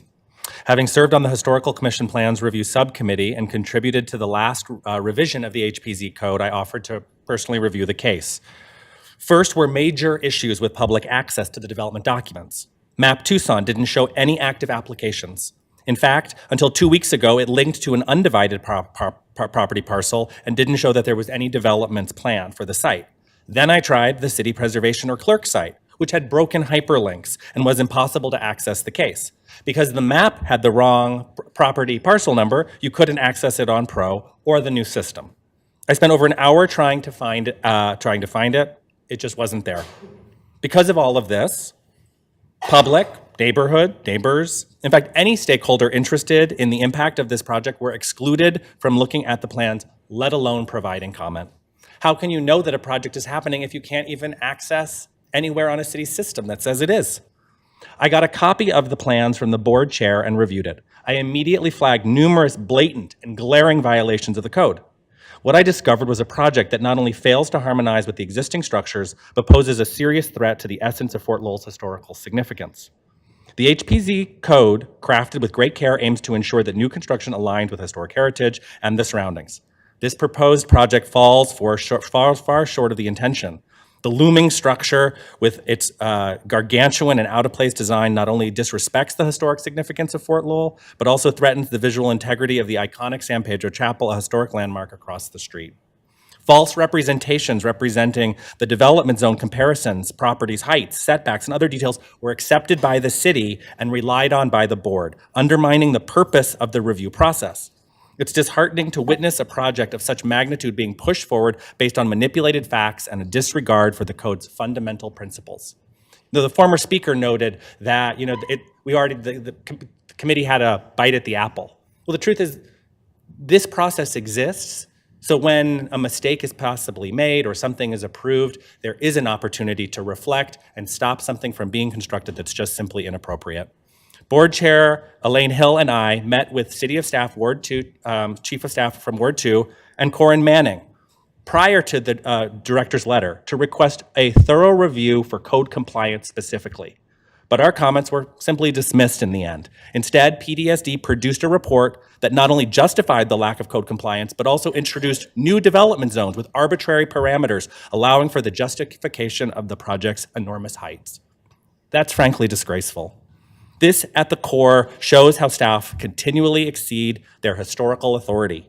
The approach is fundamentally at odds with the purpose of the HPZ code, which is intended to preserve our heritage and ensure developments are harmonious with their surroundings. Instead, we are witnessing an acrobatic staff defense to justify the lack of review in the first place and the construction of a monstrosity that threatens the very essence of this part of our city. I stand before you today urging you to consider the gravity of the situation. It seems like it's just a house, but it's exceedingly rare for a case to be appealed to this level. But it is the circumstances that warrants your attention. If this project is approved, it will irreversibly diminish Fort Lowell, rendering the HPZ designation frankly meaningless and effectively disenfranchising homeowners that have invested enormous amounts of money complying to the letter of the law in the HPZ. I implore you to approve the appeal and send this back to the drawing board. Let's ensure that it aligns with the code, harmonizes with the historical context, and contributes to the enhancement, not the destruction of Fort Lowell. Our duty is to protect our city's heritage for current and future generations. Thank you. Thank you, Mr. Klinko. Mr. Bill Cross.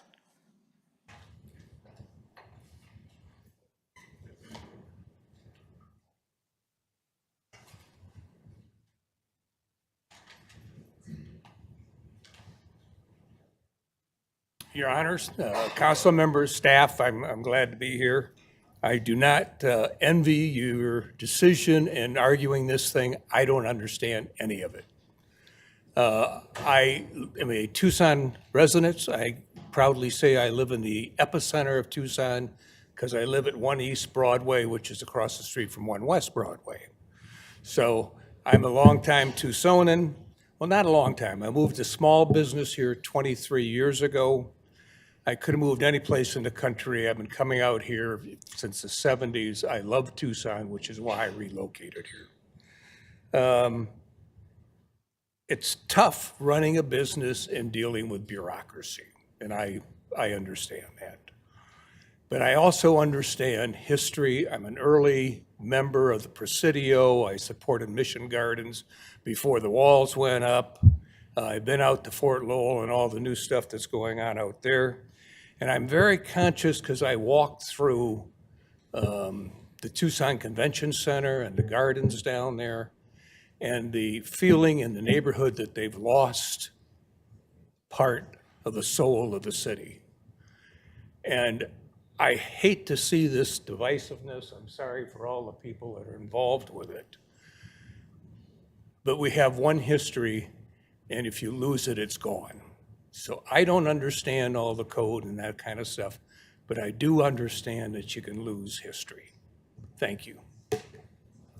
Thank you, Mr. Cross. This was the last card that I had. I don't know if there is anyone else that is interested in speaking in the public hearing that is in the audience right now. Alrighty, I don't see anyone. Ms. Hill, you still have 1 minute and 35 seconds. I don't know if you want to add anything else or your closing comments.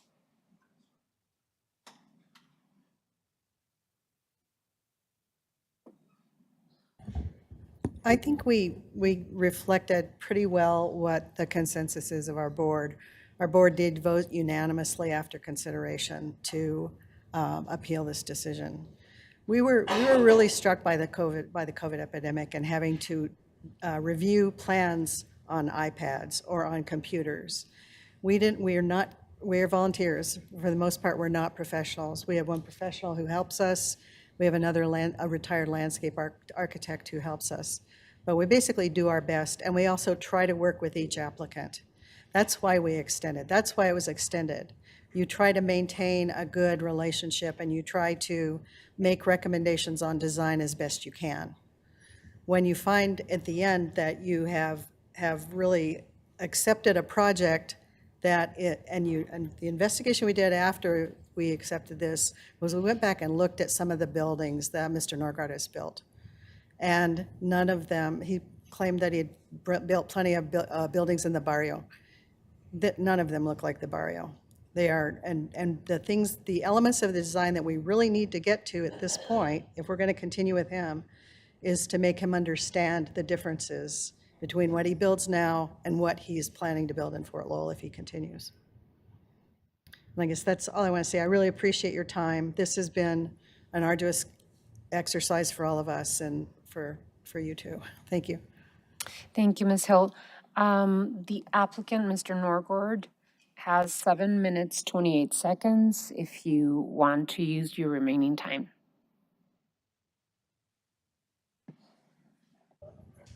I don't need necessarily 7 minutes, but I'm kind of hurt on some of the stuff, with building this mansion. The house is smaller than 3 of them within 4 houses from me. It's not, it's all within size. It's with the height I'm confused about. The houses that they're saying I'm building, not going to fit in the neighborhood, I'm very confused about. I'm building the house that's an example in the guideline book. I'm trying to keep it as close as possible. So I'm really confused on a lot of the stuff I'm hearing from the committee, because 10 months of meetings, none of this was brought up. I've done everything they asked me to do. If they had problems to this extent, why would they have me change a window on a house? Why would they have me why would they have me go see my architect and add a wall, remove these windows, remove that windows, if they didn't even like the house? This is new to me, this. So like I said, the whole process for me was to follow the rules, go through the city, get the permits. They give me a checklist and guidelines. I read through the guidelines multiple times, and I'm building the house that it was approved. And this is where we're at now. Very confusing to me. The house fits in perfectly in the neighborhood, according to the guidelines. And for what I try to build, I respect old neighborhoods. I've built homes in the barrios, and a lot of people love them. And they're all within the guidelines. So, I'm not here to build a house for them. I'm here to build a house for me within the guidelines. And I'm not trying to build anything out of the box by any means. So I'm not sure, but I do hope that the city can respond to a lot of this, because I do feel that I'm in the middle of it. So that's all I have to say. I appreciate your time. Thank you, Mr. Norgard. Is there anyone else in the audience wishing to be heard on this item? Already hearing none. I will need a motion to close the public hearing. Mayor, members of the council, just a quick note before closing the public hearing. Under the rules that apply for an appeal of this type, if in fact you close the hearing, then the code requirement is that you proceed to your decision tonight. If there is any desire to continue this item, and I'm not proposing or suggesting you do that, but I think you should know that the only way to do that is to continue it with the public hearing. And if you do that, you can't do it for more than 45 days. Okay. I want to make, I'm allowed to make a few comments before I make the decision to do that. There is a motion and a second on the floor, but after your comments, so we can always. I can just make a discussion on the motion, right? Yes. Let me make a discussion on the motion before we close the public hearing. First of all, I met with Mr. Norgard right before the appeal, because once it got filed, I'm not allowed to talk to him. I met with Fort Lowell right before the appeal, because once it got filed, I'm not allowed to talk to them either, which for me caused an extremely difficult situation, because I couldn't be hands-on to try to mediate it, which was really frustrating. The second piece is I drove the site multiple times, and it is my contention that, Mr. Norgard, your intentions are very honorable as far as what you're trying to do, but I don't think you really understand about OFL&A. This neighborhood is, it's essentially the birthplace of East Tucson. When Fort Lowell was built, it was a half a day's ride to the Presidio. It is something that goes back six to 8 generations in multiple homes. It is also, for those of you, I mean, Dr. Swan's house, Swan Road, that was an actual guy who lived in Tucson that is related to this neighbor. I mean, there's some things here that are very sensitive. Everything we've ever done, I'm actually surprised that on all the things that happened in Old Fort Lowell, we had a guy a couple of years ago buy a house, and he immediately decided to take on the neighborhood to the point that we ended up having to take his house from him. And it wasn't anything mean. It was just that he just didn't get it. He didn't understand where he was at. Nicest guy, but he didn't understand the dynamics of what Old Fort Lowell is. It is the most sacred piece of the historic East Side. It just is. And people have to understand that's what they're getting into. Now, when I met with Mr. Norgard, again, he said, look, I tried to use the house that was on the brochure. And I'm like, that's very admirable. But again, we're into the weeds about 10 feet, 11 feet, 9 feet, 15 feet. We're into the weeds about size of windows. We are definitely over the percentage coverage of the lot, especially from when we did the DR's design review board. So we're all these things are taking place. I'm inclined to just say, you know what, you got to start over. I'm inclined to say that. I think the neighbors would be really happy if I did that. And I think it would be it might lead up to that. But I think a part of me saying, I've looked at this developer in the eye, and I think that there's some work. I think there's workability there. I do. I mean, I know it seems really sour right now, but I want to put my faith in people a little bit. So I want to give the board and the developer a bite at the apple with PDSD facilitating, if possible. The only way to do that is to continue this.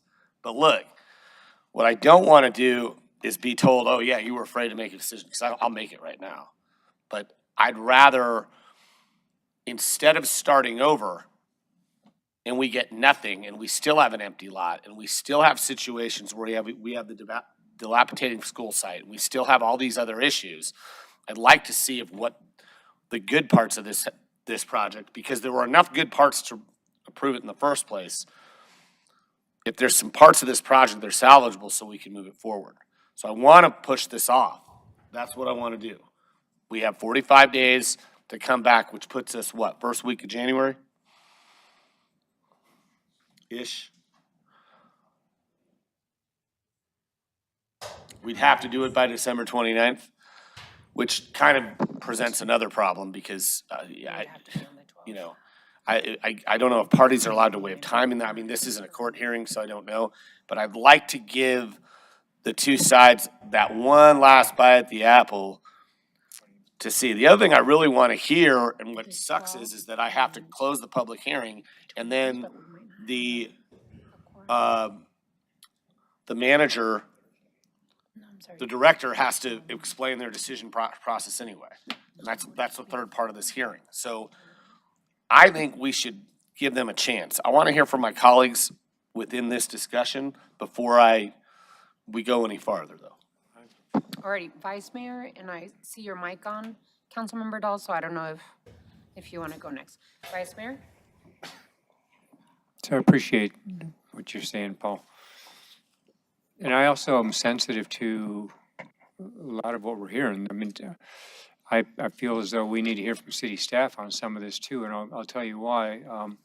First of all, to one of the speakers' comments, that we have a public process for a reason, and so it can drag out for some time, Mr. Clark. But there's a reason that everybody gets their day in court, and figuratively, and that's what this is. Fort Lowell Historic Development District, it's one of our 5 HPZs. We've only got 5 of these things, and therefore certain design rules apply. And what we've heard is that, I built to it, they approved it, no, they didn't, we went back and forth. The appeal lists certain aspects that they feel are out of compliance. The height exceeds that of the development zone. The design of front doors, gates, colors were never finally accepted by the board. The NPPO, the Native Plant Preservation Ordinance, drainage grading were never provided. No commitment to protection or preservation of the schoolhouse ruins was documented. And there are several others. I'm not going to read them all. So that exchange, and the exchange sounds like it was pretty combative, and it wasn't, and I guess we heard that some work already started and there was some damage to some of the structures out there. For instance, when the board said the development zone is incorrect, the packet has details as non-compliant buildings outside the development zone. Examples are incorrect. You should consider designs of contributing historic properties. The site plan shows incorrect property lines. I mean, that's a back and forth that really doesn't indicate that, yeah, we're gonna work on this collaboratively and find a solution. So I'm not trying to sit here and design the house or even take a position on whether or not they were compliant with it within the guidelines of the HPZ, but matching contributing structures from within the development zone is pretty basic stuff. And so I guess I'd like to hear from staff, because I'm inclined with Paul, if there's a way to come together, but I mean, staff has to be a part of coming together and designing development zones and really meeting the criteria that form the basis of the HPZ. This isn't just let's see if we can do the best we can in some, midtown neighborhood that doesn't have any designations. We've only got 5 of these guys. So maybe staff, you could respond to some of what you've heard, because you're kind of the monkey in the middle on this one. So Vice Mayor, I know that Mr. Ortega has something to add to this, and I do have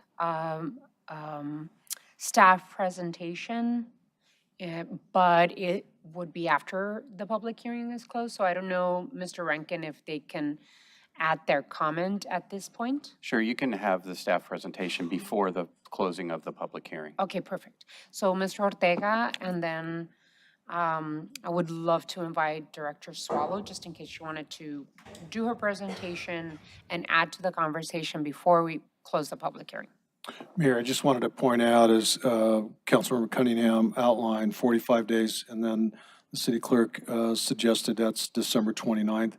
That means that it would have to be on the December 12th meeting.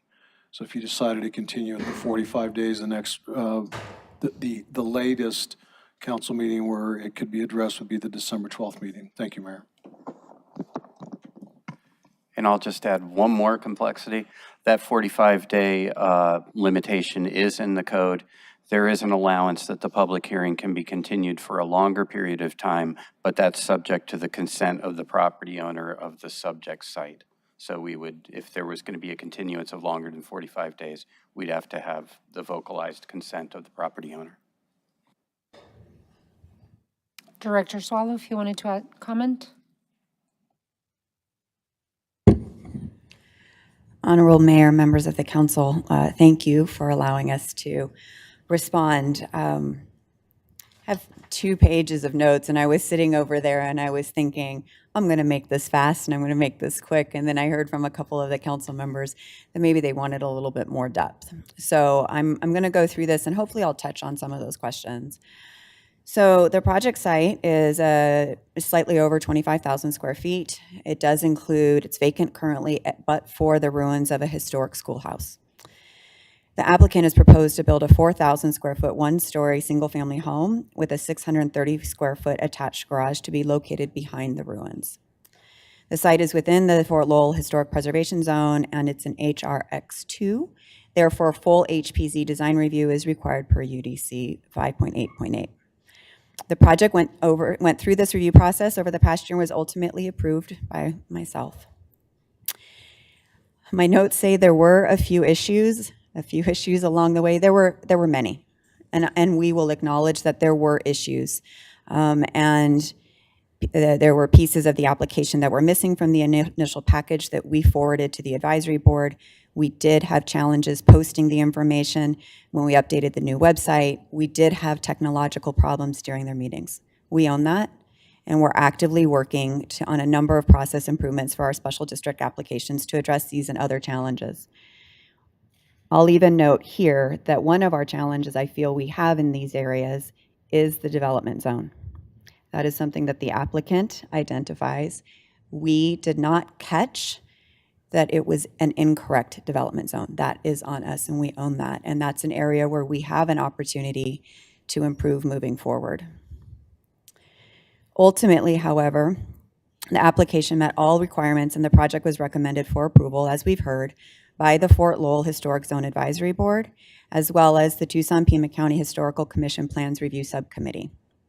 Each of the review bodies recommended a number of conditions to be placed on the project, nearly all of which were included in our conditions, my conditions of approval. I'm going to skip forward. As we heard from Mr. Klinko, a meeting did occur between Deputy Director Corin Manning and Chief of Staff for Ward 2 and Chair Hill.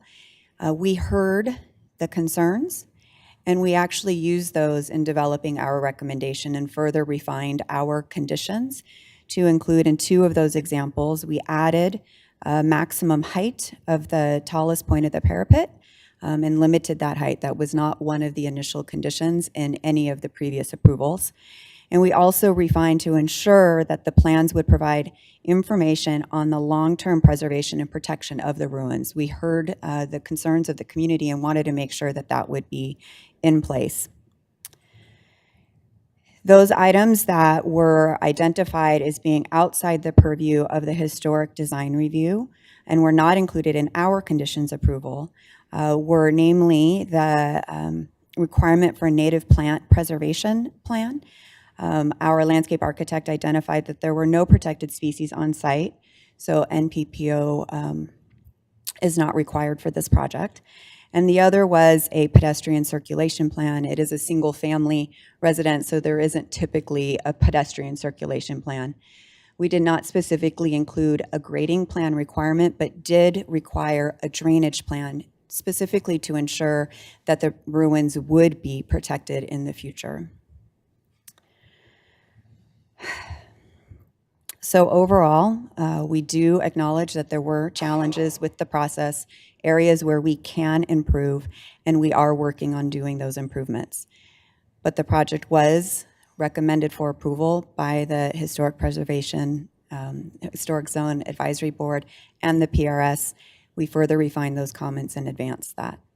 Should the commission or the council decide that they want to continue and have us work with the applicant and the appellant, we would be happy to do so. Oh, that reminds me, one more thing. The plans which were reviewed and considered approvable, stamped approved, were approved for compliance with building code. They were not intended and will not be approved, should the board, depending, or the council, depending on your decision. They would not be approved for permit issuance without ensuring full compliance with the conditions of the of either my approval or as it goes through. So they were only approved for compliance with building code. And as we know, that was in November, and it was prior to all of the conditions being issued. So we would anticipate that the applicant would have to resubmit the plans, and we would review them to ensure full compliance with the conditions of approval. Back to what I was saying. If the public hearing is extended or continued, we'd be happy to work with the appellant, with the Historic Preservation Advisory Board, as well as the applicant if they're interested in having those meetings. I guess for me is the applicant and the appellant interested in delaying and sitting down one more time and trying to figure out what to do? Because I mean, that's what you're requesting, correct? Well, I'm actually processing everything as it goes. And so part of me is saying, well, we can keep the public hearing open. They can go meet. Only the applicant would have to waive time. And they'd have to go with city staff and they discuss all this. And then we'd come back sometime in mid-January if the applicant was willing to waive time and see what we come up with. But there is a caveat that doesn't help me. And that is that I can't be involved because I still am ex parte. So keeping the public hearing open means that I still have to leave it all to the people who couldn't make it work, and I get elected to try to make this work. So I need to be involved in the process. So part of me is thinking, maybe we close the public hearing, we send it back to review, and we see if my team can work on it with city staff and get us to where we need to be. And when we work with the neighbors and make sure that that compliance is gonna be there.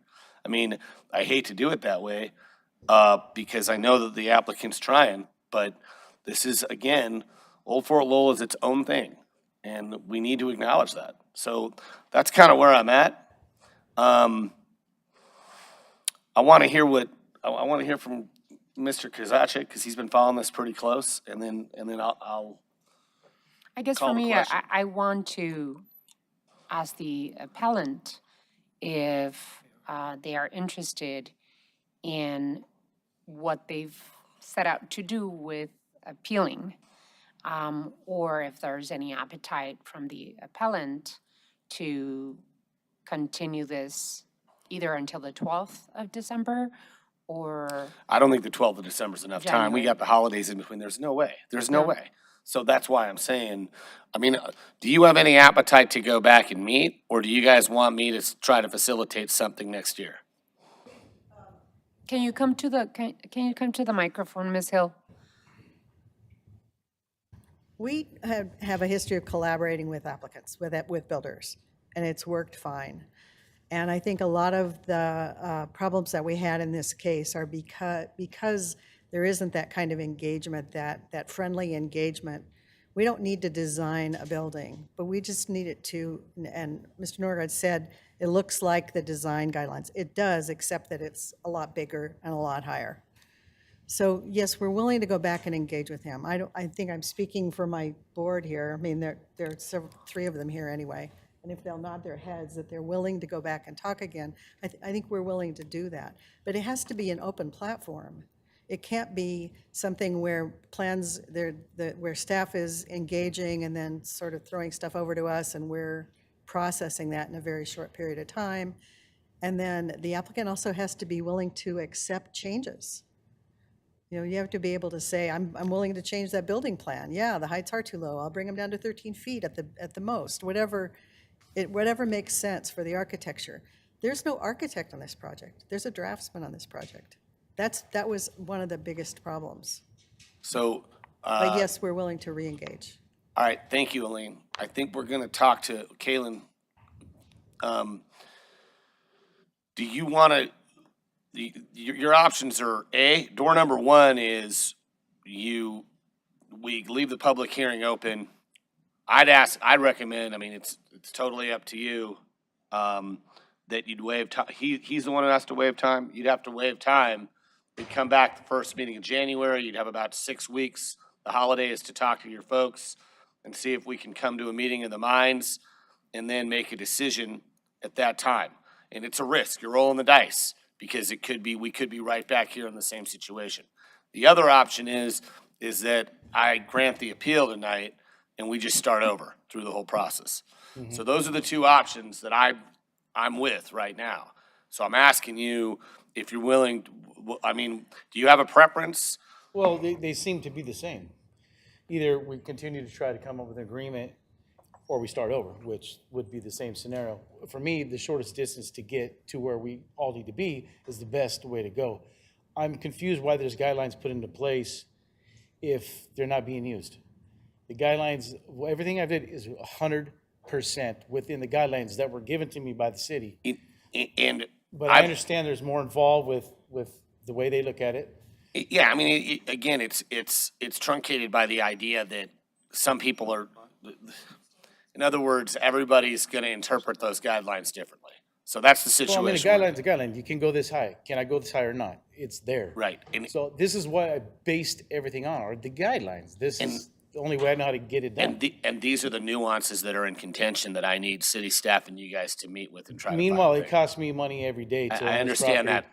That's 10 why I'm months. trying to do this this way. I'm trying to thread this needle instead of sending you back to the drawing board and I spent 10 starting months over. threading this needle with the city. I'm willing to continue to work with them.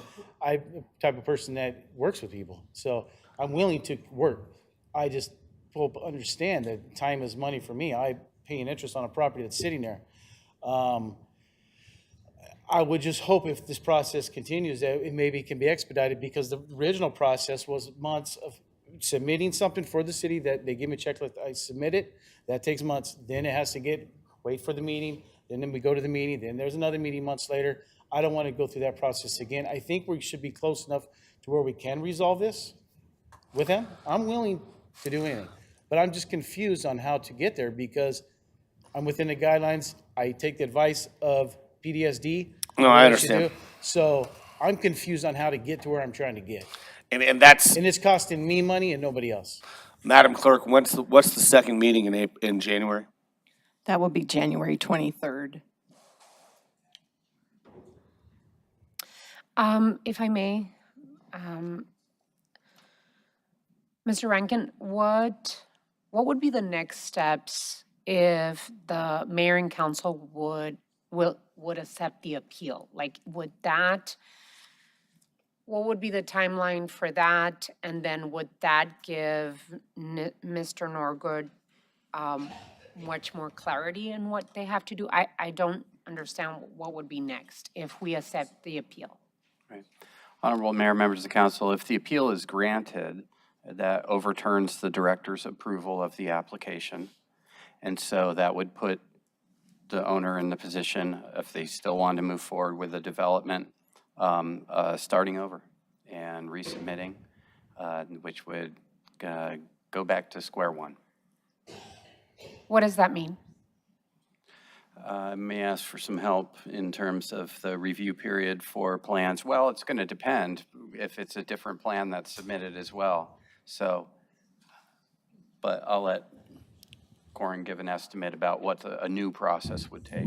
Sure, members of the mayor, members of the council, that would mean a new design review process. So a new application would be submitted for historic design review, and it would go back to the advisory board as well as the plans review subcommittee, and then back to the PDSD director for a decision. That process could be, it varies. That could be 3 to 9 months. This was, as you heard, about a 10-month process. Obviously, there's much more of a foundation here. But procedurally, it would probably be at least 4 months as a minimum.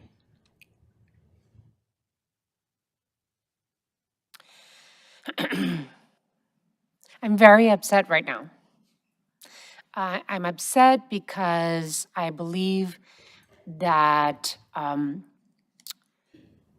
staff failed everyone. Failed the neighborhood and failed the developer. And I'm trying to find in my mind right now what would be the best process to alleviate and cure some of this incredible failure. So I think I need to process for a minute. And I know, Vice Mayor, you wanted to add some comments. So I share that frustration. If we closed the public hearing to allow Paul to directly engage, we don't have to go back to square one again and have him start redesigning the thing. How do we reopen a public hearing for something like this? Can we truncate that? Honorable Mayor, members of council, Councilmember Kozaczek, under the applicable provisions of the code, if you close the public hearing, then the mayor and council need to make their decision on the appeal. And under the ex parte rules, the parties to the appeal cannot have contact with any of the mayor and council while the appeal is pending, period. So, Christina, one of the last things you said is with respect to the design was that they hadn't seen it yet, or something like that. That you give them the wrong plans, and so they hadn't. I mean, I absolutely share the mayor's concern. Is that we're asking people to chase a moving target, and if if the neighbors haven't seen the final design, and he feels as though he's complying with everything you guys are asking him to do, then what the hell? So who's seen the final design? And what specific criteria that are in the conditions that they're concerned about are not compliant with the HPZ. I mean, there's a lot of confusion on this, and I don't think you guys have really helped square the circle for either side, because he feels like he's doing everything you're asking him to do, and they haven't seen it.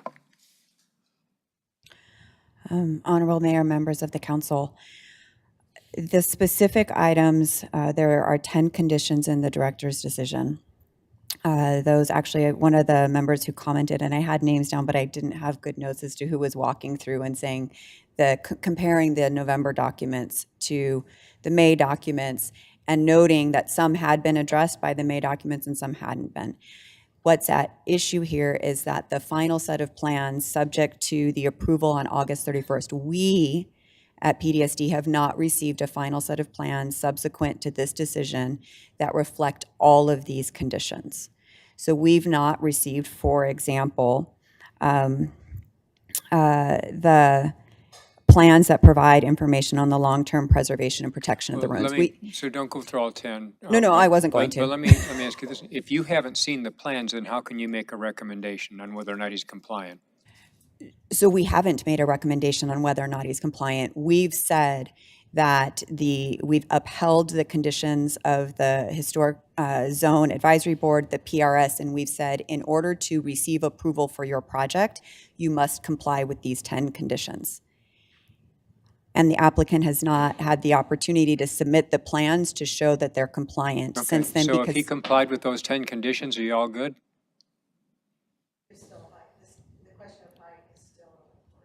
They issued 10 conditions prior that, and if he did all 10 of those things, would you say cool? Well, what? You're gonna reduce the height? We're designing a house from the dais, and this is totally wrong. I mean, the height is 15 feet, it's 16 feet. That's what it says right there in the paperwork. This is why I bought the land. It's right there in it's right here. I mean, I'm confused. Okay, Mr. Norgood. And the plans have been submitted for the last 2 months. They haven't changed. The plans have been submitted for 10 months. 10 months, the plans have been. There's Okay, my last. I'm sorry. Go ahead, Madam Mayor. There's obvious concern still.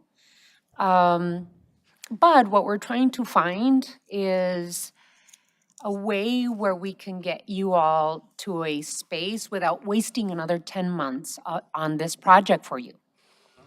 So I don't know if in 45 days, we would be able to get to a point where we don't waste you 10 months and where we get the neighbors what they need and what they need to see in that project.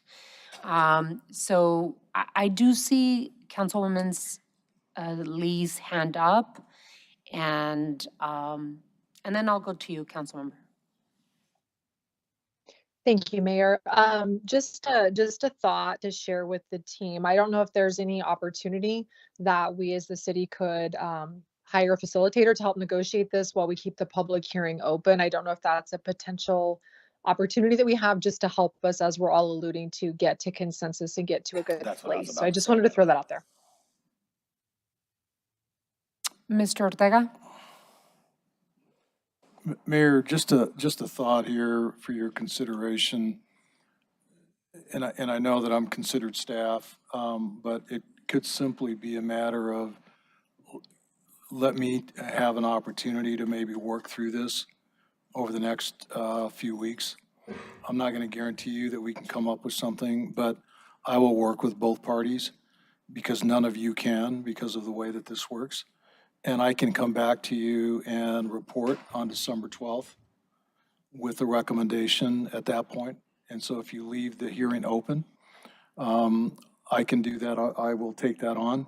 Again, I'm not promising that there'll be a resolution, but at least I can then give you direct feedback and a recommendation along with the city attorney on what we're seeing. So that's an opportunity I think that could be out there, Mayor. I'm happy to help.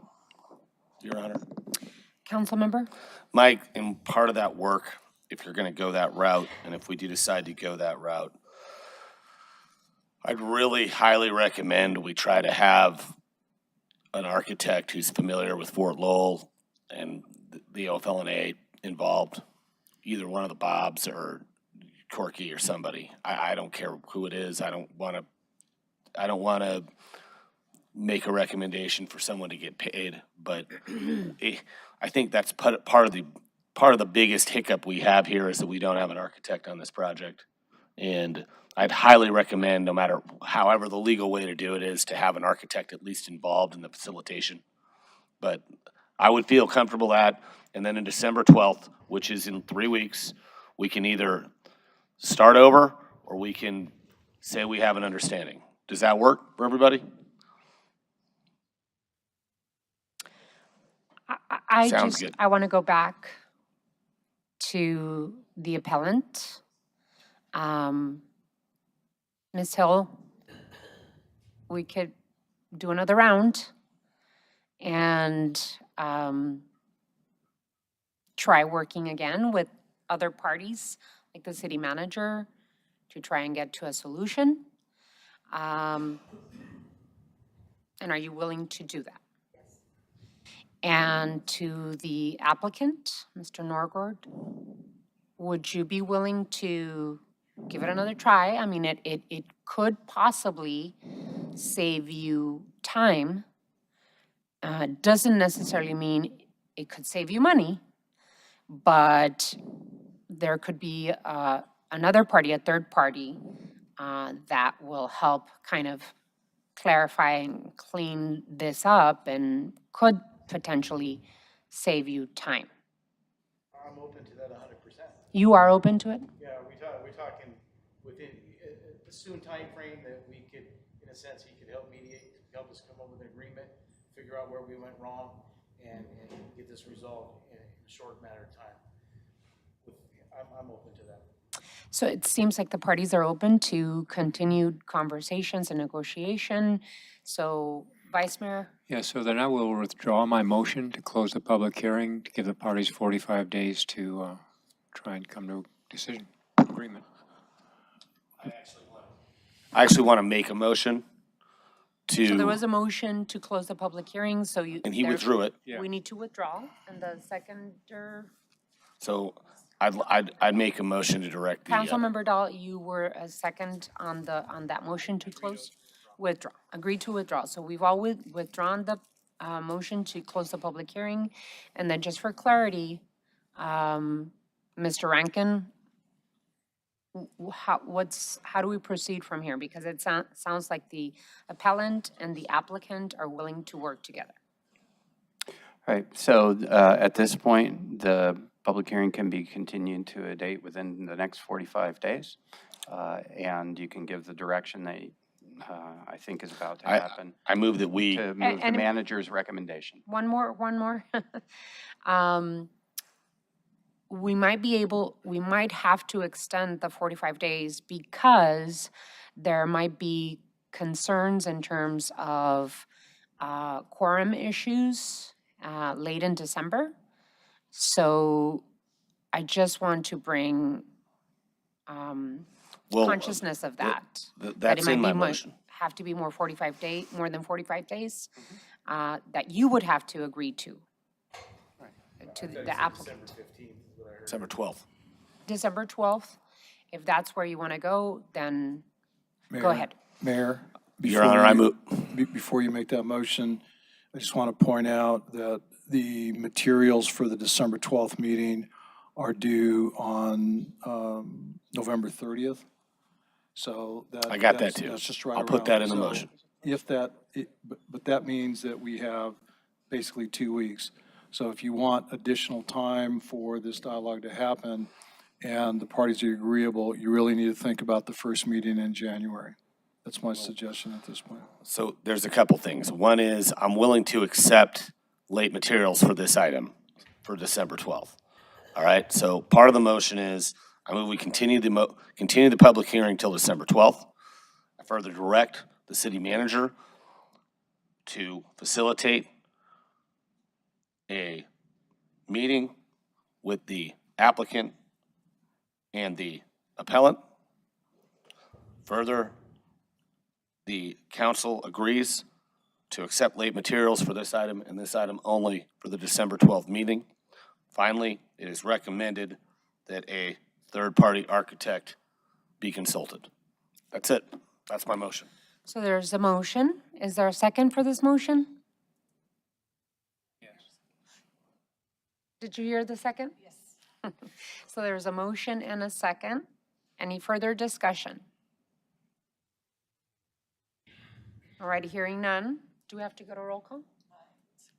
Roll call. Mix Santa Cruz, Aye. Mr. Cunningham, Aye. Mr. Dahl, Aye. Mrs. Lee, Aye. Mr. Fimres is absent, Mr. Absent, excused. Kozachek, Aye. Mayor Romero. Aye. So the motion passes 6-0? Yes. We don't have to hear from the Planning and Development Services staff? So do we want to announce that the public hearing is continued to December 12th, 2023, here in the Mayor and Council Chambers, City Hall, 255 West Alameda, at or after 5:30 PM on December 12th. Alrighty. I hope that you all gather and we find a good solution for everyone. Thank you so much to the appellants for trying it once more. To the applicant, thank you so much for being flexible and wanting to work at this. And Mr. Manager, thank you so much for willing to, get your hands dirty and involved in this to try and find a good solution for everyone. Thank you all. Thank you. Alrighty, so we move on to item 10. Public hearing zoning TPMOD 0623-019 La Roca Vista, Tanque Verde Road SR to R1, time extension, change of conditions, and I believe Mr. Rankin has an announcement about this item. Honorable Mayor, members of the council, I don't know if you saw the communication from the applicant, but the applicant indicated that at this time, they're just asking for the portion of this item that extends the time frame for compliance with the conditions that have been previously approved to be acted on by the mayor and council. And then they want to come back later on about the requested change of conditions. I believe that's fine because the requested change of conditions is to remove a condition that already applies with respect to the property. So by handling it that way, you're not compromising any of the conditions that have already been approved by the mayor and council. So the appropriate action for this is? Would be a motion approving the time extension for La Roca Vista, Tanque Verde Road, SR to R1, but without, at this time, granting any change of condition. And this item is scheduled for a public hearing. Do we still go through the public hearing? Yes, you do. I just wanted to frame the issue. Thank you. Alrighty. Thank you, Mr. Rankin. So City Manager's communication number 352, dated November 14th, is received into and made part of the record. Ladies and gentlemen, this is the time and place legally advertised for a public hearing on the zoning of La Roca Vista, Tanque Verde Road, time extension. Is the applicant or representative of the applicant present?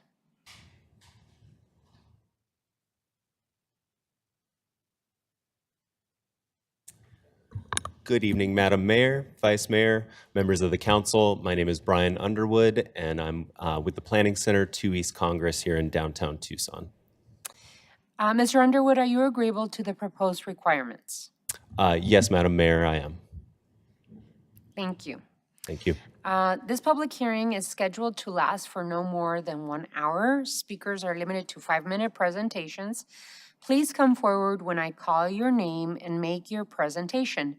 State your name, whether you live in the city of Tucson or not, whom you are representing, and whether you are a paid speaker. I have a few cards here, and we will start with, I think it's Heidi Schaefer. I'm sorry if I mispronounced your name, but please state your name for the record. Good evening, Honorable Mayor and council members. My name is Heidi Schewel. I live in the city of Tucson. I'm not a paid speaker. I'm here representing concerns of the community in which I reside. I am a Tucson native and a third-generation Arizona, and I've lived in the Tanque Verde Valley for 50 years.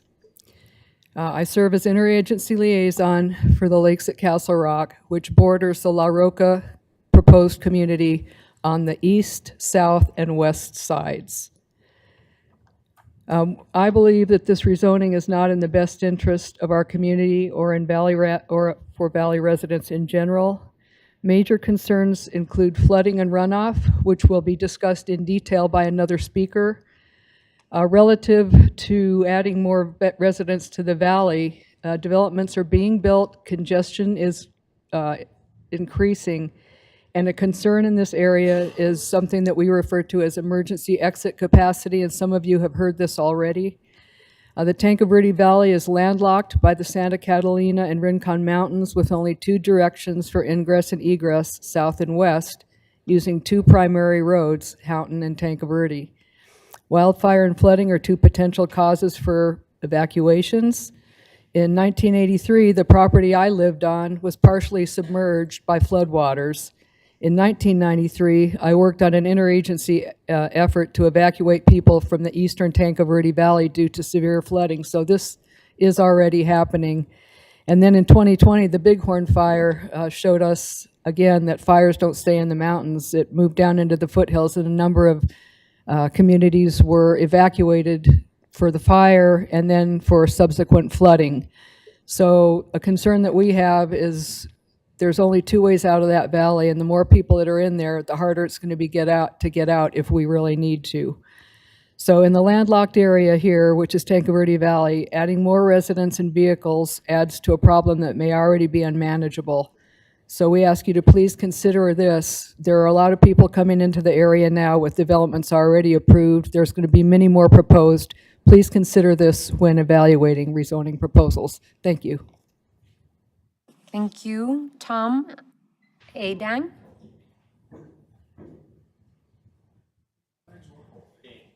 Adang.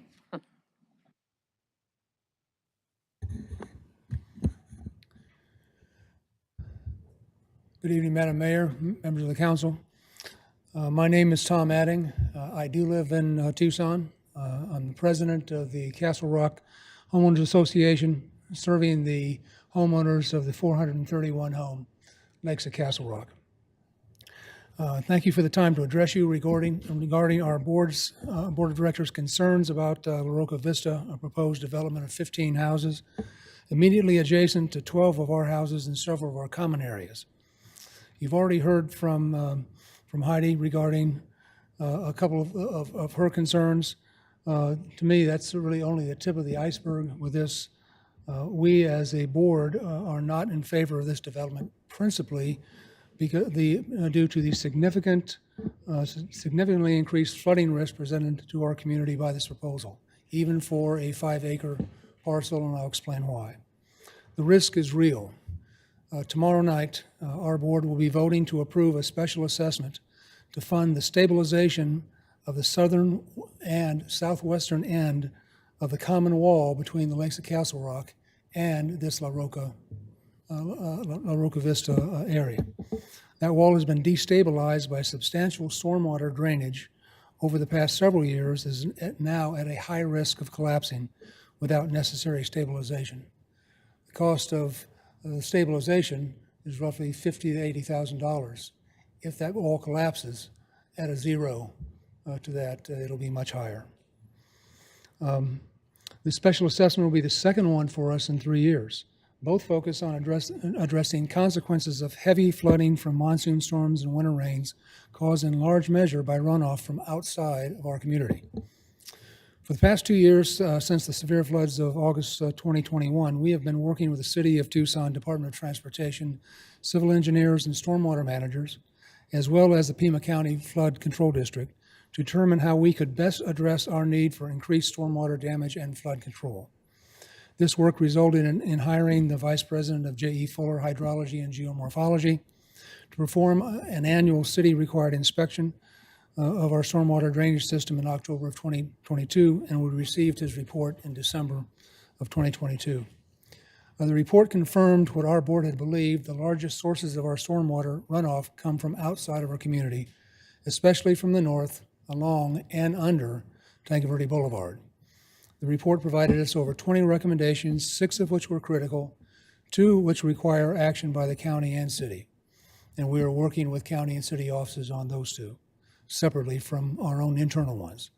Our board has since funded J.E. Fuller to develop engineering design studies that would form the basis of a statement of work for the 2 most critical needs, including the one already mentioned. Throughout this process, we have kept our Ward 2 council member, Mr. Cunningham, and his staff informed of our efforts. I'm explaining our efforts to you to let you know how serious we are about addressing these increased needs for stormwater drainage and flood control, and that we have skin in the game. By that, I mean these 2 special assessments of total, the combination of those total over $160,000, which is a lot of money for our community. Our greatest stormwater control needs are due to unanticipated consequences of the raising and widening of Tanque Verde Boulevard a decade ago. We believe we would suffer the same fate with the La Roca Vista proposed development, putting 15 homes and a road in an area already causing substantial flooding from that area into our community will not help. All the concrete, the asphalt will only make flooding worse, despite the installation of a few detention and retention basins. I ask the city to help us ensure we don't suffer similar storm runoff unintended consequences in the future as we have experienced in the past 3 storm seasons. With that, I thank you for your time. Thank you, Mr. Adang. John Dickinson.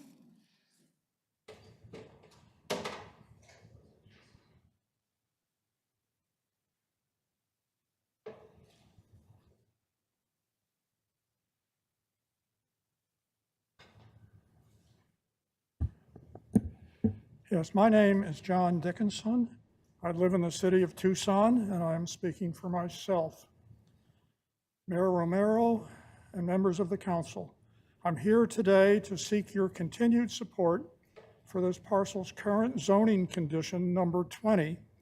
This condition states a deceleration lane shall be installed for eastbound traffic entering the subdivision. Tanque Verde Road in this area is a 4-lane divided highway.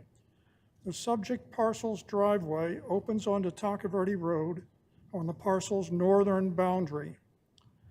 My wife and I have lived in our home adjacent to both the subdivision parcel and Tanque Verde Road for over 40 years. We see and hear the traffic firsthand. The parcel was first rezoned from SR to R1 back in 2006. The same zoning was renewed in 2011 and rezoned again in 2018. The rezonings and renewal have always included the eastbound Tanque Verde deceleration lane as a condition of the rezoning. Now the current owner wants to remove the previously required condition for the deceleration lane in this R1 zoning renewal. As adjacent property owners, we disagree and believe that the current requirements for the right turn deceleration lane should remain for these reasons. There is an eastbound rise in Tanque Verde Road that crests just before the parcel's entrance, limiting the view ahead of slowed or stopped right turners into the property. Traffic in this area continues to increase, not decrease. Even so, this is not an issue of how many cars are turning into the subdivision. It's a risk for any car making the turn, and the cars, trucks, and motorcycles that may crash into them. The 45-mile-per-hour speed limit is not enforced. When traffic is light and the expanse of the 4-lane road appears, it's not unusual for some cars and motorcycles to open up to speeds estimated to be 70 miles per hour or more, sometimes literally racing or testing the limits of their vehicle's performance. A dedicated center turn lane was included just after we moved here, when Tanque Verde Road was widened from 2 lanes to 3 lanes. Our subdivision got 2 deceleration lanes at that time as well. Almost all streets adjoining Tanque Verde Road to the south have deceleration lanes as part of the roadway's design. The deceleration lane continues to be justified for the proposed subdivision and other development on this segment of Tonka Verde Road. The short-term financial benefit for a developer is not worth the long-term risks of both safety and inconvenience for the subdivision's future property owners, the City of Tucson, Pima County, who owns the roadway, and the general public using Tonka Verde Road for many decades ahead. Lastly, ask yourself one easy question. Which is safer, with the deceleration lane or without the deceleration lane? So I ask you, please support the current zoning deceleration lane condition and not its removal. Thank you. Thank you, Mr. Dickinson. And the last card that I have in front of me is Sally Dickinson. I will yield until the issue comes up for the deceleration lane. Thank you. Thank you, Ms. Dickinson. Alrighty, is there anyone wishing to speak on this item? Okay.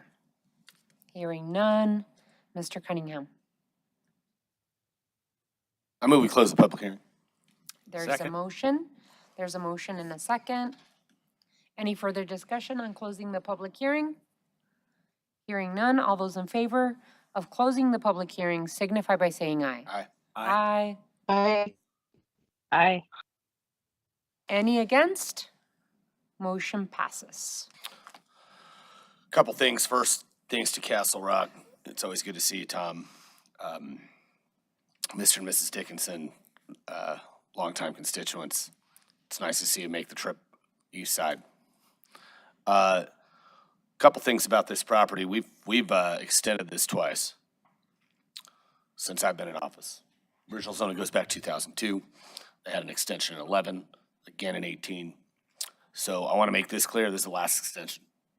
I'm not going again. Two, I know we're not going to vote on the change in the conditions tonight, but this will never get built without the deceleration lane. I want to make that very clear. Now, whether or not there's some financial avenues to consider, some alternate financial avenues to consider with regard to impact fees and stuff like that, I'm not interested in building this without the deceleration lane. A few things. On the stretch from Tonka Verde to Pantano and Harrison, there's been 7 fatalities in the last 3 years in that stretch. One of them was a pretty high profile one where a couple, the driver had a stroke and they both passed that day. The other one was the young kid driving home at night. We all remember that one. So for me, this is to, even if there's some engineering study that says, oh yeah, you don't need it, to me, to take out a safety protection advice, a transportation safety piece to that stretch under any development is a poor decision. So that's just never going to happen. But I'm open to working with the developer to see if there's any relief available within the administrative arm with the project. But I will move that we grant the extension and that we do not change any conditions as stated in the item, as stated by the city attorney at the beginning. Second. Alrighty, so there's a motion and a second. Any further discussion? One other thing, please understand that you guys are building this to the south of you. You are adjacent to Castle Rock, and their flooding issues are legendary. They're very sensitive about it. Just about every single project we build close to Castle Rock, the number one discussion we have is that we don't want anybody to get flooded. All right, it is probably the central discussion point in everything that gets built in that corridor. The other thing I want to make clear is that to the west of that, we're working on an equine district. We've talked about it at the dais before. We've talked about it with county attorney. We're trying to get through the election. We're trying to build some type of equine district with some of the rancheros and some of the folks in the woodland area so that we have, ultimately, it's an economic opportunity for us. We're probably going to build one of the first equine hospitals in the Southwest of its kind. And I think it's a really big opportunity for us, but that requires some open space and some preservation of these large lots. So that's kind of where my head's at on some of this stuff, and I want to make sure that's on the record today. But we're going to approve this extension, and we're going to move forward. That's my recommendation. That's my motion. Alrighty, so there is a motion and a second. Mr. Rankin, the motion as stated is in the right legal direction, correct? Yes, the motion is clear. It would have the effect of granting the time extension on the authorization for the rezoning, but none of the conditions as previously approved would change. Okay. So the condition requiring the decel lane would stay in place. Okay, perfect. Any other discussion? Hearing none, all those in favor signify by saying aye. Aye. Aye. Aye. Aye. Any against? Motion carries. Alrighty. Thank you so much, everyone involved. Really appreciate it. Thank you for coming to speak to us. Alrighty, so item 11, oh, go ahead and read. Sorry. Zoning TPENT 0623-030, Mr. Car Wash, East Grant Road, C1 to C2, City Manager's Report. City Manager's communication number 349 dated November 14th is received into and made part of the record. This is a request to rezone 1.23 acres from C1 to C2 for the construction of a vacant dentist office. The rezoning area is located on the north side of Grant Road, approximately 200 feet east of Craycroft Road. Grant Road in this area is identified as an arterial roadway in the major streets and routes plan. The city manager recommends authorization of C1 to C2 zoning, subject to certain conditions.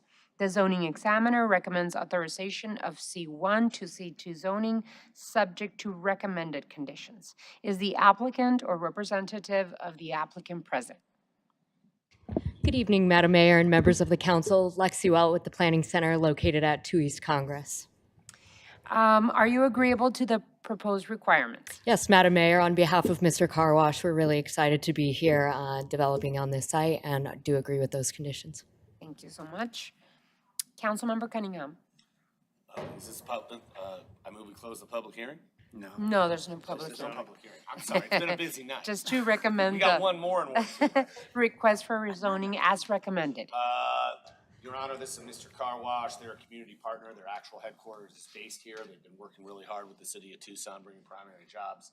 Really happy to call them a partner and happy to go through with this zoning. Hats off to the Planning Center for helping get this property activated. I move we pass and adopt the resolution. Alrighty, so there's a motion. There's a motion and a second. Any further discussion on this item? My mic wasn't on, so no one heard that online, but that's okay. All those in favor signify by saying aye. Aye. Aye. Any against?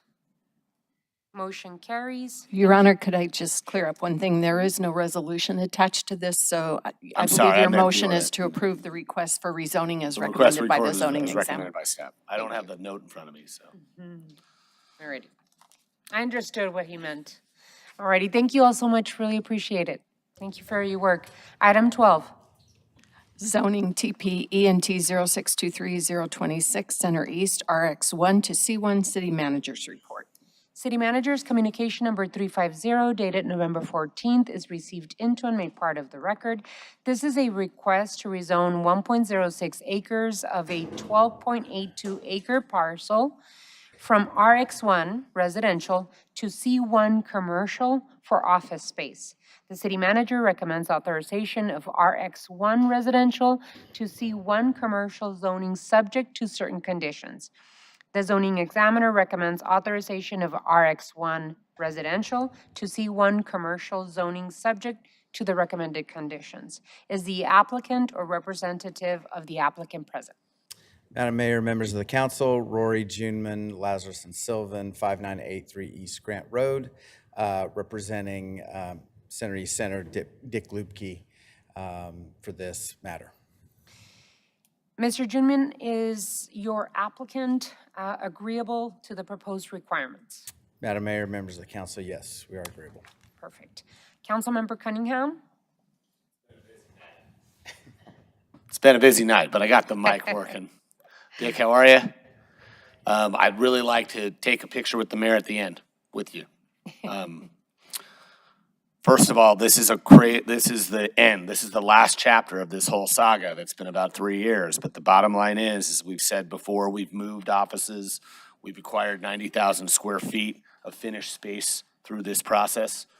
We've acquired a 12 to 13 acre parcel where we're going to be able to create in the future some tremendous city functions and services.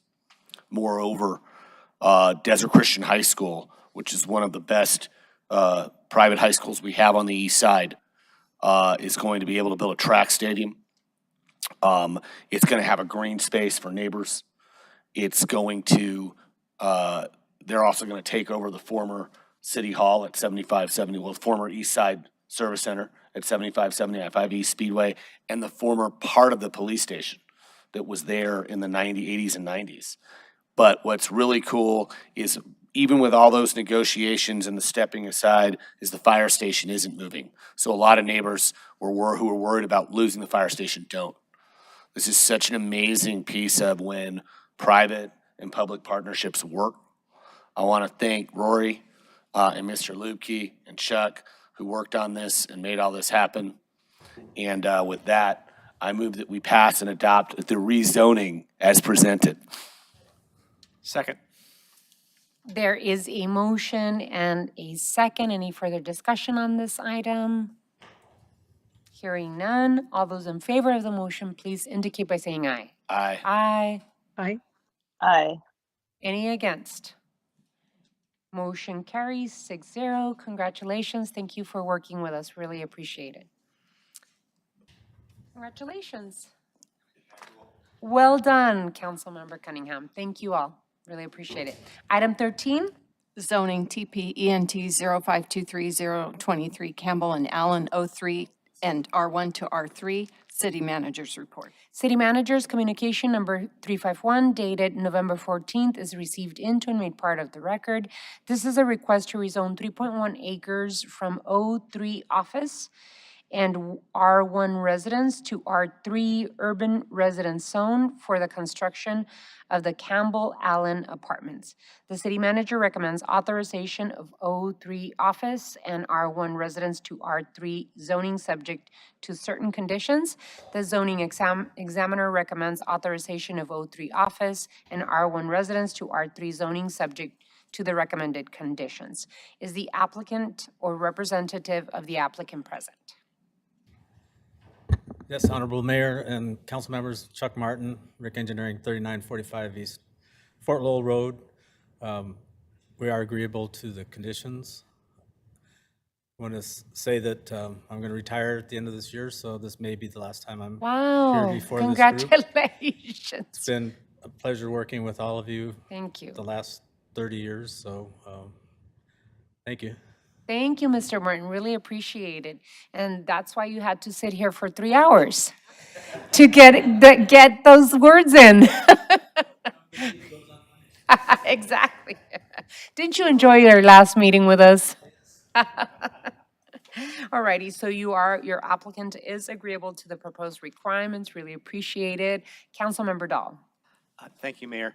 Mr. Martin, congratulations on this being your swan song. It should have been on Swan Road, maybe in Ward 2, because everything is Ward 2 tonight. This is one of those developments where there could have been some concerns, and I so appreciate that you worked with the neighborhood associations and some pretty picky people in those neighborhood associations, and they gave you, 5 stars. Thank you for agreeing to the conditions and understanding that traffic is a problem on North Campbell. How many of us have gone on North Campbell and gotten stuck in traffic? And another development putting a lot of traffic onto Allen Road. People live on Allen Road. They surely appreciate the commitment to support them with the speeds calming measures. Thank you for being reasonable. Mayor, I'm proud to move, what is it, that we accept these zoning? Rezoning conditions. As recommended by the zoning examiner.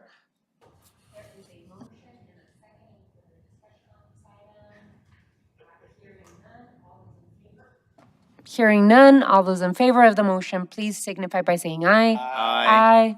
Aye. Any against? Motion carries. Congratulations on your last meeting with us. Really appreciate it. Hopefully you come to call to the audience once in a while. Thank you, Mr. Martin. Item 14. Adjournment. Council will stand adjourned. The next regularly scheduled meeting will be Tuesday, November 28th? Yes. Tuesday, November 28th at or after 5:30 p.m.